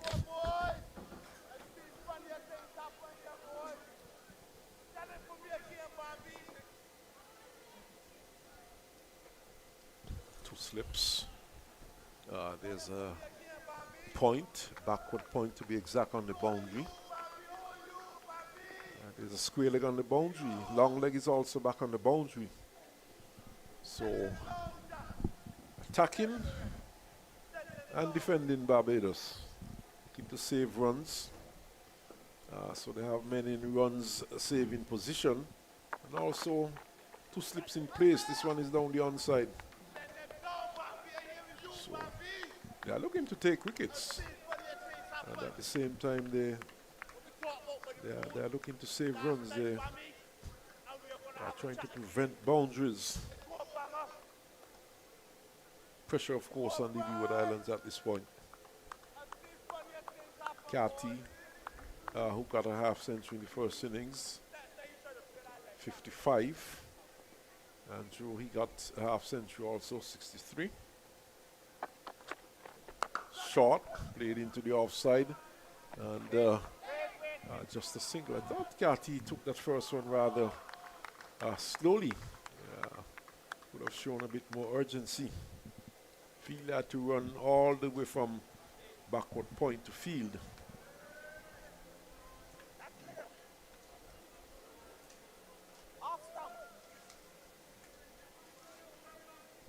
So, this match certainly still alive. And we could very well get a result in this match. A whole session left, just 1 over in the session so far, and play going up to 8 minutes before 9 o'clock this evening. The time lost due to the rain interruption, 22 minutes lost earlier on, are being made up. Cumberbatch asking long leg to go to his right, more towards him. Fine leg, in fact. The forward square has gone to backward square now. Short, and just turned nicely down to long leg for a single. So in recent matches between Leewards and Barbados in 2022, Barbados would have won by 4 wickets. That game was played at the Kensington Oval. Barbados 324 and 195 for 6. Leewards 179 and 446 in 2023. Leewards would have won that game. It was played in Port of Spain, Trinidad. Barbados 322 and 78. Leewards 154 and 247 for 8. Actually played into the offside, and it's going close to the boundary. Beats the man, moving away from backward point, and 4 runs to Carty. Well, a good shot. It was outside the off stump, and he pushed it. He played it square the wicket into the offside and into the boundary for four. Four welcome boundaries to the Leewards. And in the game that was played last year, Barbados won that by 9 wickets. Barbados 542 for 9 declared and 58 for 1. There was 288 and 311. Shot and well knocked down there by Ford. It's been having a good match. Ford seems to be an aggressive player, and it certainly showed in his batting.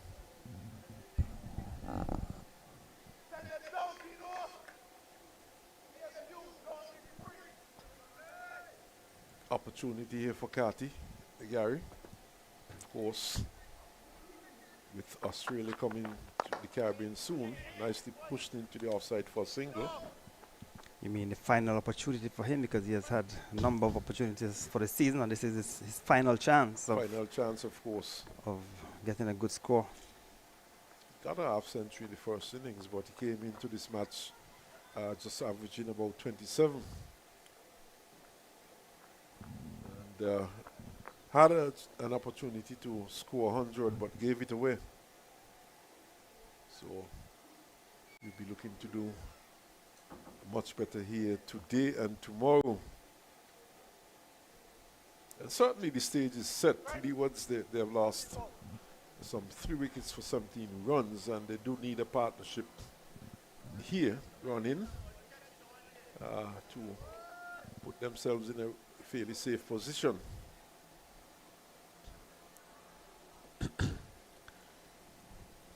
So we tell you that the 2 other matches have been completed in this final round of matches in the West Indies Championship. West Indies Academy defeating Windwards, combined compasses, defeating Jamaica.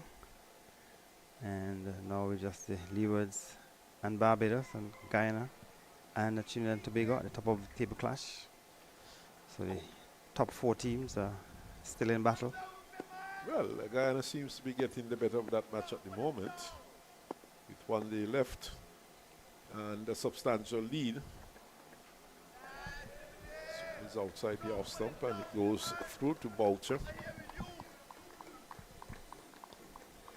So Guyana certainly in a good position to retain the championship, and they would also get $250,000 Smitten.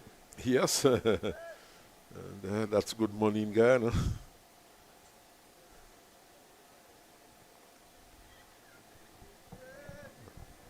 And that would be a few millions in Guyana, Gary.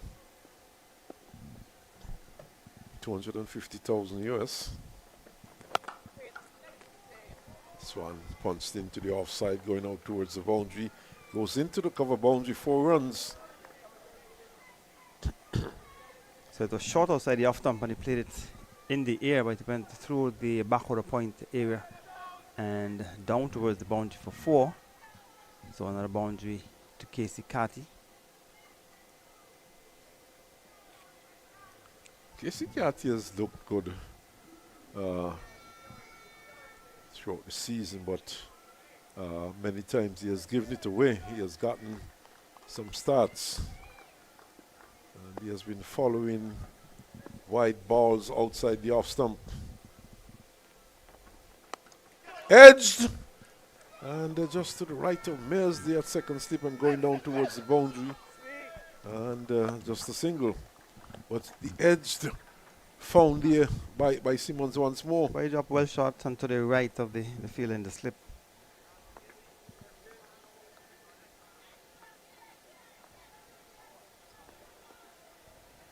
Yes, it was to the right, like I said, and well short of Mears, who's at second slip. But a fault shot, most definitely played that time. Just a single.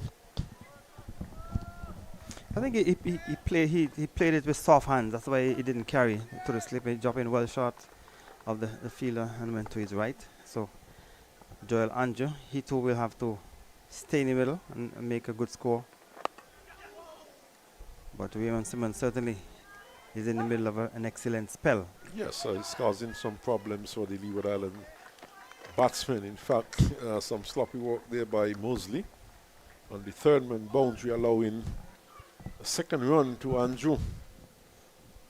So he goes to 3.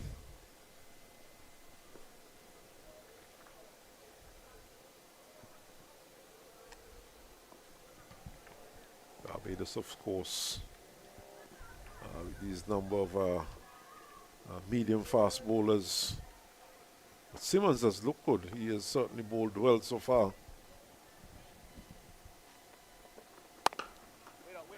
Played into the offside and knocked down there by Wickham. And I'm sure he would have a fairly long trundle in this Leeward Island innings. In fact, in the first innings, he was the most successful of the Barbados bowlers, picking up 7 for 111 when Leeward Islands batted. And Simmons has looked a different bowler to the first inning.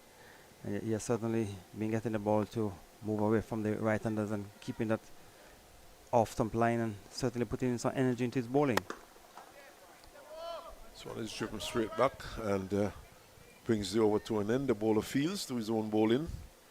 24 for 3.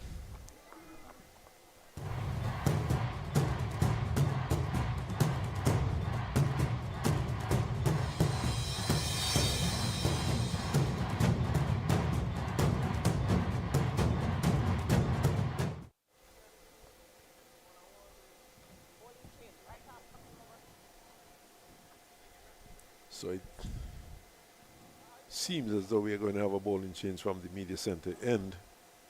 I see Mears with the ball. And of course, it's a twilight zone this time of the day. And they say it's a good time for bowlers to operate.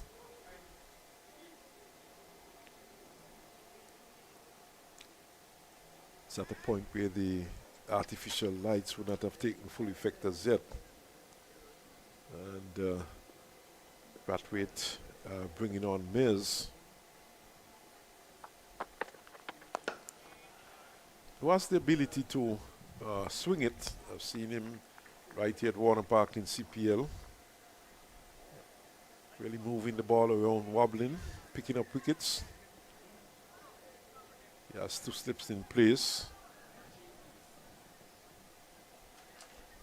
There's a short mid-wicket. But Cumberbatch's given a very short spell outside the off stump. So Mears in the Leeward's first inning would have sent down 10 overs, 4 maidens and none for 17. Bowled tight, but he didn't get any wicket. But I'm sure Captain Brathwaite, we're hoping that he can find that line and length just about the off stump and create some problems for the Leewards. Leewards, on the other hand, we hope that Casey Carter, who's in 12, will stay there, along with the youngster Joel Andrew. But they have lost the 3 wickets. Top 3 have been dismissed.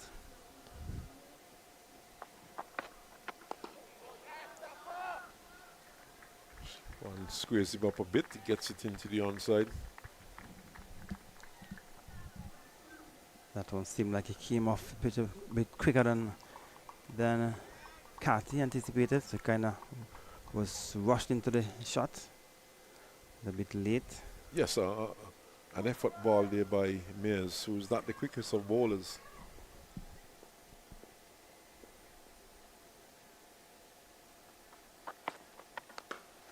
He's getting some inward movement, not prodigious, but some slight inward movement nevertheless.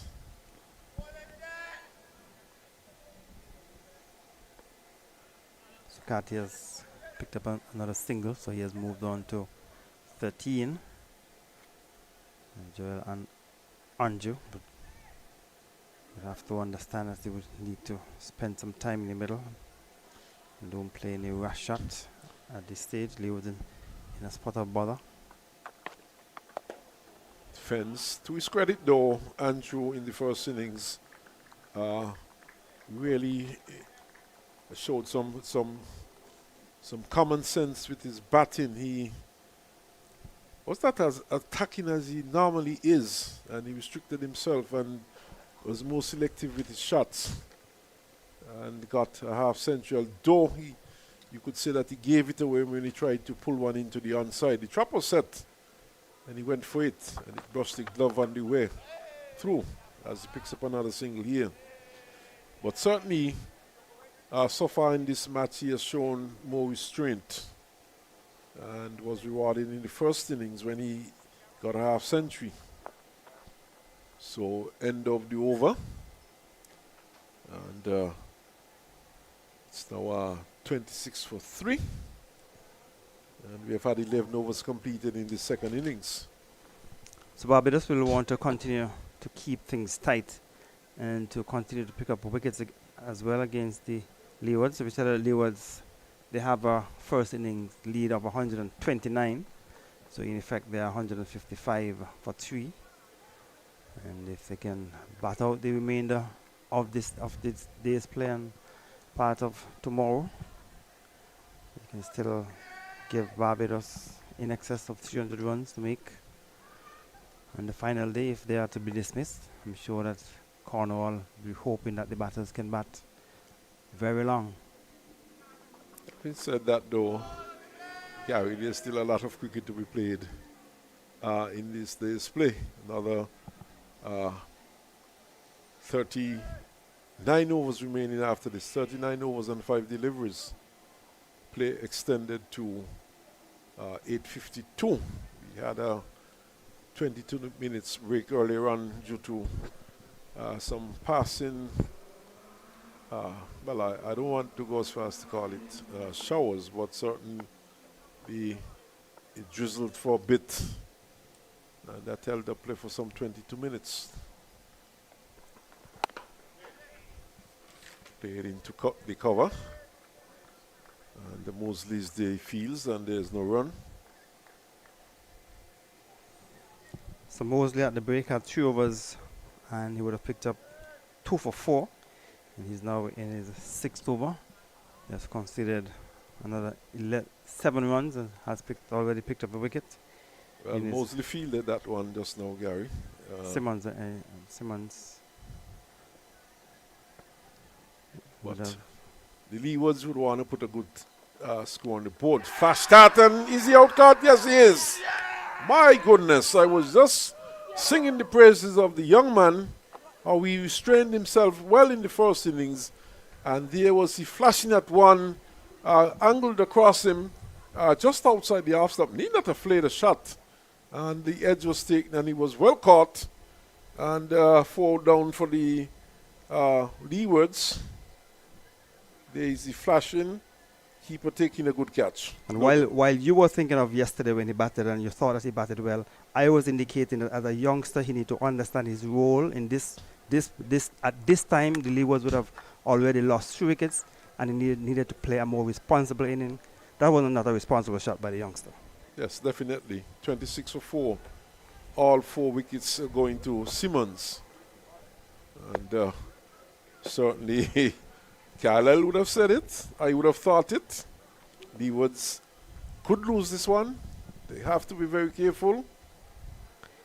And with Graves making 124 now out in the first inning, I thought he should have come before the youngster Joel Andrew, because Graves is an experienced player. Leewards would have lost 2 early wickets.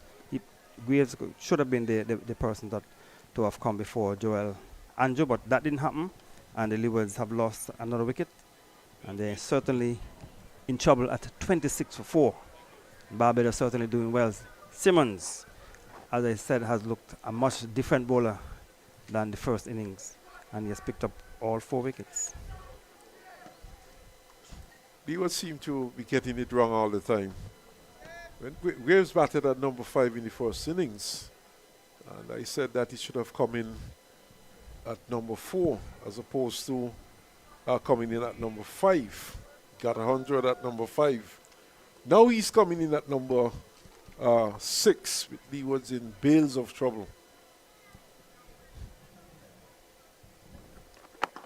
Turned into the onside by Graves. He gets off the mark immediately.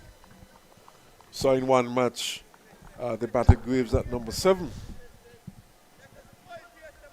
And one wonders what is really going on in the Leeward Islands camp. So Leewards probably they're certainly up against it and in danger of probably being dismissed this evening. Yeah. Lots of overs left in the evening, Gary. Another 39 after this one.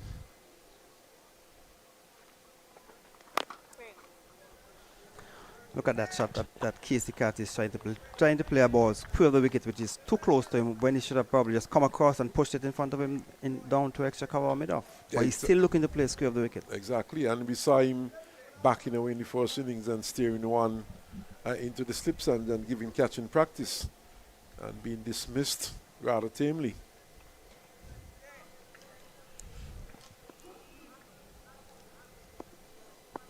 But Simmons has had a good spell though. He has bowled well. And this one is pushed into the offside. Brings the over to an end.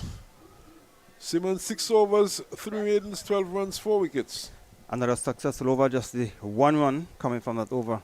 And Raymond Simmons certainly has pulled the choke out for Barbados, picking up all 4 wickets.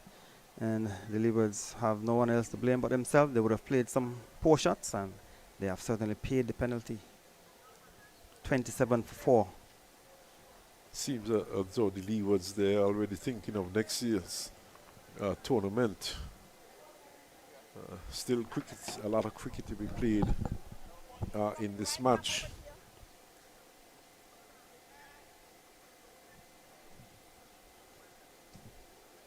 So Casey Carty's on 13, Graves 1. 27, the score. Lead of 129.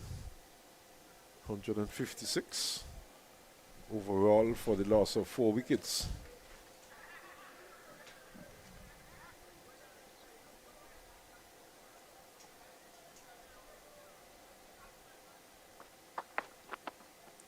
This one is outside the off stump and a long throw.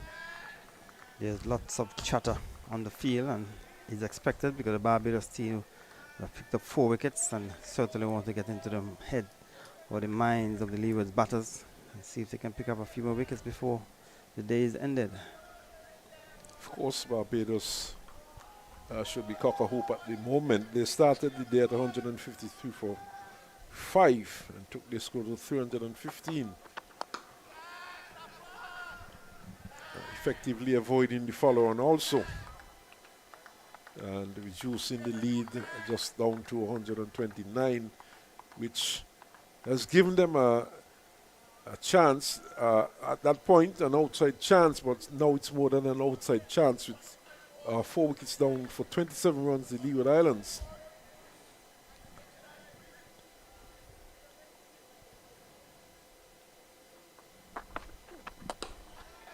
Fended. And the 10th wicket partnership for Barbados would have yielded some 60 runs. And so if Leewards would have gotten the last wicket quickly, they probably could have had a lead in excess of 175, but the last wicket partnership put on some 60 runs. And the number 11 batter only got 8 of those. Yes, and of course the 100 by Ford put them in a fairly good position from the overnight position of 157 for 5.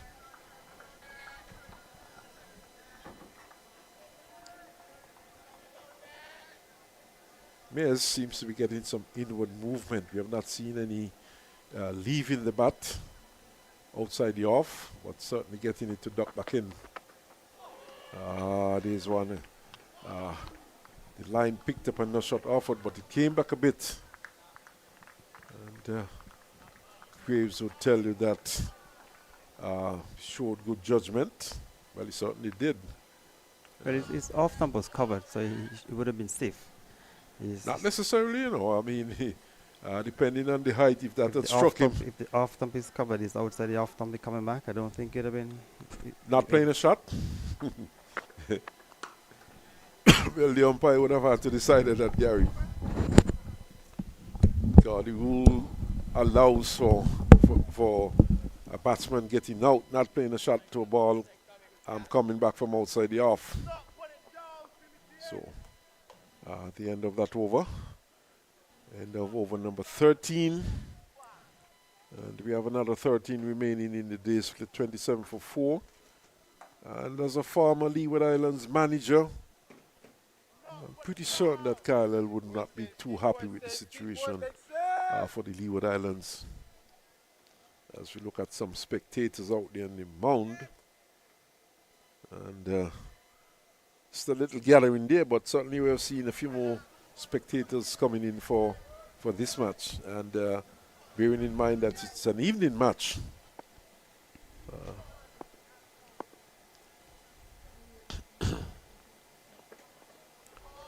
Outside the off stump. Welcome back, Carlisle. Good evening, Earl. And I did say at the break between innings that Leewards could lose this game if the approach was not right. And we've seen some pretty loose batting from the Leewards batsmen so far this evening. I did tell you, Barbados had nothing to lose. It was their duty to come hard at the Leewards and see if they could force some mistakes. Well, they have picked up 4 wickets. Interesting to Carlisle. Guy would have said that he thought that Graves should have come ahead of a young Joel Andrew. First innings, Graves batted at number 5. I thought he should have been in at number 4. This innings he's in at number 6. Well, somebody in the Leewards setup seemed not to be able to make up their minds what to do with Graves. There's no question that he's an outstanding batsman. But they seem intent on not batting him in the same position 2 innings in a row. And not only that, by batting him very late in the inning. You get in at 5 and you get 100 and you get demoted to 6. Just imagine that, you know, and he would have already batted at 7 for the season, right here at Warner Park. I think it was in the last match against Guyana. So you're left to wonder what's really happening.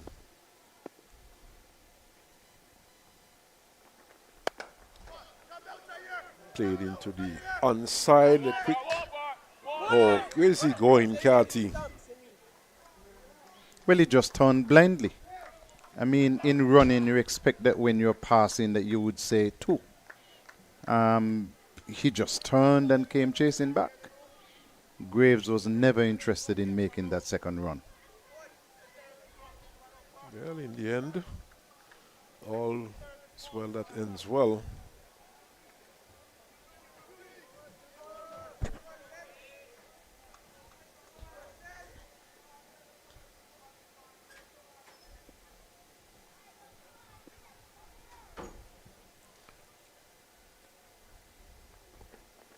Outside the off stump, the shot offward.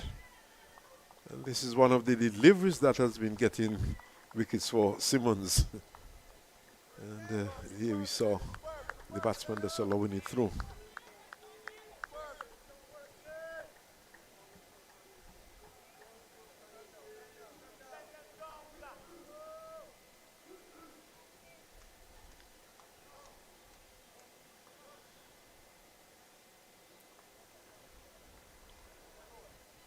So hopefully we will have at least 2 of the matches in this round going into the final day. This one played in the offside. One in Trinidad and Tobago certainly has gone into the final day. That's third day already completed. That match being a day match. And with another 37 overs left, anything can happen. With 4 wickets down. See the batsman there on his knees seems to be having some issues, some physical issues.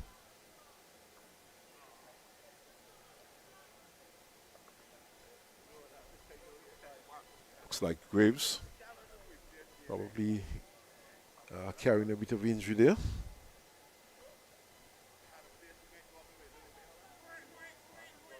And the Leewards would want Graves to stay on the pitch because Jamal Hamilton seemed to be he seemed to have injured his finger so badly that he's now wearing splints. And I suspect that he probably would have to go for a further check on that. It's possible that he has already gone to have the check and had his x-rays and so on, but he's wearing splints, which is not a good sign because 4 wickets down, you want Graves to stay at the pitch because if he's not there, Cornwall didn't bat in the first inning, and when we saw him bat in the last game, he didn't show the inclination to bat properly and stay at the crease. Yeah, so this score that you have of 28 for 4 could be far worse than it appears at the present moment. 28 for 6, possibly, technically. But I tell you something, Earl. There are not a lot of players, not a lot of persons who can read the cricket game and project it and look to see what is likely to happen. You know, a lot of people look at the game purely for entertainment. That is what the white ball side of the game has brought to cricket. But if you're looking at this cricket and you look and you see, well, Leeward's 444 and then the last wicket partnership putting on in excess of a half century, cutting into the lead, reducing the lead to 128, you must have been telling yourself at that point that you have a whole day and another session to go, which means that the Leewards team must bat properly. Because if they did not bat properly, did not get a good start, as we have seen here, they could be under a whole ton of pressure. As it is, you're talking about leading by 157 runs. You have a whole day to go, Earl. You know, yesterday when Leewards got to 400, we were saying that this is just barely par on this Warner Park track. We saw partnership today, especially the last wicket partnership taking Barbados up to 315 and reducing the lead to 129. And I totally agree with you. This is where the Leewards needed to bat properly because certainly there's quite a bit of time left in this game. But we saw Michael Louis chasing an awfully wide ball and gifting his wicket. Well, he has been doing that all season, gifting his wicket. I know some people But he like did to get close to 500 runs in the season. He did. Actually, yeah. He did get runs, but our concern is that he's gotten runs, he's gotten half centuries, and he has given it away when he shouldn't, when he should have batted on.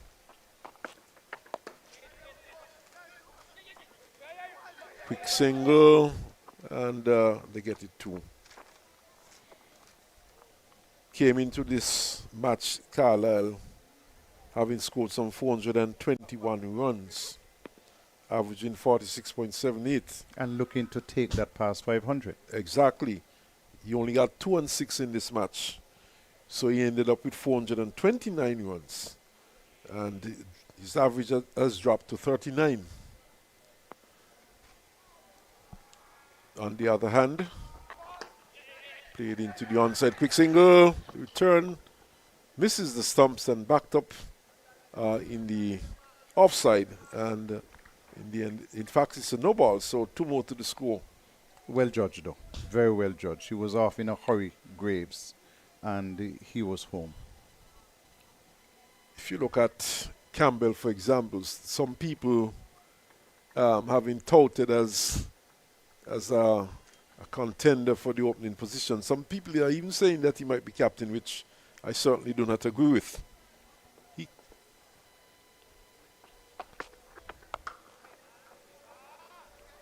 came into this last round with 405 runs, an average of 45. But he made the most of the last game he played. The last innings, in fact, he got 104, 8 in the first innings, and he has gone past 500 runs and averaging 47.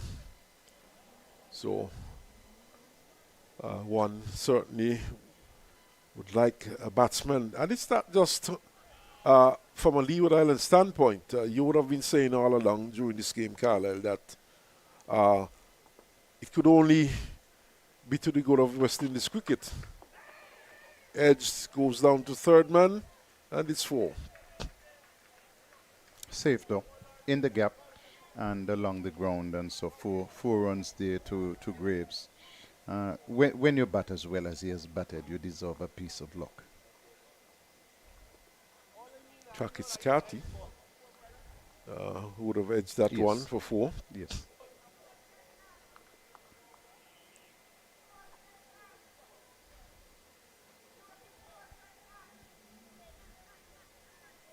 Carty has gone on to 19. He would have scored a half century in the first innings, 55 runs, and then we saw him backing away to a delivery which was not the right length for that shot, and just steering it into the hands of Slips.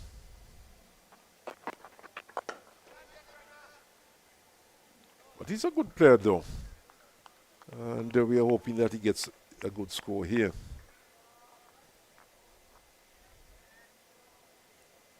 Few players around the region making runs, Carlisle. Kevlin Anderson, for example, he has been consistent. He bats in the middle for Guyana.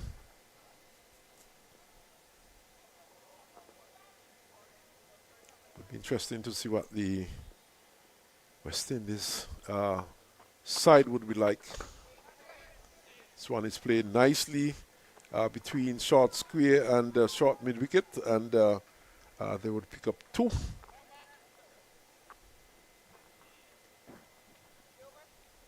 So 2 more to the score, and Carty has gone to 21.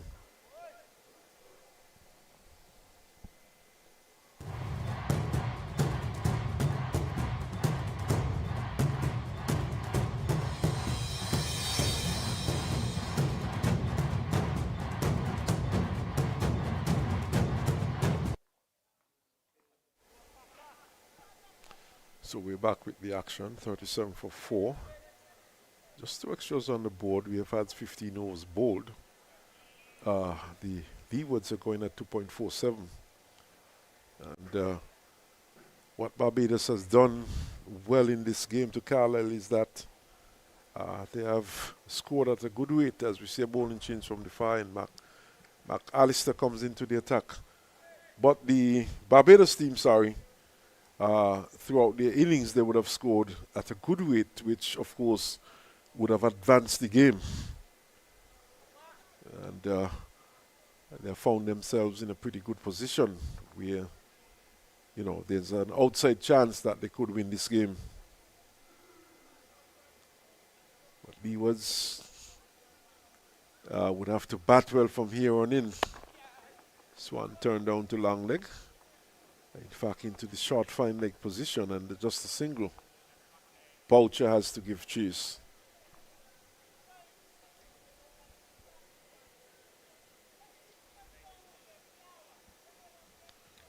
It's a good batting track, and Barbados, I'm sure, given an outside chance, they would try to get these runs. So here's where the Leeward Islands would have to try and bat themselves into safety. They would have already picked up first innings points. Down the onside, and McAllister really gives it his all. Really hits the wicket hard, but it has a tendency to be a bit short though.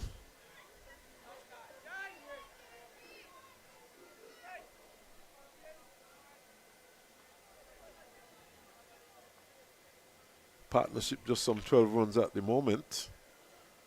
And Leeward's going at 2.48. Long way to go still for the Leewards. This one comes from something. We'll wait for the umpire signal. Yes, it does come from the leg of Carty and a leg by.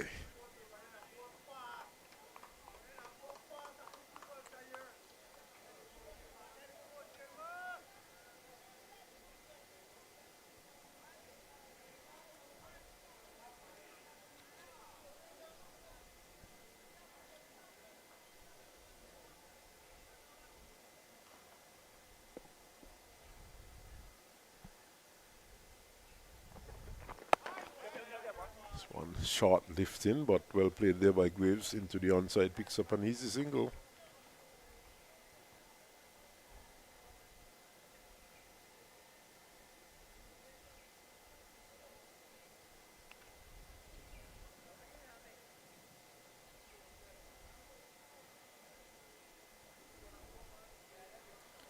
Four wickets down for the Leewards. And we are not too certain if Hamilton would be able to bat.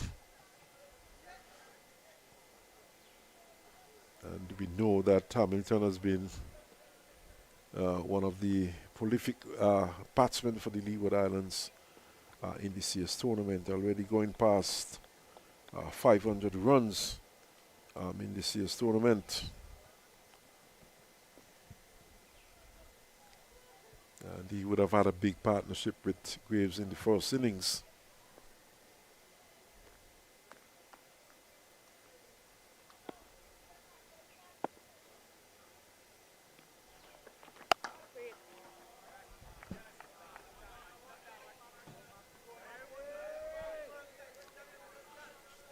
So Leewards cannot afford to lose another wicket just now. In fact, they would like to see these two bat out the day.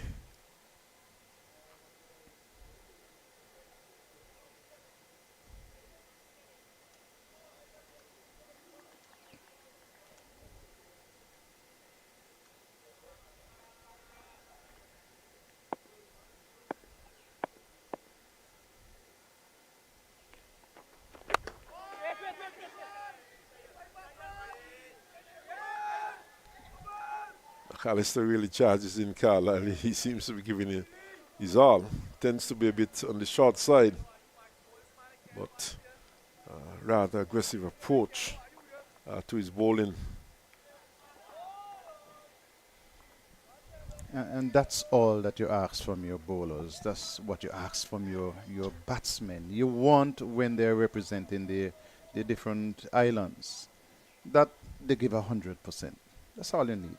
You have two batsmen here at the crease with the Leewards in trouble. And you're simply asking them at 40 for 4, two international players to come good. That's all that is required from them by the team. Because in just a little while, they're going to be playing against Australia. Most definitely. We're not too certain if these two would, but they are test players. So it's very likely that we can see both of them being featured.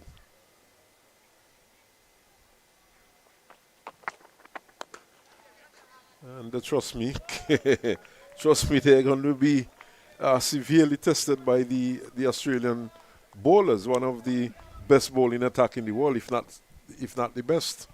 I'm suggesting that the bowling is going to be an improvement on what we are seeing here today. A vast improvement. We're talking about international bowlers. A vast improvement. So you have to be able to cut it at this level. Definitely. Australia, of course, with the top off spinner in Test cricket, Nathan Lyon. And then you have Stark, the captain himself, Cummins. And then not forgetting people like Josh Hazelwood. And their backup bowlers, they're very good also. Bolan.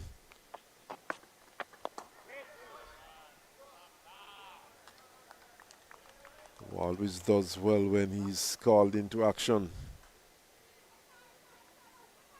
You see, this 4-day cricket is a test. for people to say, I am ready for the next step. And you have to be able to show the discipline and the patience at this level for you to be able to improve on that at the next level. I mean, you look at somebody like Grace, for example. He looks like a batsman who is ready to bat at this level and at the next level. Most definitely. You know, Carlisle, we would have discussed probably in the last match the fact that, you know, when test players get down to this level, they should be dominating. And one of the things we would have said that there are people like Winaka Moulton, for example, Stuart Williams, Keith Atherton. These are players who would have come down to this level and gotten double hundreds. And those days, the bowling was much better than what we have today.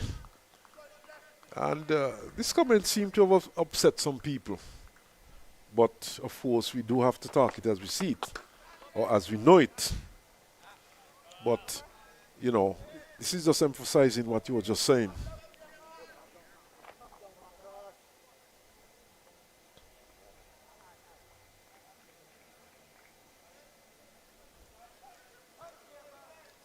So that's it, really the position after some 17 overs, 40 for 4.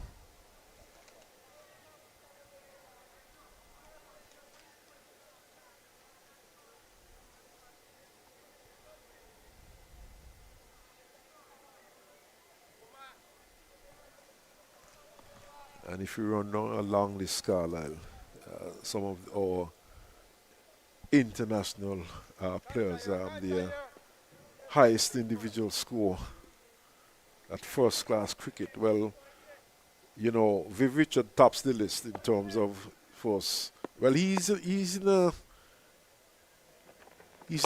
well, he alone is in one particular bracket. He's different to many, as this one is played down toward the long on boundary and just flick back inside the boundary, and the batsman are back for third run. But Viv would have scored some 322 runs, and I'm speaking about Leeward Island batsmen. Jimalini, his highest first class score 161. Ralston Otto 165. And these are highest first class scores from some of our Leeward Island batsmen over the years, which reaches 194. Sylvester Joseph, 211 not out. And Dave Joseph, 131, a bit low there. Short lifting outside the off stump. The batsman allows it through. Just swaying away slightly. Enoch Lewis, 158. And then you have Stuart Williams, 252 not out. Keith Atherton, and even 200 not out. Winaka Moulton, 231. Kyron Powell, 139, a bit on the small side. That's a baby 100 Carlisle. Swan played into the offside up to cover point, a single. And you go on and on. Ridley Jacobs was a wicket-keeper batsman. His high score 149.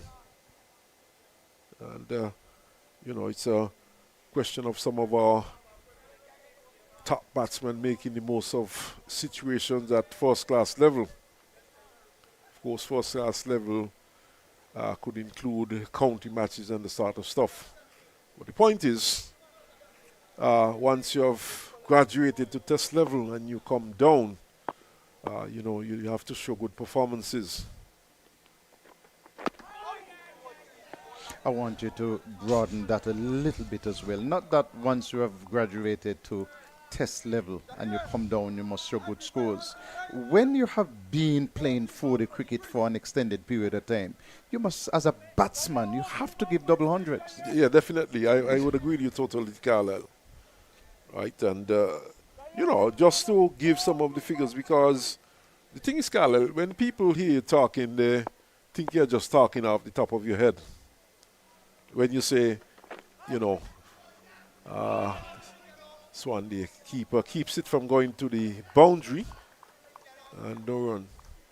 But when you're talking these things and you talk about players doing well at this level, and as you rightly said, not only playing Test cricket, but once you've played enough 4-day cricket, and you come back year after year and you are satisfied with small hundreds, you're wasting time. You're not showing improvement. Exactly. And as a matter of fact, Carlisle, I'll get back to that in a moment. Pushed into the offside. And, you know, some players in the past, they would have had to come back year after year and shown this improvement and made high and high score before they broke into the Test team. Ralston Otto never got into the Test team. And he had a prolific season. Well over 500 runs, and at that point, I think less cricket was being played then. And he never got into the team. So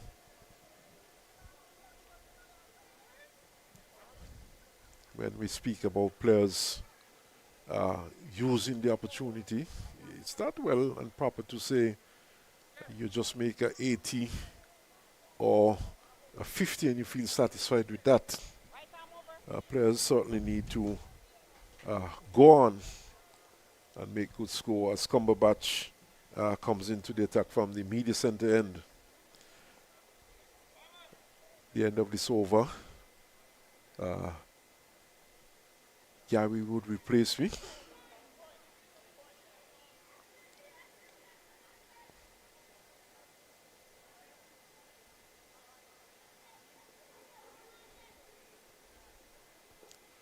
.45 for 4. Used to be batting a while together, but the partnership is just 19 runs. But of course, they are in a position where they need to consolidate for their team.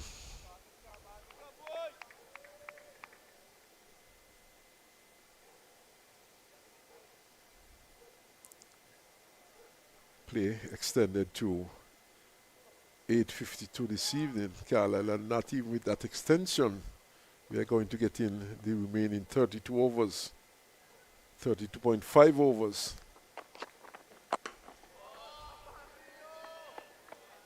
In fact, it's just approaching the 7 o'clock hour, which means we have just about 8 minutes shy of 2 hours play remaining in the day's play.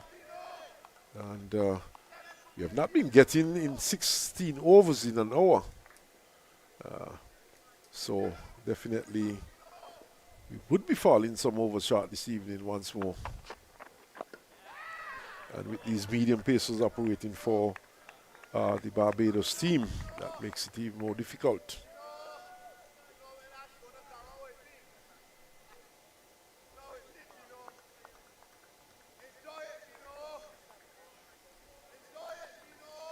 So Carty defending stoutly, getting well in behind that one.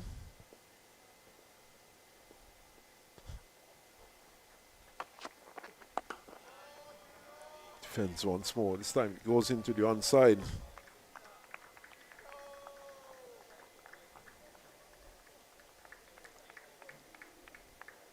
I think though that it should not just be all about defense. I think the Leeward Island batsmen should be looking to rotate strike. The point batting for several overs and the scoreboard is not moving.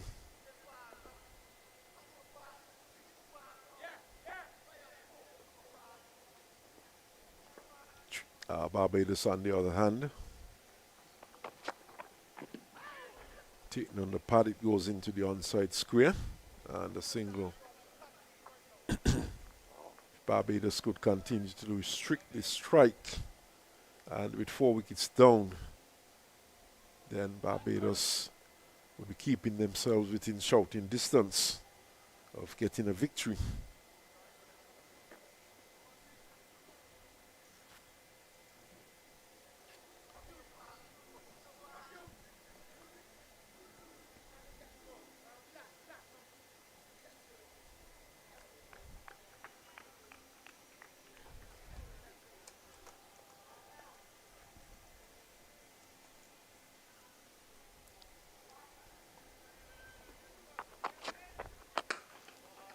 defended by Graves. The over comes to an end. And my stint comes to an end at this point. And it's 46 for 4.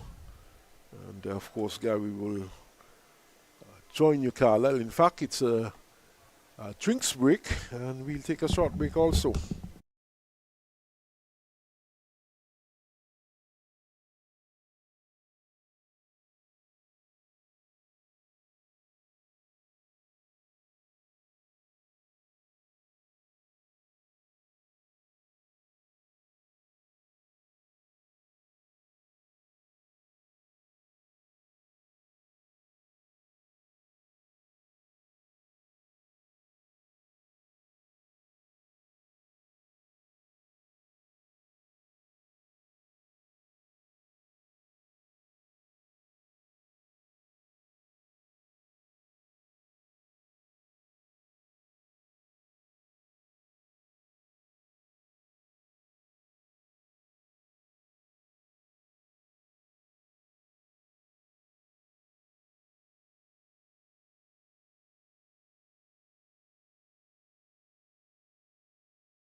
So welcome back to Warner Park after that break. The Leewards are 46 for 4. They're trying to build a partnership. These two came together on 26 in the 12th over. Carty's on 25, and Justin Graves, who would have made a century in the first inning, he's on 4. I saw him earlier, seemed like he was suffering from a little bit of back spasm. Seems to be okay now. So McAllister will continue from the far end. So Barbados certainly have started well. He was lead by 175. And Casey Carty will get a single. Hold the total on to 47. So Barbados came out and got some early wickets. The Leeward's batters would have gifted their hands away. The opening bowler for Barbados Simmons would have gotten all 4 wickets. And Justin Graves, who is on 4. And they have some 31 overs to bat after this. If they are able to get through the 31 overs, play has been extended to 8:52. McAllister bowling from that far end, but we have not seen the advent of Warwick, who would have gotten 7 wickets in the Leeward's first inning. He got 7 for 111, and maybe we should be seeing him in the attack pretty soon, because I'm sure Barbados will want to continue to pick up wickets. But these two seem to be settling in, and you don't want them to be gifting their hands away. Carty would want to end on a high note.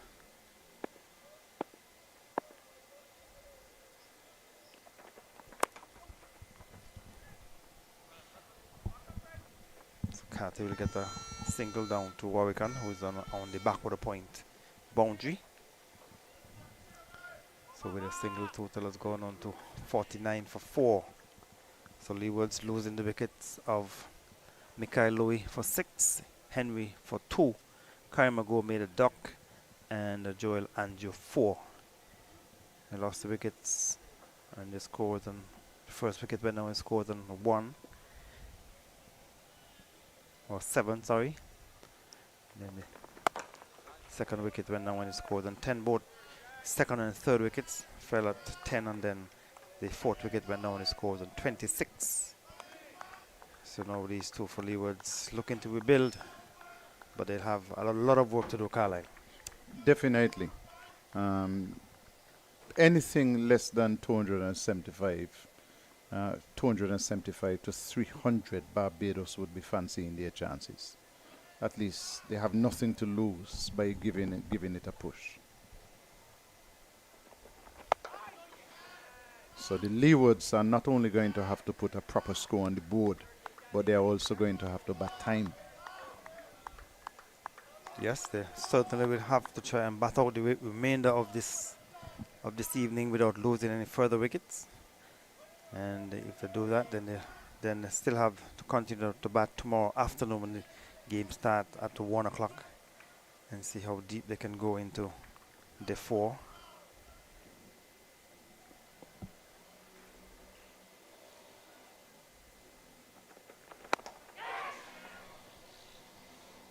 So Graves is getting the delivery. The hands of the fielders going in the air, ball probably left the bat in the air, but well clear of any of the fielders on the offside. The over is completed. The 50 for Leewards coming up in 20 overs. The latest score here at Warner Park, Leewards 50 for 4.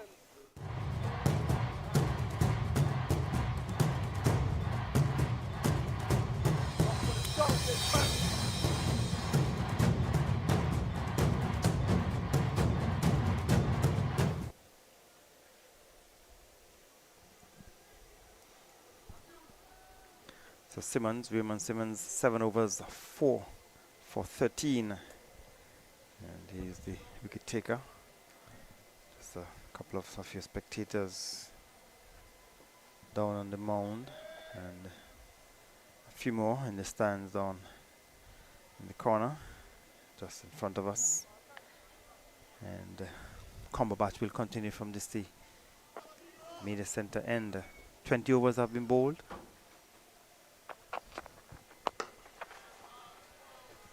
And Graves is looking easy and solid in that defensive shot. So Graves has certainly looked good, Carlisle, in this game. Oh yeah, he's a proper batsman. And listen, it doesn't faze Graves at all how many deliveries that he soak up in terms of dot balls, because he's batting with a purpose. He's there to bat. So he faced 261 balls in the first innings, and he will get some runs here. The ball will go close to the boundary, and they're just ambling back for the second run. So 2 more runs to Graves. He has gone on to 8, and he will move on to 52. He bats like somebody who actually loves batting, enjoys spending time at the crease. And he makes such very good use of scoring opportunities. Just worked that one off his pads and picked up 2 runs. But when you look at his game, Gary, he has a very complete, tight defense. Yes, very solid and very compact in his defense. That's what you want to be as a batter.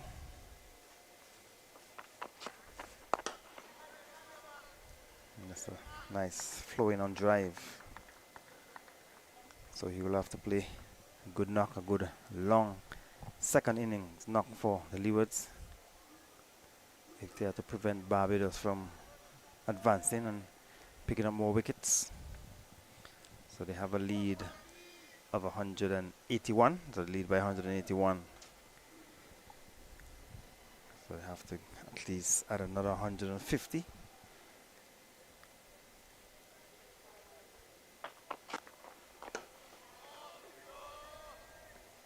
So Boucher, Cumberbatch is in his 3rd over, none for 9. Are you surprised that you have not seen the Warwick come into the attack as it, Carlin? Well, if I were in the Barbados camp, I would have tossed the ball to him a long time ago. But it seems as if Barbados, they have a plan that they have to bowl all of their medium pacers first. You have a man who picked up 7 in the first inning.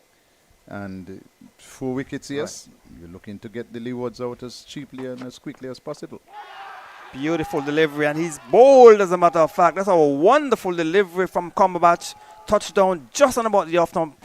And Graves was coming across. He was beaten. The off-stump rocked back, and the 5th wicket have gone for the Leewards. They're in trouble, or in further trouble. They are 52 for 5. Well, look at that. The back foot didn't come across at all. You know, he just lunged with his front foot. Back foot did not leave the position that it was in. So he didn't cover his stumps. It didn't come across, didn't get into line. He just pushed with the hands, front foot coming across, and his head falling way over. And so he has lost his wicket. And here comes the captain, Rakeem Cornwall. So Captain Cornwall, who did not bat in the first inning, has now made his way to the middle. And Leewards are in a lot of trouble. Yeah. 52 for 5. They have a first innings lead of 129, so in effect they're 181 for 5. And Cornwall will have to play a captain's knock if he's to prevent the Barbados team from picking up further wickets. They still have a lot of time remaining. Just almost an hour and 45 minutes.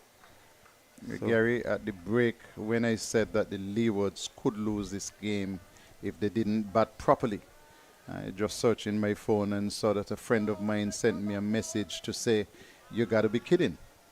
And I have been around the game for so long, managed at this level for 4 years, that you have to understand the simple, subtle nuances of the game. I mean, Barbados, with nothing to lose, come out and throw everything at the Leewards, get some cheap wickets. Barbados could win this game. Yes, and they certainly have put themselves in a very good position to win against the Leewards. And Cornwall is facing his first delivery. So wicket for Cumberbatch. Cumberbatch in the Leewards' first innings would have just picked up the 1 wicket from his 16 overs. 16 overs. 1 for 59, and so the over has come to an end. Over number 21, 52 for 5, and Barbados certainly are in charge here in this last session of this 3rd day's play here at Warner Park. And look at some scenes around St. Kitts. Where is that? That's on the peninsula, Southeast Peninsula Road, going towards Reggae Beach. And that's where some of the tourists will gather during the day to have some nice scenery overlooking the sea, the Atlantic Ocean. So McAllister will continue from that far end, and Leewards losing 5 wickets in 21 overs. Who would have thought on a placid pitch here at Warner Park that the Leewards would be at 52 for 5. They would have made 444 in the first innings, but now they're in trouble at 52 for 5. And breath rate is showing us that we don't know what we are talking about. If the seamers have picked up the wickets for them, he really does not need Warwick at this moment, does he? So seamers have picked up 5 wickets. And so McAllister is running in from that far end. He seems to be putting a lot of energy into his bowling. And they will get a single as Cornwall was a bit slow in coming down. There was a misfield by the field at backward point. Casey Carty called him through for the single and he ambled through. Return came in, misses the stumps. Single to Carty. Actually, it surprised me. Cornwall was the man who was insisting on having that single. And Casey Carty was saying no, and then so Cornwall was coming still, so he had to put the gas on and get up to the non-striker's end. 53 for 5. So Captain Cornwall, sure is mindful of the fact that the Barbados team can very well win this game, could very well win this game. They only lead by 182 runs.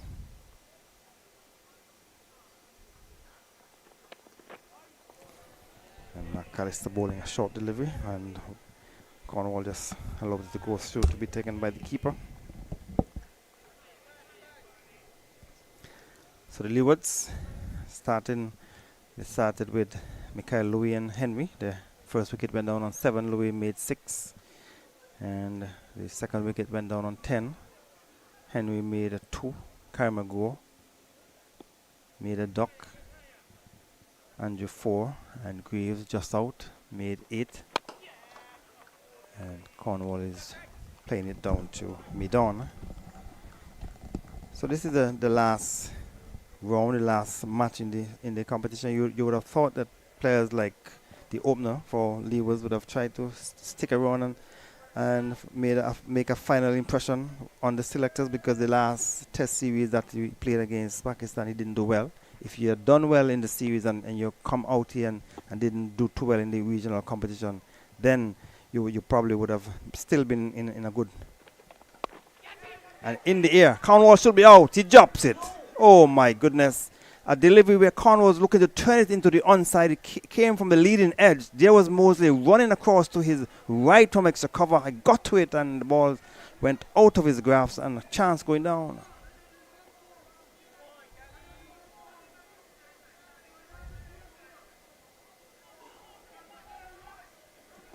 Got it in his hands. He grabbed at it. Yeah, he snatched at it. And it went into his hands and out. And I was just saying that McAllister is charging in from the far end and could have gotten the wicket of Cornwall. So the Leewards are certainly in trouble here in the third evening here at Warner Park. And should have been 6 wickets down had it not been for that bad miss there. And so Barbados are doing what they have to do to make sure that they give themselves a good chance to win this game. And right now the lead is still under 200. But I suppose, Gary, that Cornwall might be saying to himself, what if I had come out to bat in the first inning and made a 30? Yes, they would have had 30 more runs to add to the total, but he didn't. But he is here this time, but he has given a chance. So he would want to capitalize on the chance, just as Ford did for Barbados, who he was dropped early in his innings and he went on to make 120. Struck some 9 sixes and 4 fours. Cornwall has the capability of hitting 6s, but the Leewards are in trouble. He would have to play a more responsible knock.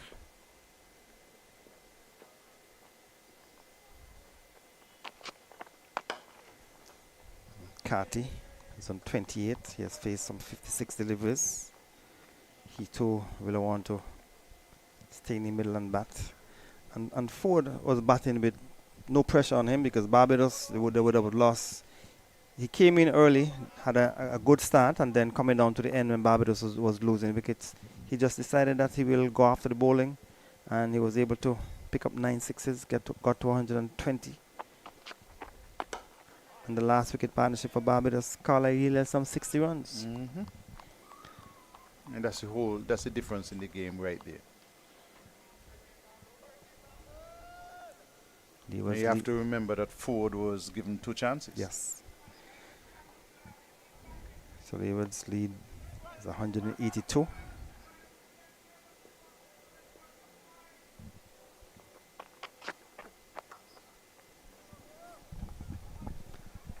So Carty will get a single from a delivery which went down toward the third man. The fielder from backward of point on the boundary had to run all the way down to third man. If there was another batter with Carty, they could have explored the possibility of 2 runs, but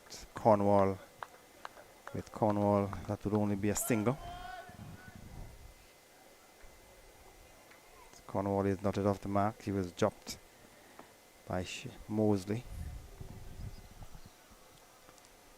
And Cumberbatch, who picked up the wicket of Greaves. And Cornwall is playing a wide delivery, taken behind by the keeper. Too wide to be playing at it. So Barbados certainly keeping it off stump line, and Leewards continue to fish.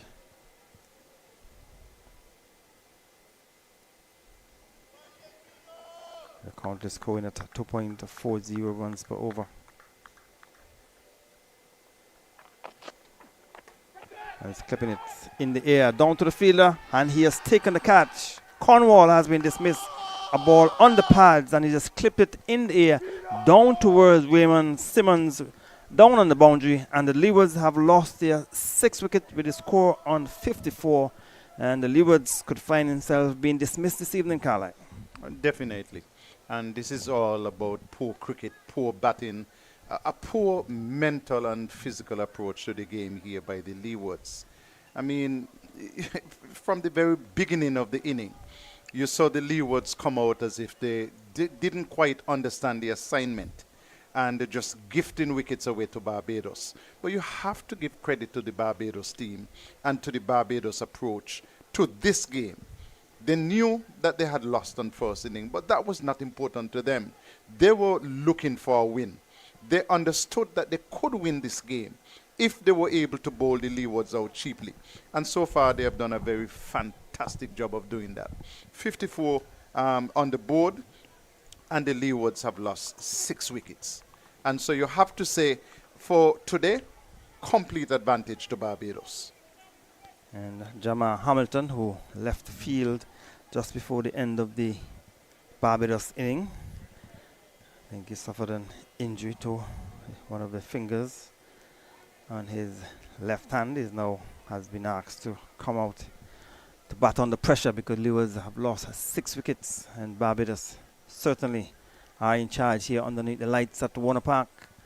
And a few spectators who came out to look at Leewards, I'm sure they are stunned at the fact that Leewards made 444 in the first inning, and now they are 54 for 6. I'm not surprised, Gary. Disappointed, but not surprised. Remember, we kept referring to 2 instances. One against Guyana, one against Trinidad and Tobago, when the Leewards collapsed spectacularly. Losing on one occasion 5 wickets for 55 runs, and on the other occasion 6 wickets for 55 runs. Well, the Leewards have now gone in between. 6 wickets for 54 runs. You know, so it is something we have seen before. It is something that is on the cards. So I'm disappointed, but not surprised. So Barbados will be happy with the way things have gone.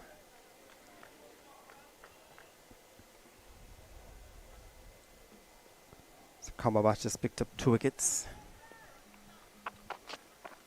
Ooh, short delivery, and the batter has been struck on the helmet, and the Cumberbatch testing out the pitch here. Short delivery, and Hamilton has been struck, and the concussion test will have to be carried out. And if you look at it on the monitor,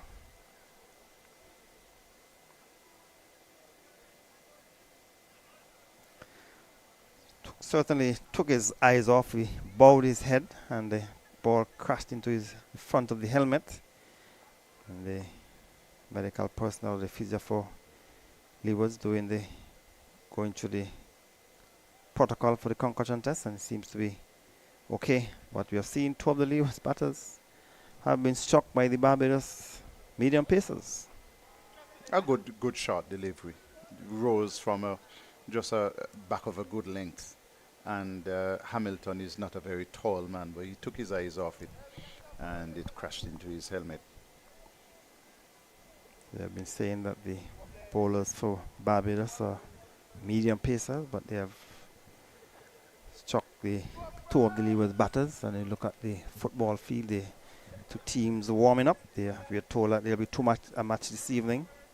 Village Superstars versus St. Peter's. They told us St. Peter's are 6 in the standings and Village in 4th position. So that game will start at 8 o'clock. But this game has started since 1 o'clock today. At least the third day. Game started on Wednesday.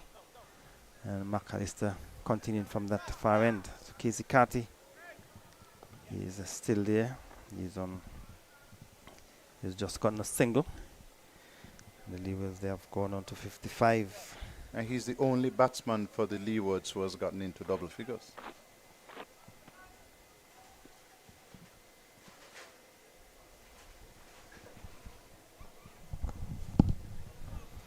So Jamal Hamilton, who has had a good season, he would want to end well. And all of the other batters, I'm sure they were thinking that the last inning for the season they will want to end well. That has not happened. McAllister digging in one, going down the onside, and Hamilton just came inside of it, taken cleanly by the keeper Boucher.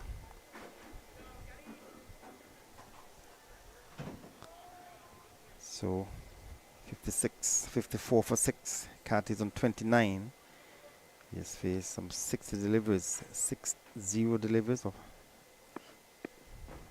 change. He says Alistair will continue from that far end. Hamilton is hustling to for the first one, thinking about the second.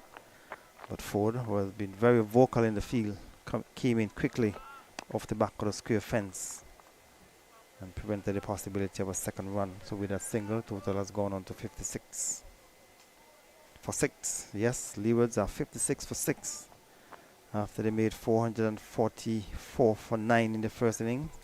And Barbados, they were dismissed for 315, but not before we saw 120 from Ford. Last wicket stand of some 60 runs. Not a short delivery, innocuous, and goes through to be taken by the keeper. And now umpire Gostard has indicating one above the shoulder. Barbados certainly came out, and the ball just on the off-stump line, and the Leewards gifted the wickets away. Raymond Simmons picking up the first 4 wickets, and then Cumberbatch was introduced as the 5th bowler, picking up the other 2 wickets. And Carty will get a single. So with that single, he has gone on to 30. So the lead is 185. Scoreboard is showing that we have 27.1 overs remaining. Play is scheduled to finish in the next 92 minutes. So 92 minutes, you probably will get in. You can get in about 20 overs maximum.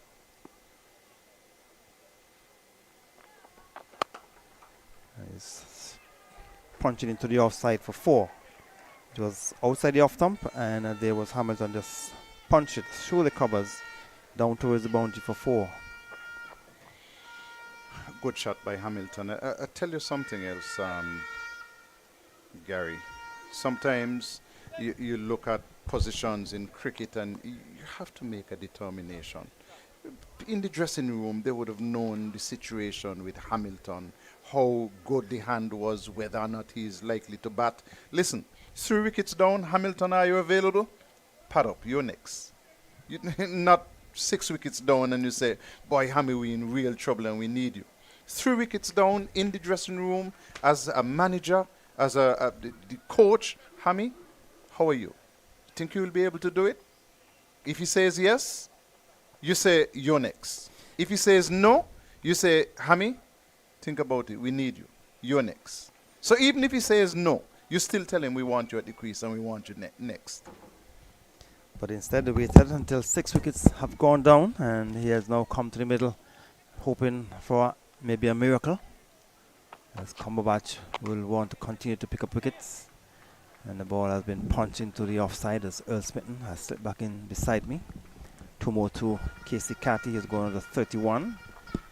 And Leeward is 61 for 6. Welcome back, Smitten.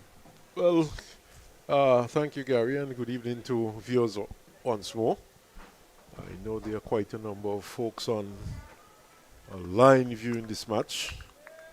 So good evening to people in and around St. Kitts and Nevis. Barbados, of course.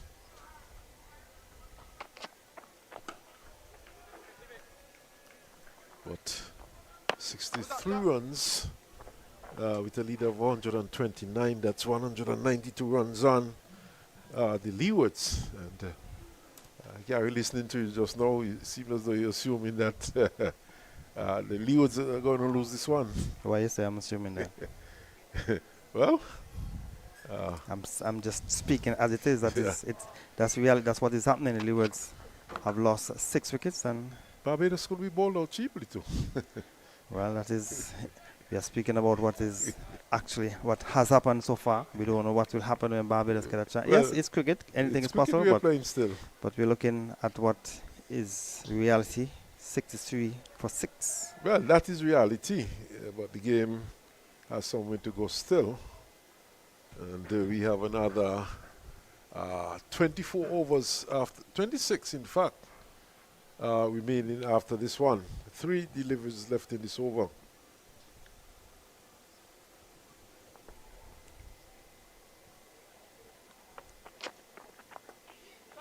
Could very well be in for a shot tomorrow. That's a possibility. You're seeing 2 matches already completed in this round of matches. One within 2 days, the Academy winning their match within 2 days, and one completed earlier today. Footballers warming up, Gary. Don't know if you'll have time after the game to view the match on the far end. No, I think I'll have just enough time to go across the peninsula to catch the water taxi back to Nevis. That only takes 7 minutes, Gary, so lots of time for you to see some football. But back with the cricket though, 65 for 6. Not a good position the Leewards find themselves in. Cumberbatch will continue. And so, are you a football fan, or who are you supporting in the local league? Well, I'm not really, I follow it up because I try to get information because I do a sports show. But, I'm not really so much into the football these days. At one point I was. From the West, and the 2 teams I would hope to do well as we see the Fizzer going out to Hamilton.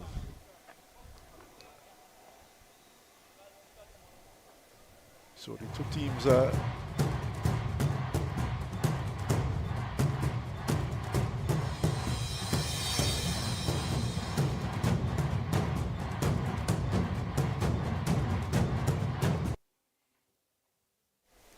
yes, I was saying the 2 teams I really support in football, in the St. Kitts Nevis Football League, would be Bath Village, of course, and the St. Paul's SL Huswards team.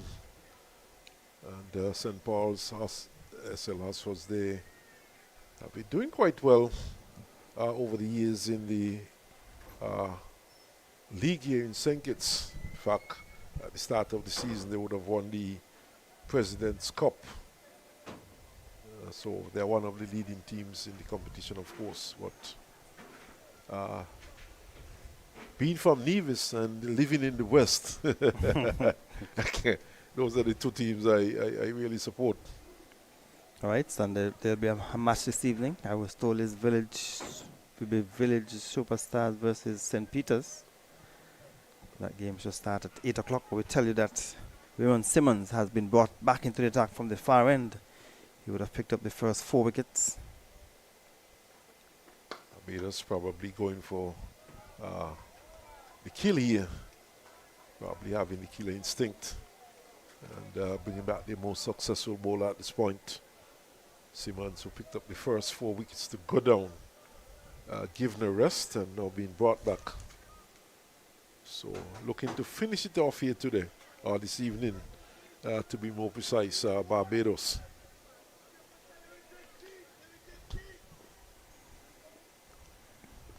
Here, the voices of some of the Barbados players coming through. Let us dig deep. And a little bit just on about the off stump, just this similar line which he has been bowling all afternoon, and similar line that the Leewards batters have been playing at. You saw that Andrew played, he was out caught. Mikhail Louis, similar shot, caught in the slips. And Henry was bowled off the inside edge. And of course, Cornwall caught down in the long leg boundary. Cat is on 35. He has faced some 68 deliveries. He will try his best to stick around. And every time we talk about batters sticking around, we are speaking about how solid Graves was looking just before he got out to a delivery which came back in outside the off stump, and he did not come across to cover his stump. I know it seemed as though he has been suffering from a little back spasm, it seemed, but he batted well in the first innings, but this time around he got a delivery which came back and wrapped back the off stump. He has done a lot of work in this match so far, Graves. Lengthy bowling spell, 124 not out, batted for an extensive period for that 124 rather. And he would have picked up some 3 wickets when he bowled.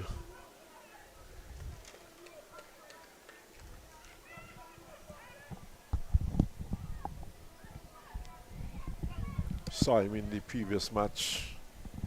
Sending down 12 consecutive overs.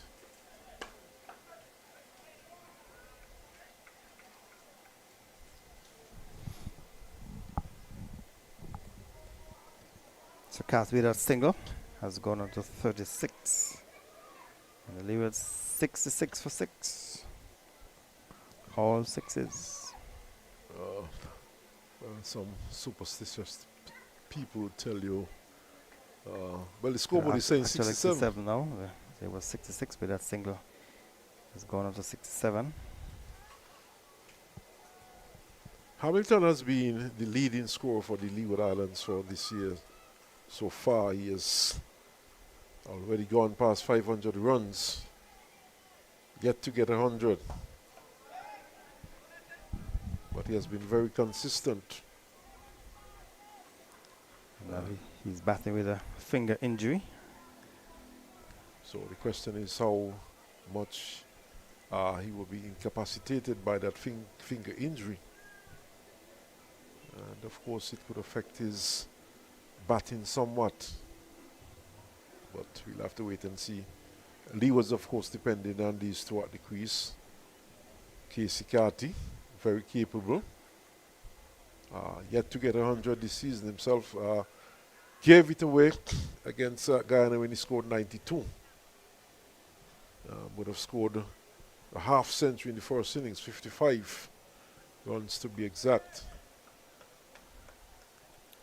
So a few spectators have come in to look at this game. I'm sure they are disappointed with the performance of the Leewards in the second innings.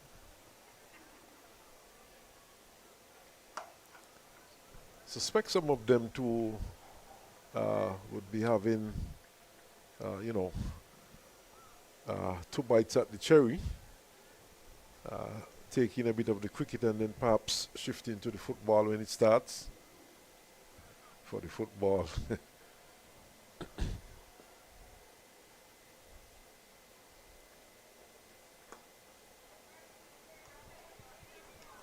Another single to the Leewards. Hamilton is on 7 with that single.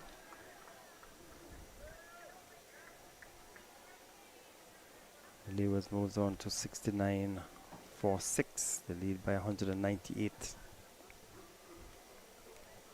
Carty would want to give it away. He would want to continue batting and prove that he has the capabilities to stick around under pressure.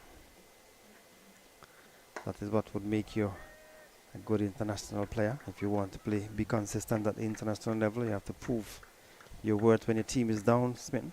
Oh yes, definitely. And as Carlisle and myself was discussing earlier on, it's not going to get easier. Australia is coming here, and you know Australia is one of the top teams in the world. In fact, they will be playing in that Test Championship later on this year.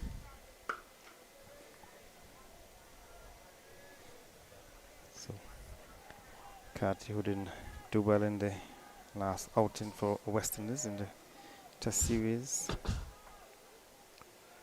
Well, he needs to make some runs here because his position certainly with a high score of 92, just the 1/2 century. And for a Test batsman at this level, 22, 27 is really a far cry from what you would expect.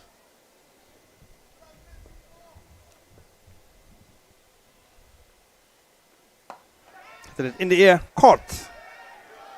Just as we have been saying that Carty would need to stick around, he got a short delivery. He probably was slower than he anticipated, but played it in the air, an easy catch for the fielder at the mid-wicket, and the Leewards have sunk into further trouble. They are 69 for 7. Well, not the sort of shot you would have expected from a batsman at this level. Batsman, he knows that his team is in trouble, and he tried to pull it into the onside. Seemed to have gotten him high on the bat, just below the shoulder of the bat. And the easy stuff catches going there to short mid-wicket, and Carty is on his way once again. Another failure for Carty, and his chances of getting into that West Indies team against Australia must have sort of receded a bit with that dismissal. We'll look at it again.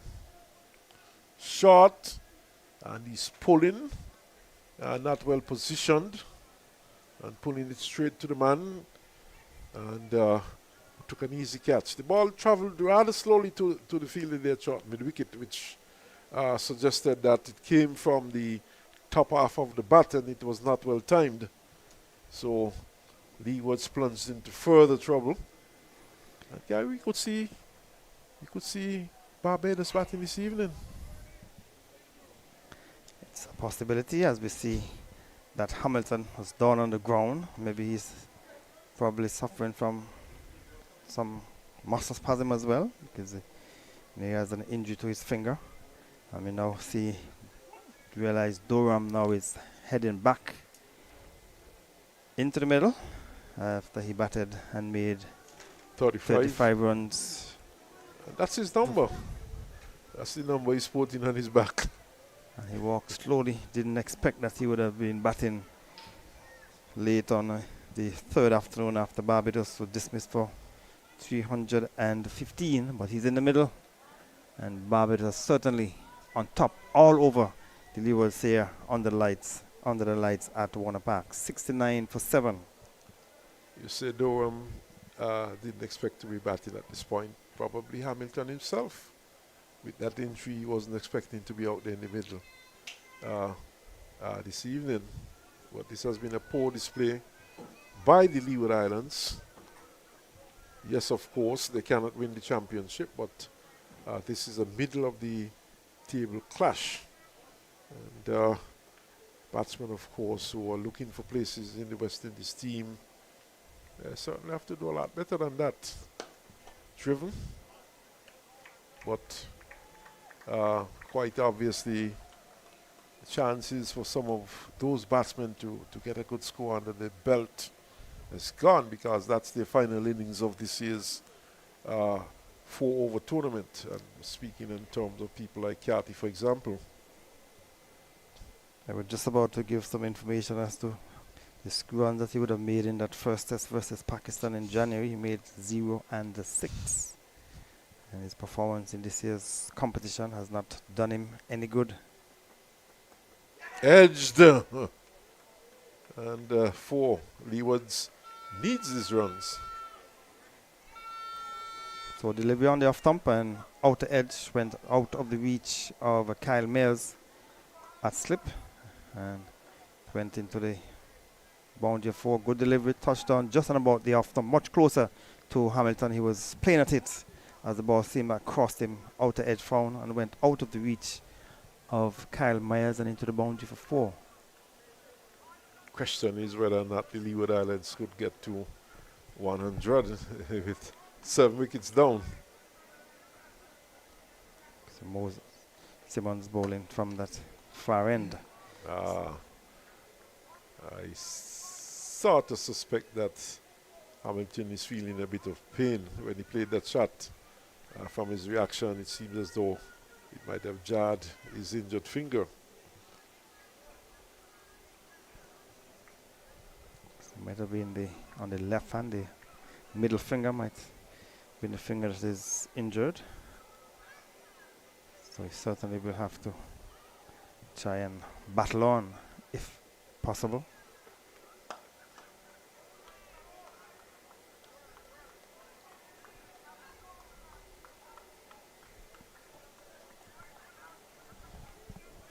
That 120 by Ford, and of course the 66 last wicket partnership between himself and McAllister has certainly given the Barbados team a chance, and that partnership would have reduced the lead considerably.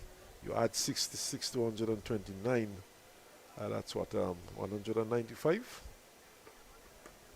Younger brains, Gary, you should be able to.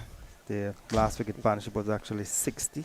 60? 55 to 315, 45 plus 15, 60. So yeah, 60 to 129, 189. 189 makes it a lot easier. 189 lead. And you add 74 runs to that. That's what, 263? Well, all that is just speculation. That is no, well, that has gone. Reality is that Lee was in trouble. They're only leading by 203. They'll be hoping that they can get up to 250 to 275, and maybe you never know. It is gone yet, but I'm just trying to emphasize the importance of that partnership, what it has done for Barbados. Taken on the pad. And umpire is immediately shaking the head. Could have been high. We look at it again.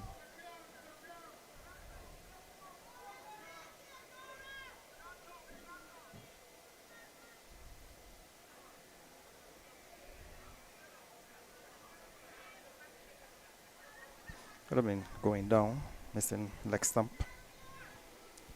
So that over has been completed. Over number 28. Leewards 74 for 7. So Leeward's looking to initially get up to 100 runs and then beyond, probably looking to get to 150, taking it in stages, but certainly at this point struggling, and with 7 wickets down, it's very difficult to see them posting a total that is going to really challenge the Barbados team. And if they took another wicket now, Leewards could very well find themselves being dismissed. Only Thomas and Spencer remaining to come. They are bona fide number 11s. It's just that one has to come before the other. And So Barbados to be mindful of that. Spencer in the first innings got, I think, one delivery, is it? He was dismissed for a duck. Well, we have seen him a couple of times. Well, at least I've seen him a couple of times, and we know that he, well, Carlisle would tell you he carries out a bat because he has to carry it out.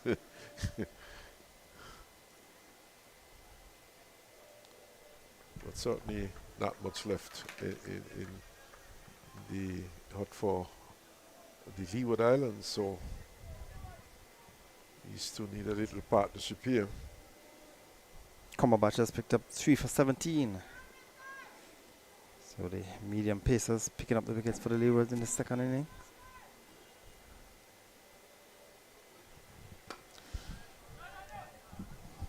So when things were going well for the Leewards in the first innings, we were saying that things are looking easy. The medium pacers for Barbados not creating any worries for Leewards in the first inning. But this time around, the Leewards creating, they allowed they gave their hands away. And now the seamers for Barbados have picked up the 7 wickets that have fallen. Yes, and you know, looking at the performance of the Leeward Islands, we would have said too in the first innings when they batted that just over 400 runs was just below par on this Warner Park track, and getting into a good position, the Leewards needed to capitalize and probably push the score past 500. And it's interesting, at one point we were thinking in terms of whether or not if Leewards find themselves in a certain position, whether or not they would enforce the follow-on, which we thought they wouldn't have, but this was taken out of their hands. And in fact, they're struggling to save this match at this stage.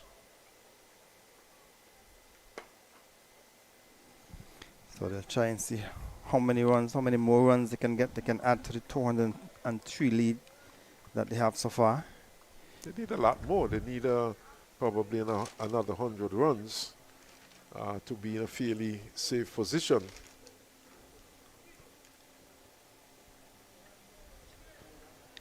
Track is still playing quite well.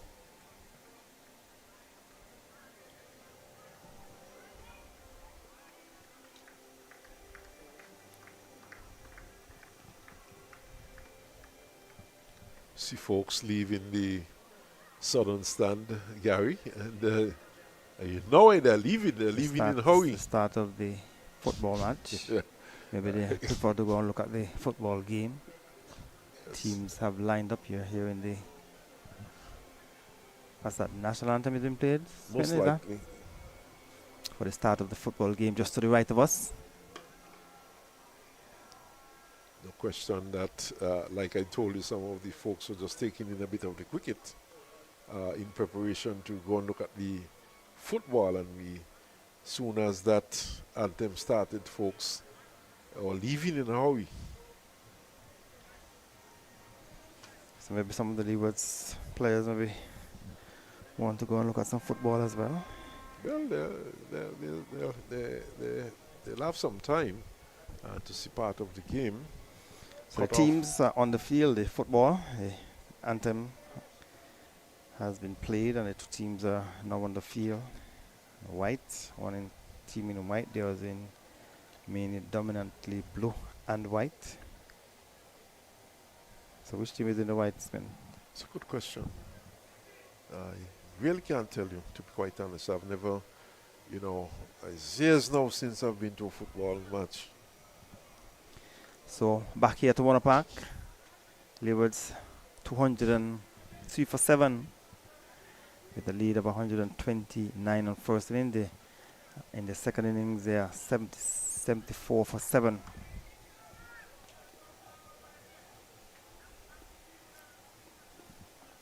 Simmons has picked up 4 for 19 from his 9 overs, and he's bowled him.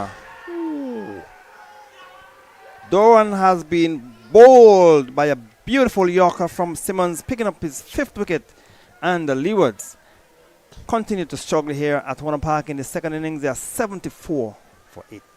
Well, I'm not really a betting man, but I'm betting that Barbados is going to be batting this evening. Wonderful delivery there from Simmons, and too good for Durham, who came in at number 9. Got 35 in the first innings, of course. And Simmons getting a 5-4. Thomas goes in ahead of Spencer. And I guess they would have had to toss a coin to decide who goes in first, whether it's Spencer or Thomas. So Leeward's really up against it at this point, and we could very well see Barbados batting this evening. And I'm not a betting man, but I would certainly bet on Leeward's having to bat this evening. And you could very well... No, sorry, my apologies, Barbados.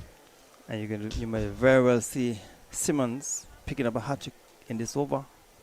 He has gotten the wicket of... That's Durham bowled with the first delivery. So Ocean Thomas will have to negotiate 5 deliveries. Or we'll have to negotiate at least 1 delivery. Same as though we can take a short break as the ground staff coming in to do some brushing up of the field. A water break for the players. So it's been taken. 74 for 8 at the fall of that wicket. The water break would have come at the end of the over, but the wicket has gone down and Leewards are in trouble. 74 for 8, and we'll take a break.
Well, I've been joined by Carlisle Powell after that short water break, 74 for 8, the Leewards.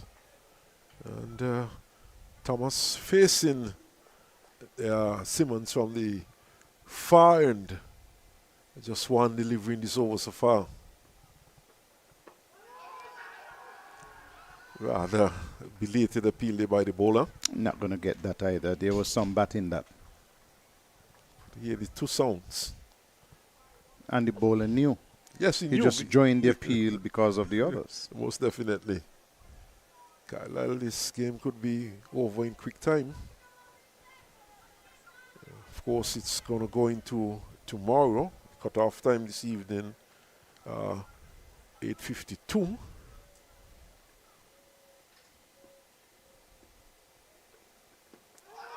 Taking on the pad. The bowler does not believe he's out, but belatedly joining his teammates with an appeal. And Hamilton goes down to have a word with Thomas. I'm thinking, based on the way Thomas has looked so far and how Spencer looked, you probably could have sent in both of them at the same time. Well, that's a possibility, but not in cricket. I was saying earlier on that probably a toss was taken to decide which one going before the other. O'Shane Thomas looks hopeless with the bat. You know, the problem here is I think Simmons is rushing it a little bit. He needs to just relax and bowl. He gets the middle of the bat on that one and plays it up to mid-off and does not score. 2 deliveries left in the over. 8 wickets down. Bona fide rabbit at the crease. And the bowler with 5 wickets to his name. And just 1 slip. Don't make it sound so bad, Carlisle. I say bona fide number 11. Batting at number 10.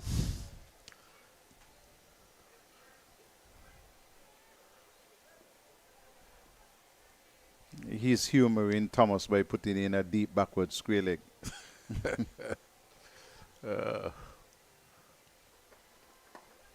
Thomas keeps it out though. Gets it square of the wicket. Ford throws himself down, but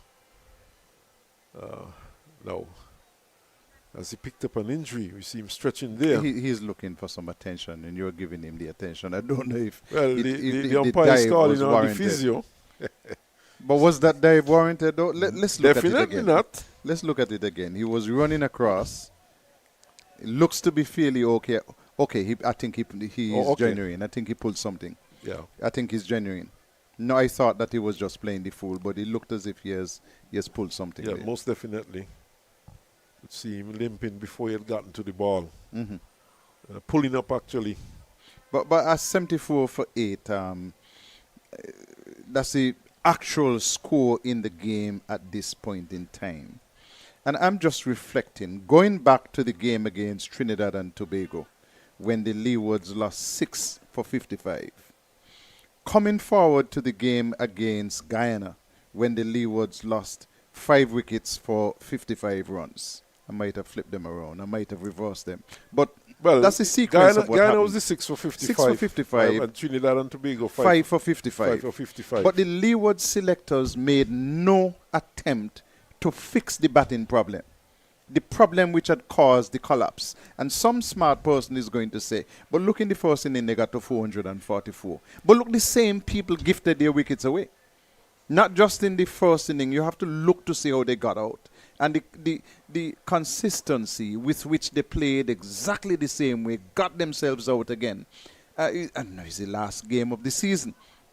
But you would want to know that people are paying attention. That the Leewards has had 2 serious collapses. Are these the only... 2? I said at least. At least. This is the third. But this is the third. And they would have collapsed against the Academy earlier on in the season. So here is the question. Are these the only batsmen available to the Leewards? Are there other players out there who could be given chances? And I think of somebody like Shelton Forbes, for example, who in the only game that he played got a half century. But we haven't seen him again, haven't heard about him again. You know, so it seems to me as if the selectors were comfortable with this group of batsmen who have shown that they are consistently inconsistent. I like how you put it, Carlisle. But I totally agree with you. And you would have said off here, not only did they drop Shelton, but they have not kept him around the squad. So, 1-1.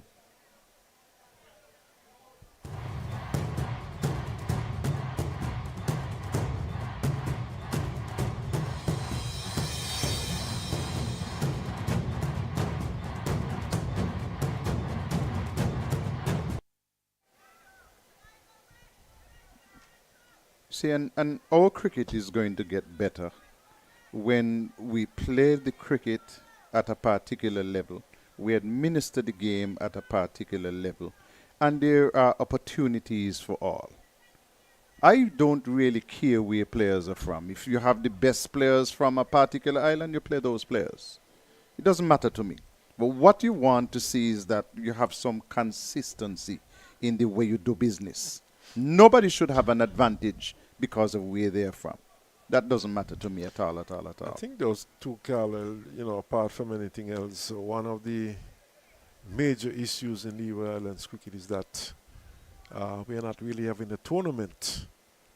And you do not have a situation where players are going into a tournament and... Hamilton is coming off.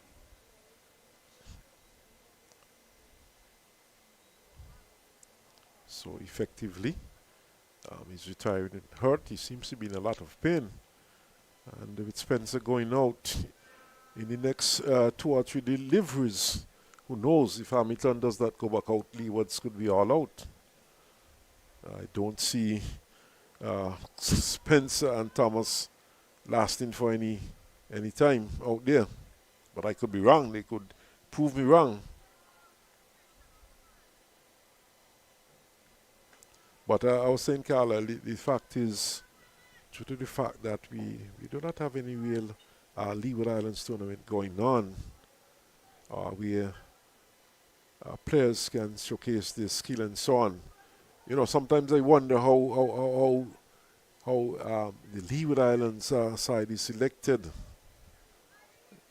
You see players for 1 or 2 innings, a certain number of players are called up into a camp, and from that you select the team. Earl, there were some very good things when Leewards batted the first inning.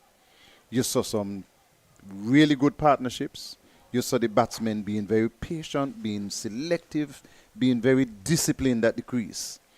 But here is the challenge. You want the Leewards to be able to do that twice in a game. Not just do it in the first inning, get to 444, and then you look at the scoreboard and it's 74 for 8. That does not help to advance the cricket at all, at all. So you look back at that kind of discipline that was shown in the first inning. And then you look at the second inning and you see how the players went chasing wide deliveries, not moving their feet, not getting into position, and gifting their wickets. Credit Barbados, credit Simmons. But this is absolutely poor batting by the Leewards. And while we are speaking, we have not seen Spencer going out as yet. So what's really going on here? We see the umpires, umpire Gustard beckoning towards the umpire's room. Listen, it cannot be that Spencer didn't expect to bat this evening, because you had 7 wickets down. The fall of the wicket of who was the last man out? Doran, the last man out. And then we saw a retirement. I mean, number 11 should have been patted up. Most definitely. Unless he is not fit to bat, but certainly this has been lengthy. I mean, you had the break because of the injury to Ford. Definitely. So I'm sure that the umpires would take that into consideration. Other than that, and then you had the sudden retirement. But yet still, with the retirement, Ford was still being looked after. But my thinking here is that the 2-minute clock should have run out by now. Definitely. See the match referee going out. Assistant coach for the Leewards out there on the boundary edge. So what is happening, we don't really know. In the meantime, the captain of the Barbados team, Brad Waite, would have left the field also. And in fact, match referees indicating to them to speed it up a bit. I don't know if Hamilton went off for treatment and if he would return, but we'll have to wait and see what transpires from here on in. But we are only guessing at this point. And but as you rightly said, Ford was being treated. Lots of time for another batsman to get ready. Of course, Not that you have many because 8 wickets are down. Well, exactly, but he was the last man joined. I mean, the next wicket to fall would have been number 9, so he would have.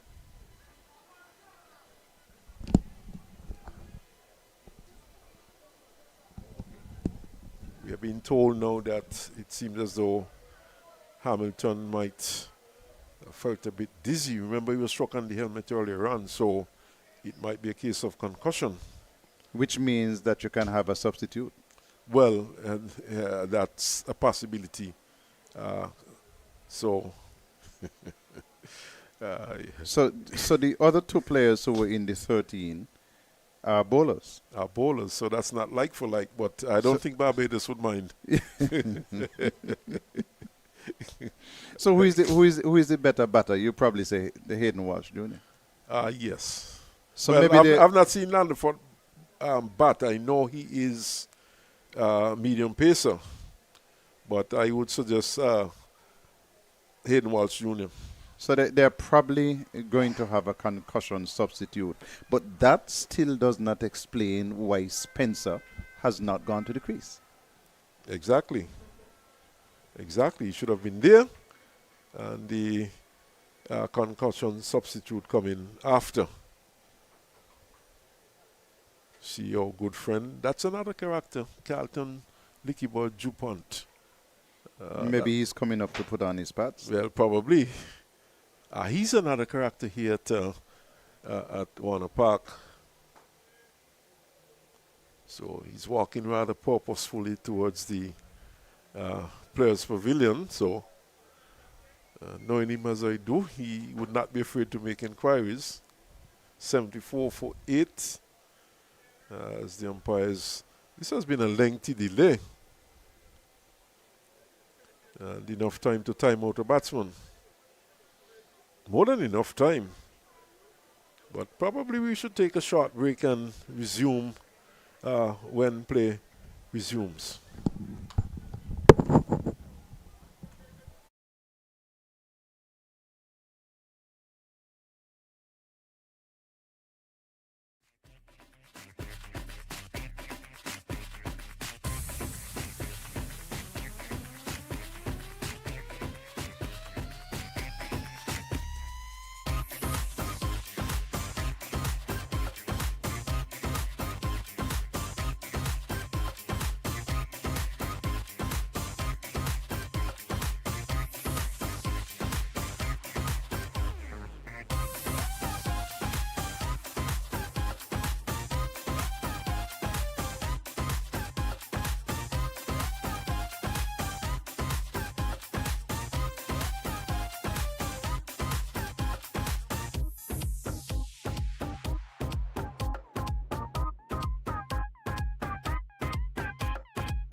Thank you very much, and welcome back to Warner Park, where we have had an extensive delay in the game. We saw an injury to Ford when he attempted to field a delivery and pulled up with something. So he was being treated and tended to by the physio for Barbados. And then we saw that Jamal Hamilton called on the physio for the Leewards. And it turned out that he apparently was suffering some after effects of that hit that he got on the helmet. So he left the field of play and retired. So we had a long pause while the paperwork had to be completed for a concussion substitute. What I don't understand is why we didn't see Spencer go out to bat at that particular point in time. But perhaps the Leewards were thinking, let's do the paperwork, let's get our concussion substitute in, and we have now seen that Hayden Walsh Jr. has been substituted into the game as the concussion substitute for Jamal Hamilton. So that has taken a long time, but we're finally back on the field of play, and we will finally see some play in just a little while. 5 deliveries have gone in the over. The first delivery got a wicket. And then we saw O'Shane Thomas being able to block out 4 deliveries. We're at the final delivery of the over. Thomas is on strike. Hayden Walsh Jr. is out there. I'm sure that he wasn't thinking that he'd get a knock in this game. But he's out there, had to get dressed, is at the crease, and will be batting in place of Jamal Hamilton. And we speak of like-for-like substitute. What is he really a like-for-like? But probably the next best. But here is the challenge that we have. The Leewards had 2 bowlers on the bench.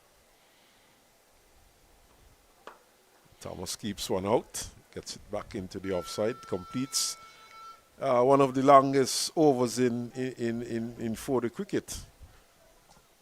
In any form of cricket. In any form of cricket. And I said to you all, I'm sure that the Leewards would now be here thinking, what if we had a batsman in the 2 persons who were left out of the team for this game? What if they had a proper batsman so they could say, okay, all right, we're only, what are we, 74 for the loss of 8. Let us send in the batsman as our substitute to see how many we can get. That's not the case. They've been walking around with these extra 2 bowlers. Of course, after the last round, the team remained unchanged and carrying these 2 bowlers. But certainly the bowlers for the Leewards this year, they have not performed as they ought to. Durham, Walsh has not been good. These are the main spinners in the Leeward Islands team. Of course, they have young Landerford in the team. And one would think that they could have probably selected another batsman in the squad.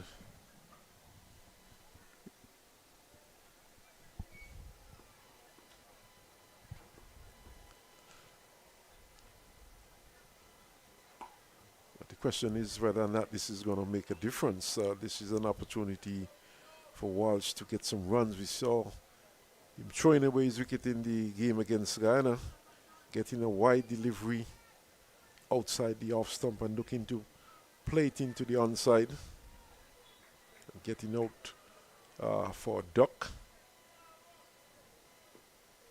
Cumberbatch himself, I don't think he thought he would have been playing in this match, but so far he has picked up some 3 wickets in this innings. 2 of the Barbados players, of course, Sherm Holder and the fast bowler, the other fast bowler for Barbados, Drix, left-hander Drix, having to go to the hospital for treatment.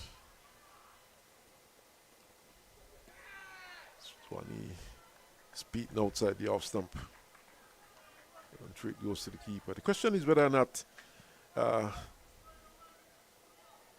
Walsh coming into this team, whether or not he's going to make a big difference with the score at the moment, 74 for 8. But he could. because he can now legally bowl. Yes, certainly. And he's capable of getting some quick ones also. So we'll just have to wait and see. His only problem is that he has Thomas at the other end. And then, of course, if Thomas gets out before him, it would be Spencer.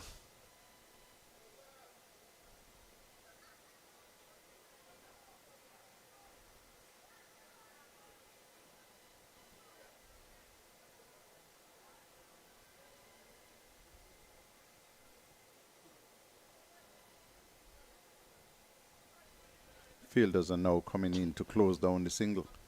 As expected.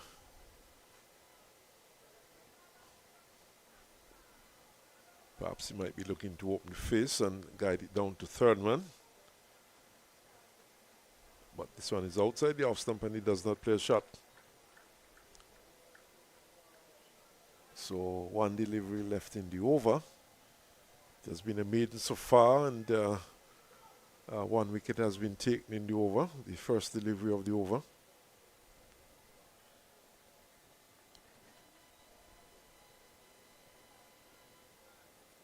In fact, it was not a wicket, it was a wide. And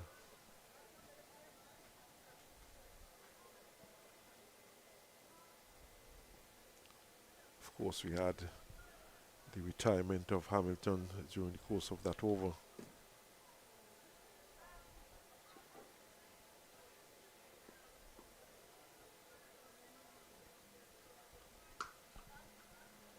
Played straight to point and no run, so the over comes to an end. And it's over to you now, Thomas.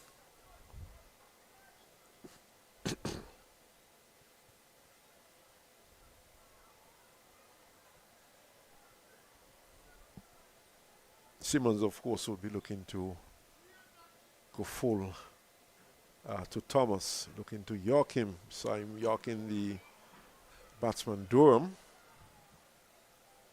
And for a batsman of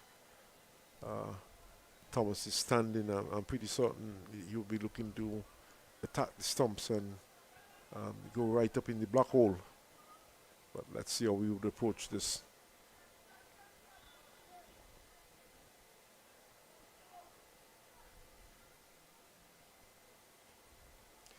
So team leading on first innings by 129. Now in a poor position at this point.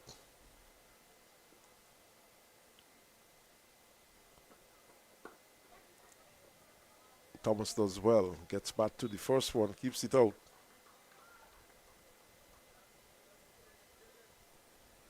Any chance of a draw in this game, Carla? Oh yes, rain can fall all day tomorrow. Or you can put Barbados and Leewards on a piece of paper and dry it. Other than that, definite result. Two possibilities. Somebody will win this game. Most definitely.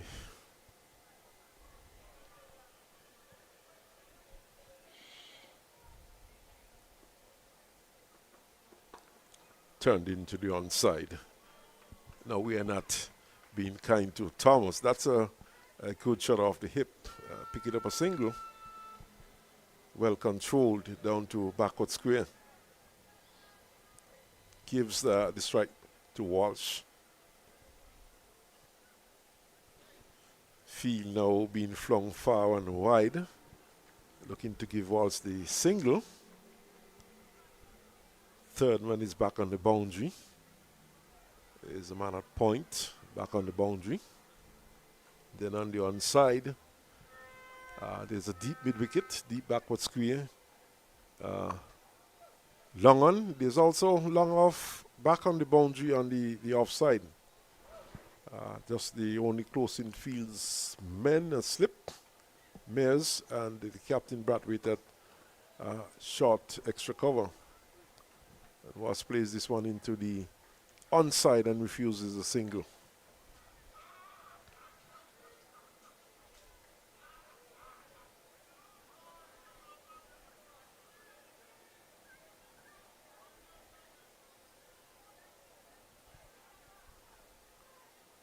Carlisle, I think there's an opportunity though for 2 runs if he gets it into the mid-wicket region.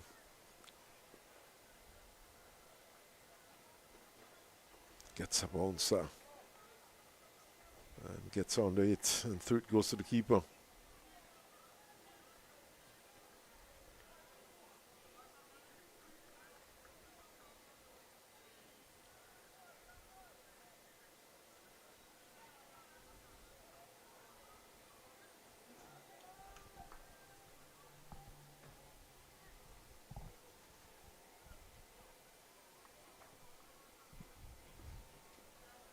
Another 19 overs left in the day's play after this.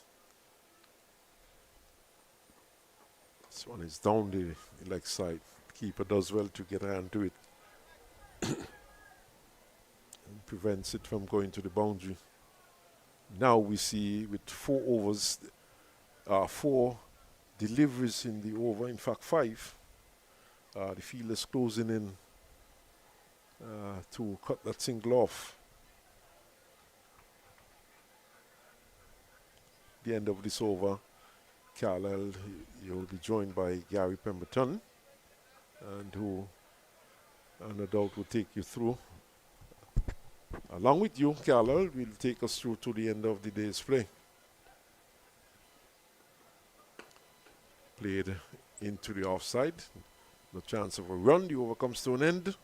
It's 75 for 8. And to take you home, along with Carlisle Powell, it would be Gary Pemberton. And only one player for the Leewards has gotten into double figures, and that is Carty, who reached to 37 runs. Other than that, the scorecard looks sorry sight for the eyes.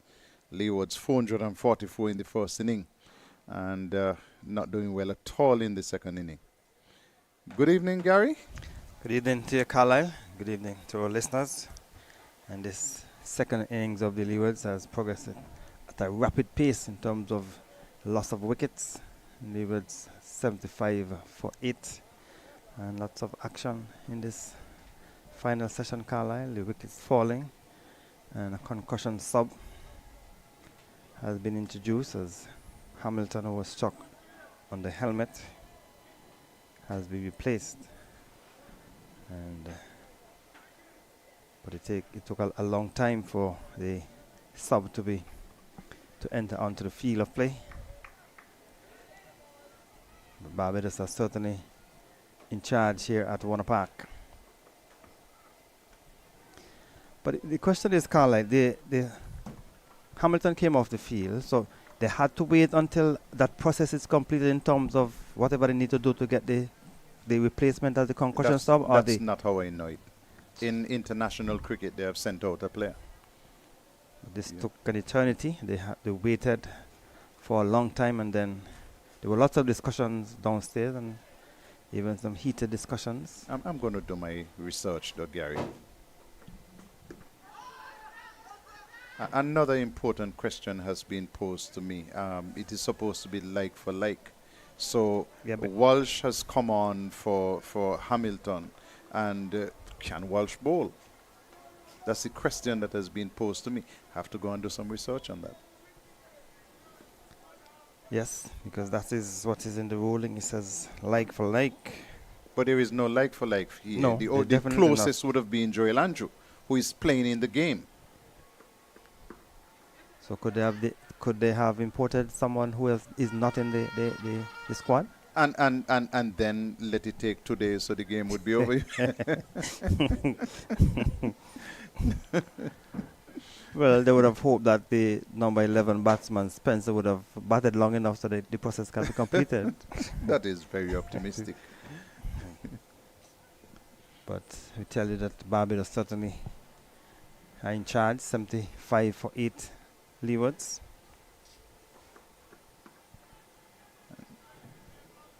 McAllister bowling from the media centre end. He is bowling into the pads of O'Shane Thomas.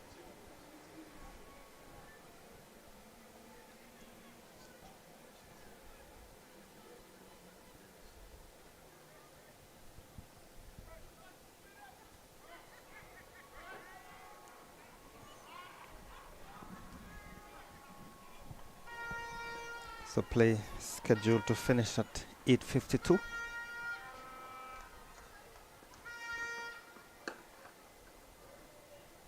So Leeward will hope that they can make it through for the next few minutes. According to my watch, it is 8:38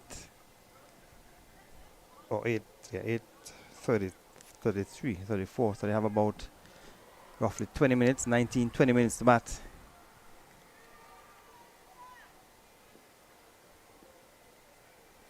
Ocean Thomas is who batted at number 10. I would want to spend some time with Hayden Walsh. The over is completed, so he managed to face 6 balls and 75 for 8 after 32 overs. And the Leeward still leading by 203 runs, is it? But the picture that will remain in the minds of people here is that of 75 for the loss of 8 wickets. And the Leewards, I don't know if they thought about this, but at the break, Gary, I remember saying to you and to Earl Smithon, Leewards could lose this game if they don't bat properly. Maybe the Leewards were already thinking ahead and becoming comfortable. Well, we have a lead of 128. We made 444 in the first inning. So this game was going to end in a draw. But if that is the way that they were thinking, they forgot to tell Barbados. And they never batted as if they wanted the game to end in a draw, because they would have given away their wickets. And as a result, the opening bowler for Barbados, Raymond Simmons, would have picked up 5 wickets. And he has picked up 5 for 20 from his 11 overs. The other bowler who has picked up the wickets would be Cumberbatch. He's picked up 3.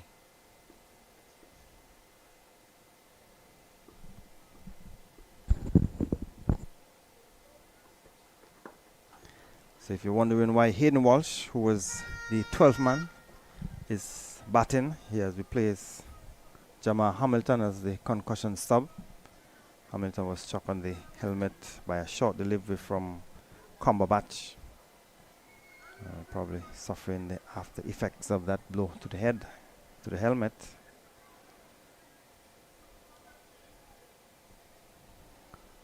So we're coming down to the end of day 3.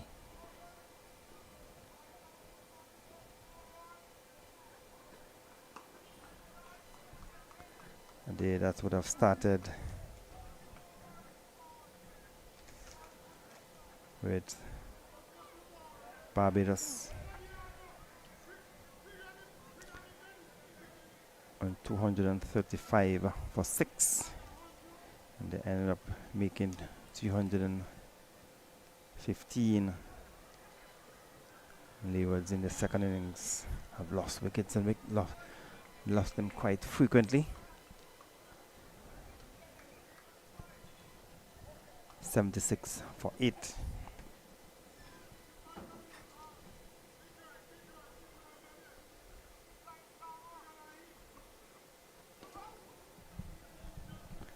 Gary, 5 wickets were lost on the first day. On the second day, 10 wickets were lost. And on day 3, you have the 5 plus 8, 13 wickets. That's correct? Close on the first day, Leewards were 270 for 5. Close on the second day, Barbados were 153 for 5. Yeah. That's 10 on the second day. And then today, the third day, the remaining 5 for Barbados, and so far 8 for Leewards. So more wickets have fallen as the game has progressed on a daily basis. So is that a good sign for Leewards that they can pick up more wickets on the final day and probably win this game? Probably give them some hope. But they will have to be very disciplined in their approach. Somebody is going to have to emerge as a hero.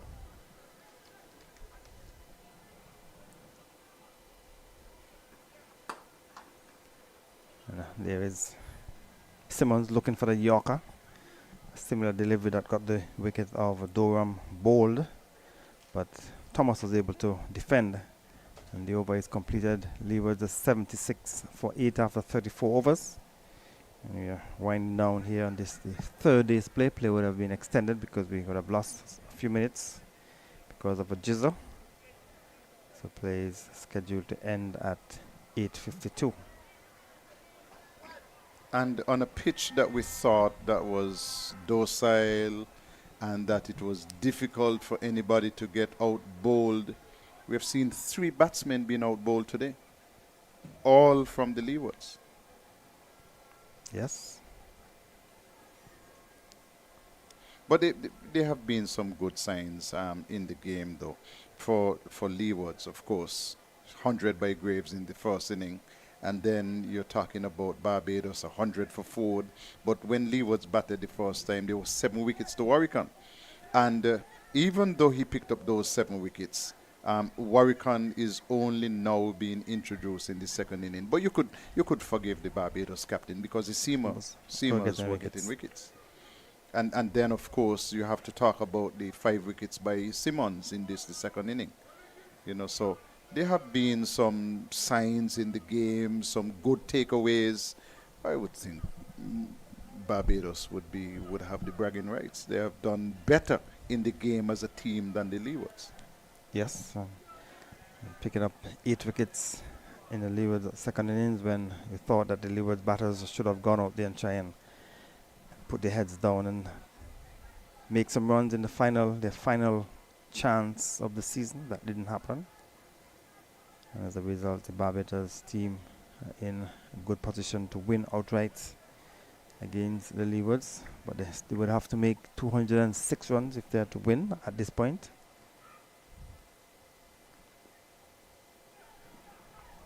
So Warwickon has been introduced after 34 overs. He got 7 for 111. He would have bowled some 38.4 overs in the Leeward's first inning.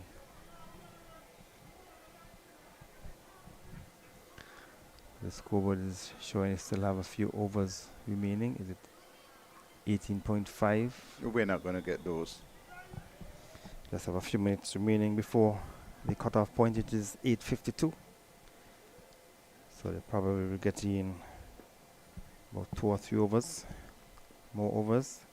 And Leewards will be hoping at least that they can bat out the time that is remaining in a day number 3 here at Warner Park.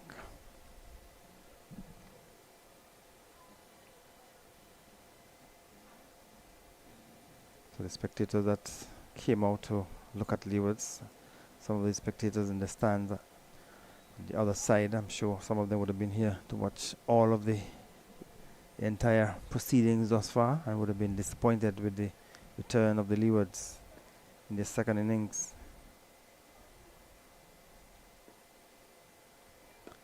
And maybe with the completion of the Barbados innings as well, because they allow too many runs in the end.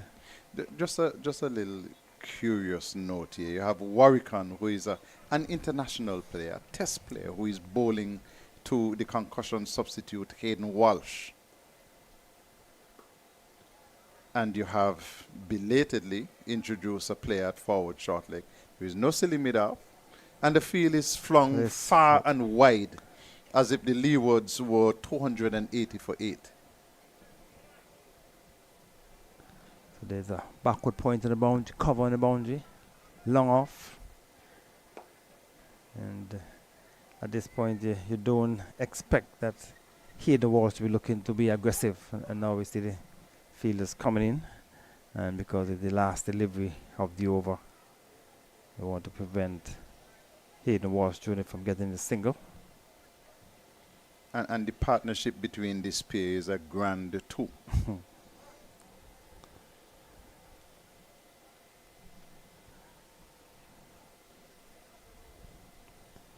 So the only fielder that is out is the fielder down on the mid-wicket boundary.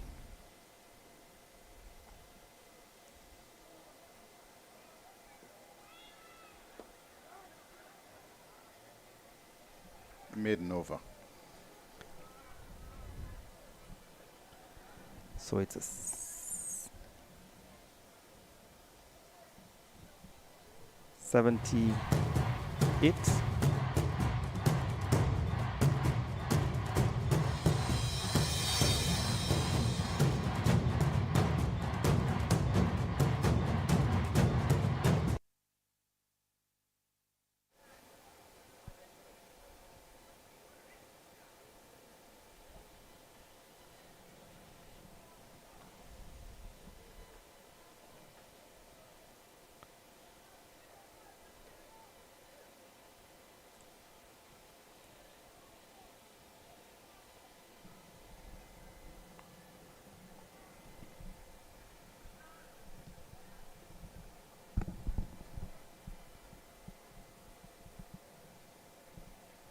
So McAllister will be, well, has been brought on from that far end. So he started from that far end. He was swung around and bowled a couple overs from this team, the center end, and now he has replaced Raymond Simmons from that far end. He has bowled 6 overs, none for 18. We're bowling to O'Shane Thomas, who's on 1. He has faced some 16 deliveries.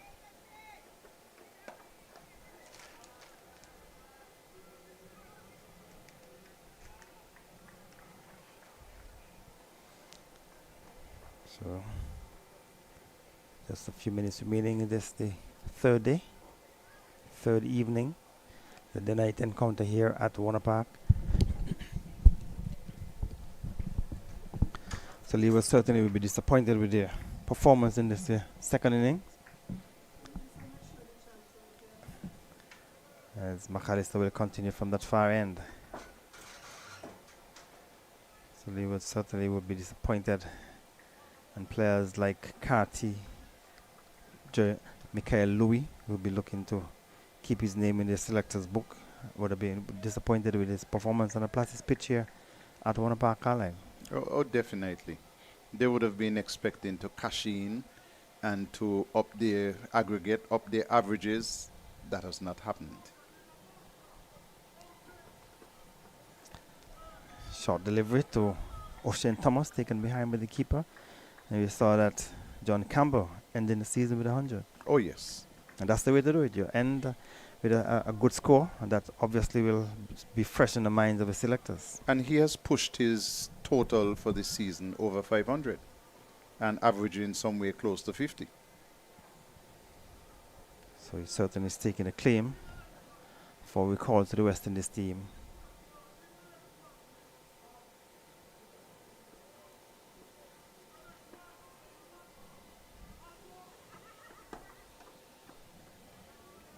So O'Shane Thomas has shaped up pretty okay.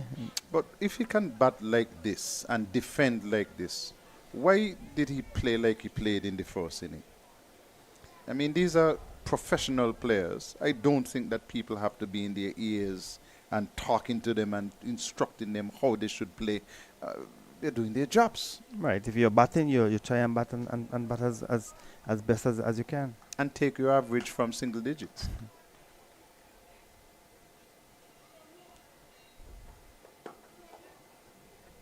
So maybe because the Leeward's backs against the wall as he's trying now to dig in and play a long knock. If the other batters would have been thinking the way Thomas is thinking, Leeward's probably wouldn't have been in this position.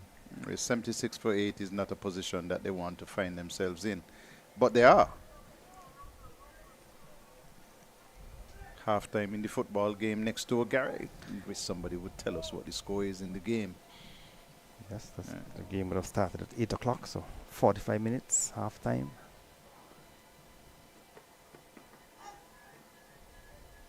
Over completed, maiden over. O'Shane Thomas has survived another over. Leewards is 76 for 8.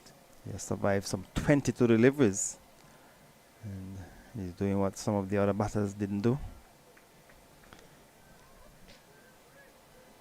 So he's having a conversation with concussion sub Hayden Walsh Jr. And he's aware that the game is coming to an end shortly. Maybe one more over after this. With Warwick should be able to get to this over pretty quickly. And I've just been corrected, Gary. Hamilton is not a bowler, so Hayden Walsh should not be able to bowl. Right, so there was thought that probably could have used Hayden Walsh as a bowler, then maybe he can do some keeping. So his usefulness would be limited to how many runs he can get. Yep.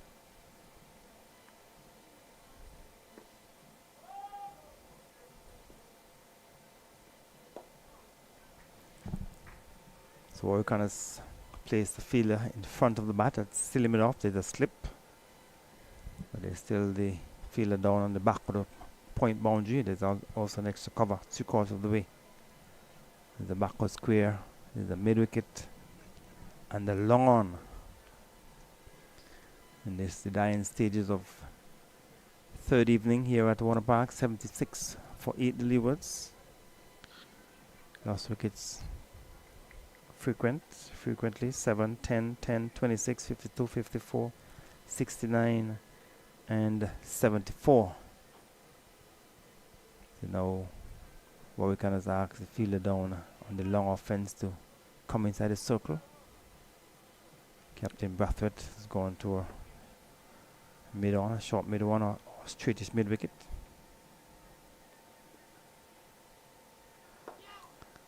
Walsh is in behind the delivery, kept a little low, but he got bat on it.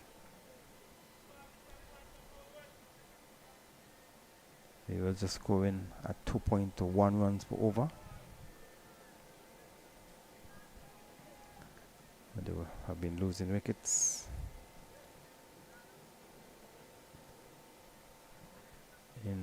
We're in this 37th over and they have lost some 8 wickets.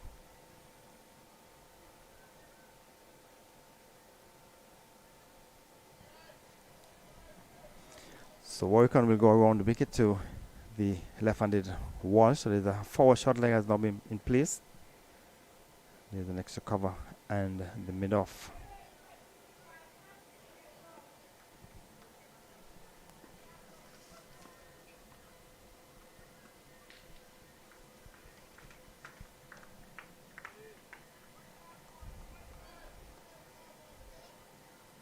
So this could very well be last over, as Warwick is bowling to Hayden Walsh Jr. He's in one. He has faced some 22 deliveries. Ocean Thomas has also faced 22 deliveries. So some 45 deliveries between them. And Ocean Thomas would have batted before Hayden Walsh. That's too wide outside the off stump, and Hayden Walsh not going to be tempted, so just have one delivery remaining in this over, and could very well be last over, but we'll have to wait and see what will happen. So all the fielders are coming in inside the circle. They're anticipating another over. It depends on how long it takes for this final delivery to be bowled. So Walsh defends, pushed it back down the strip on the onside. Over is completed. We'll wait to see what will happen. And it seems as though it is the end of the third evening here at Warner Park, with Leewards ending the day 3 on 76 for 8. And that's a lead of some 5 runs. So Leewards 205 for 8 in effect at the end of day 3 on the third evening, and Barbados certainly would have done excellent. So we tell you at the end of day 3 here at Warner Park, Leewards are 76 for 8. Another batsman, Hayden Walsh Jr., the concussion sub, and Ocean Thomas. So that's about it from Warner Park. We will join you tomorrow afternoon at about 1 p.m. for the final display.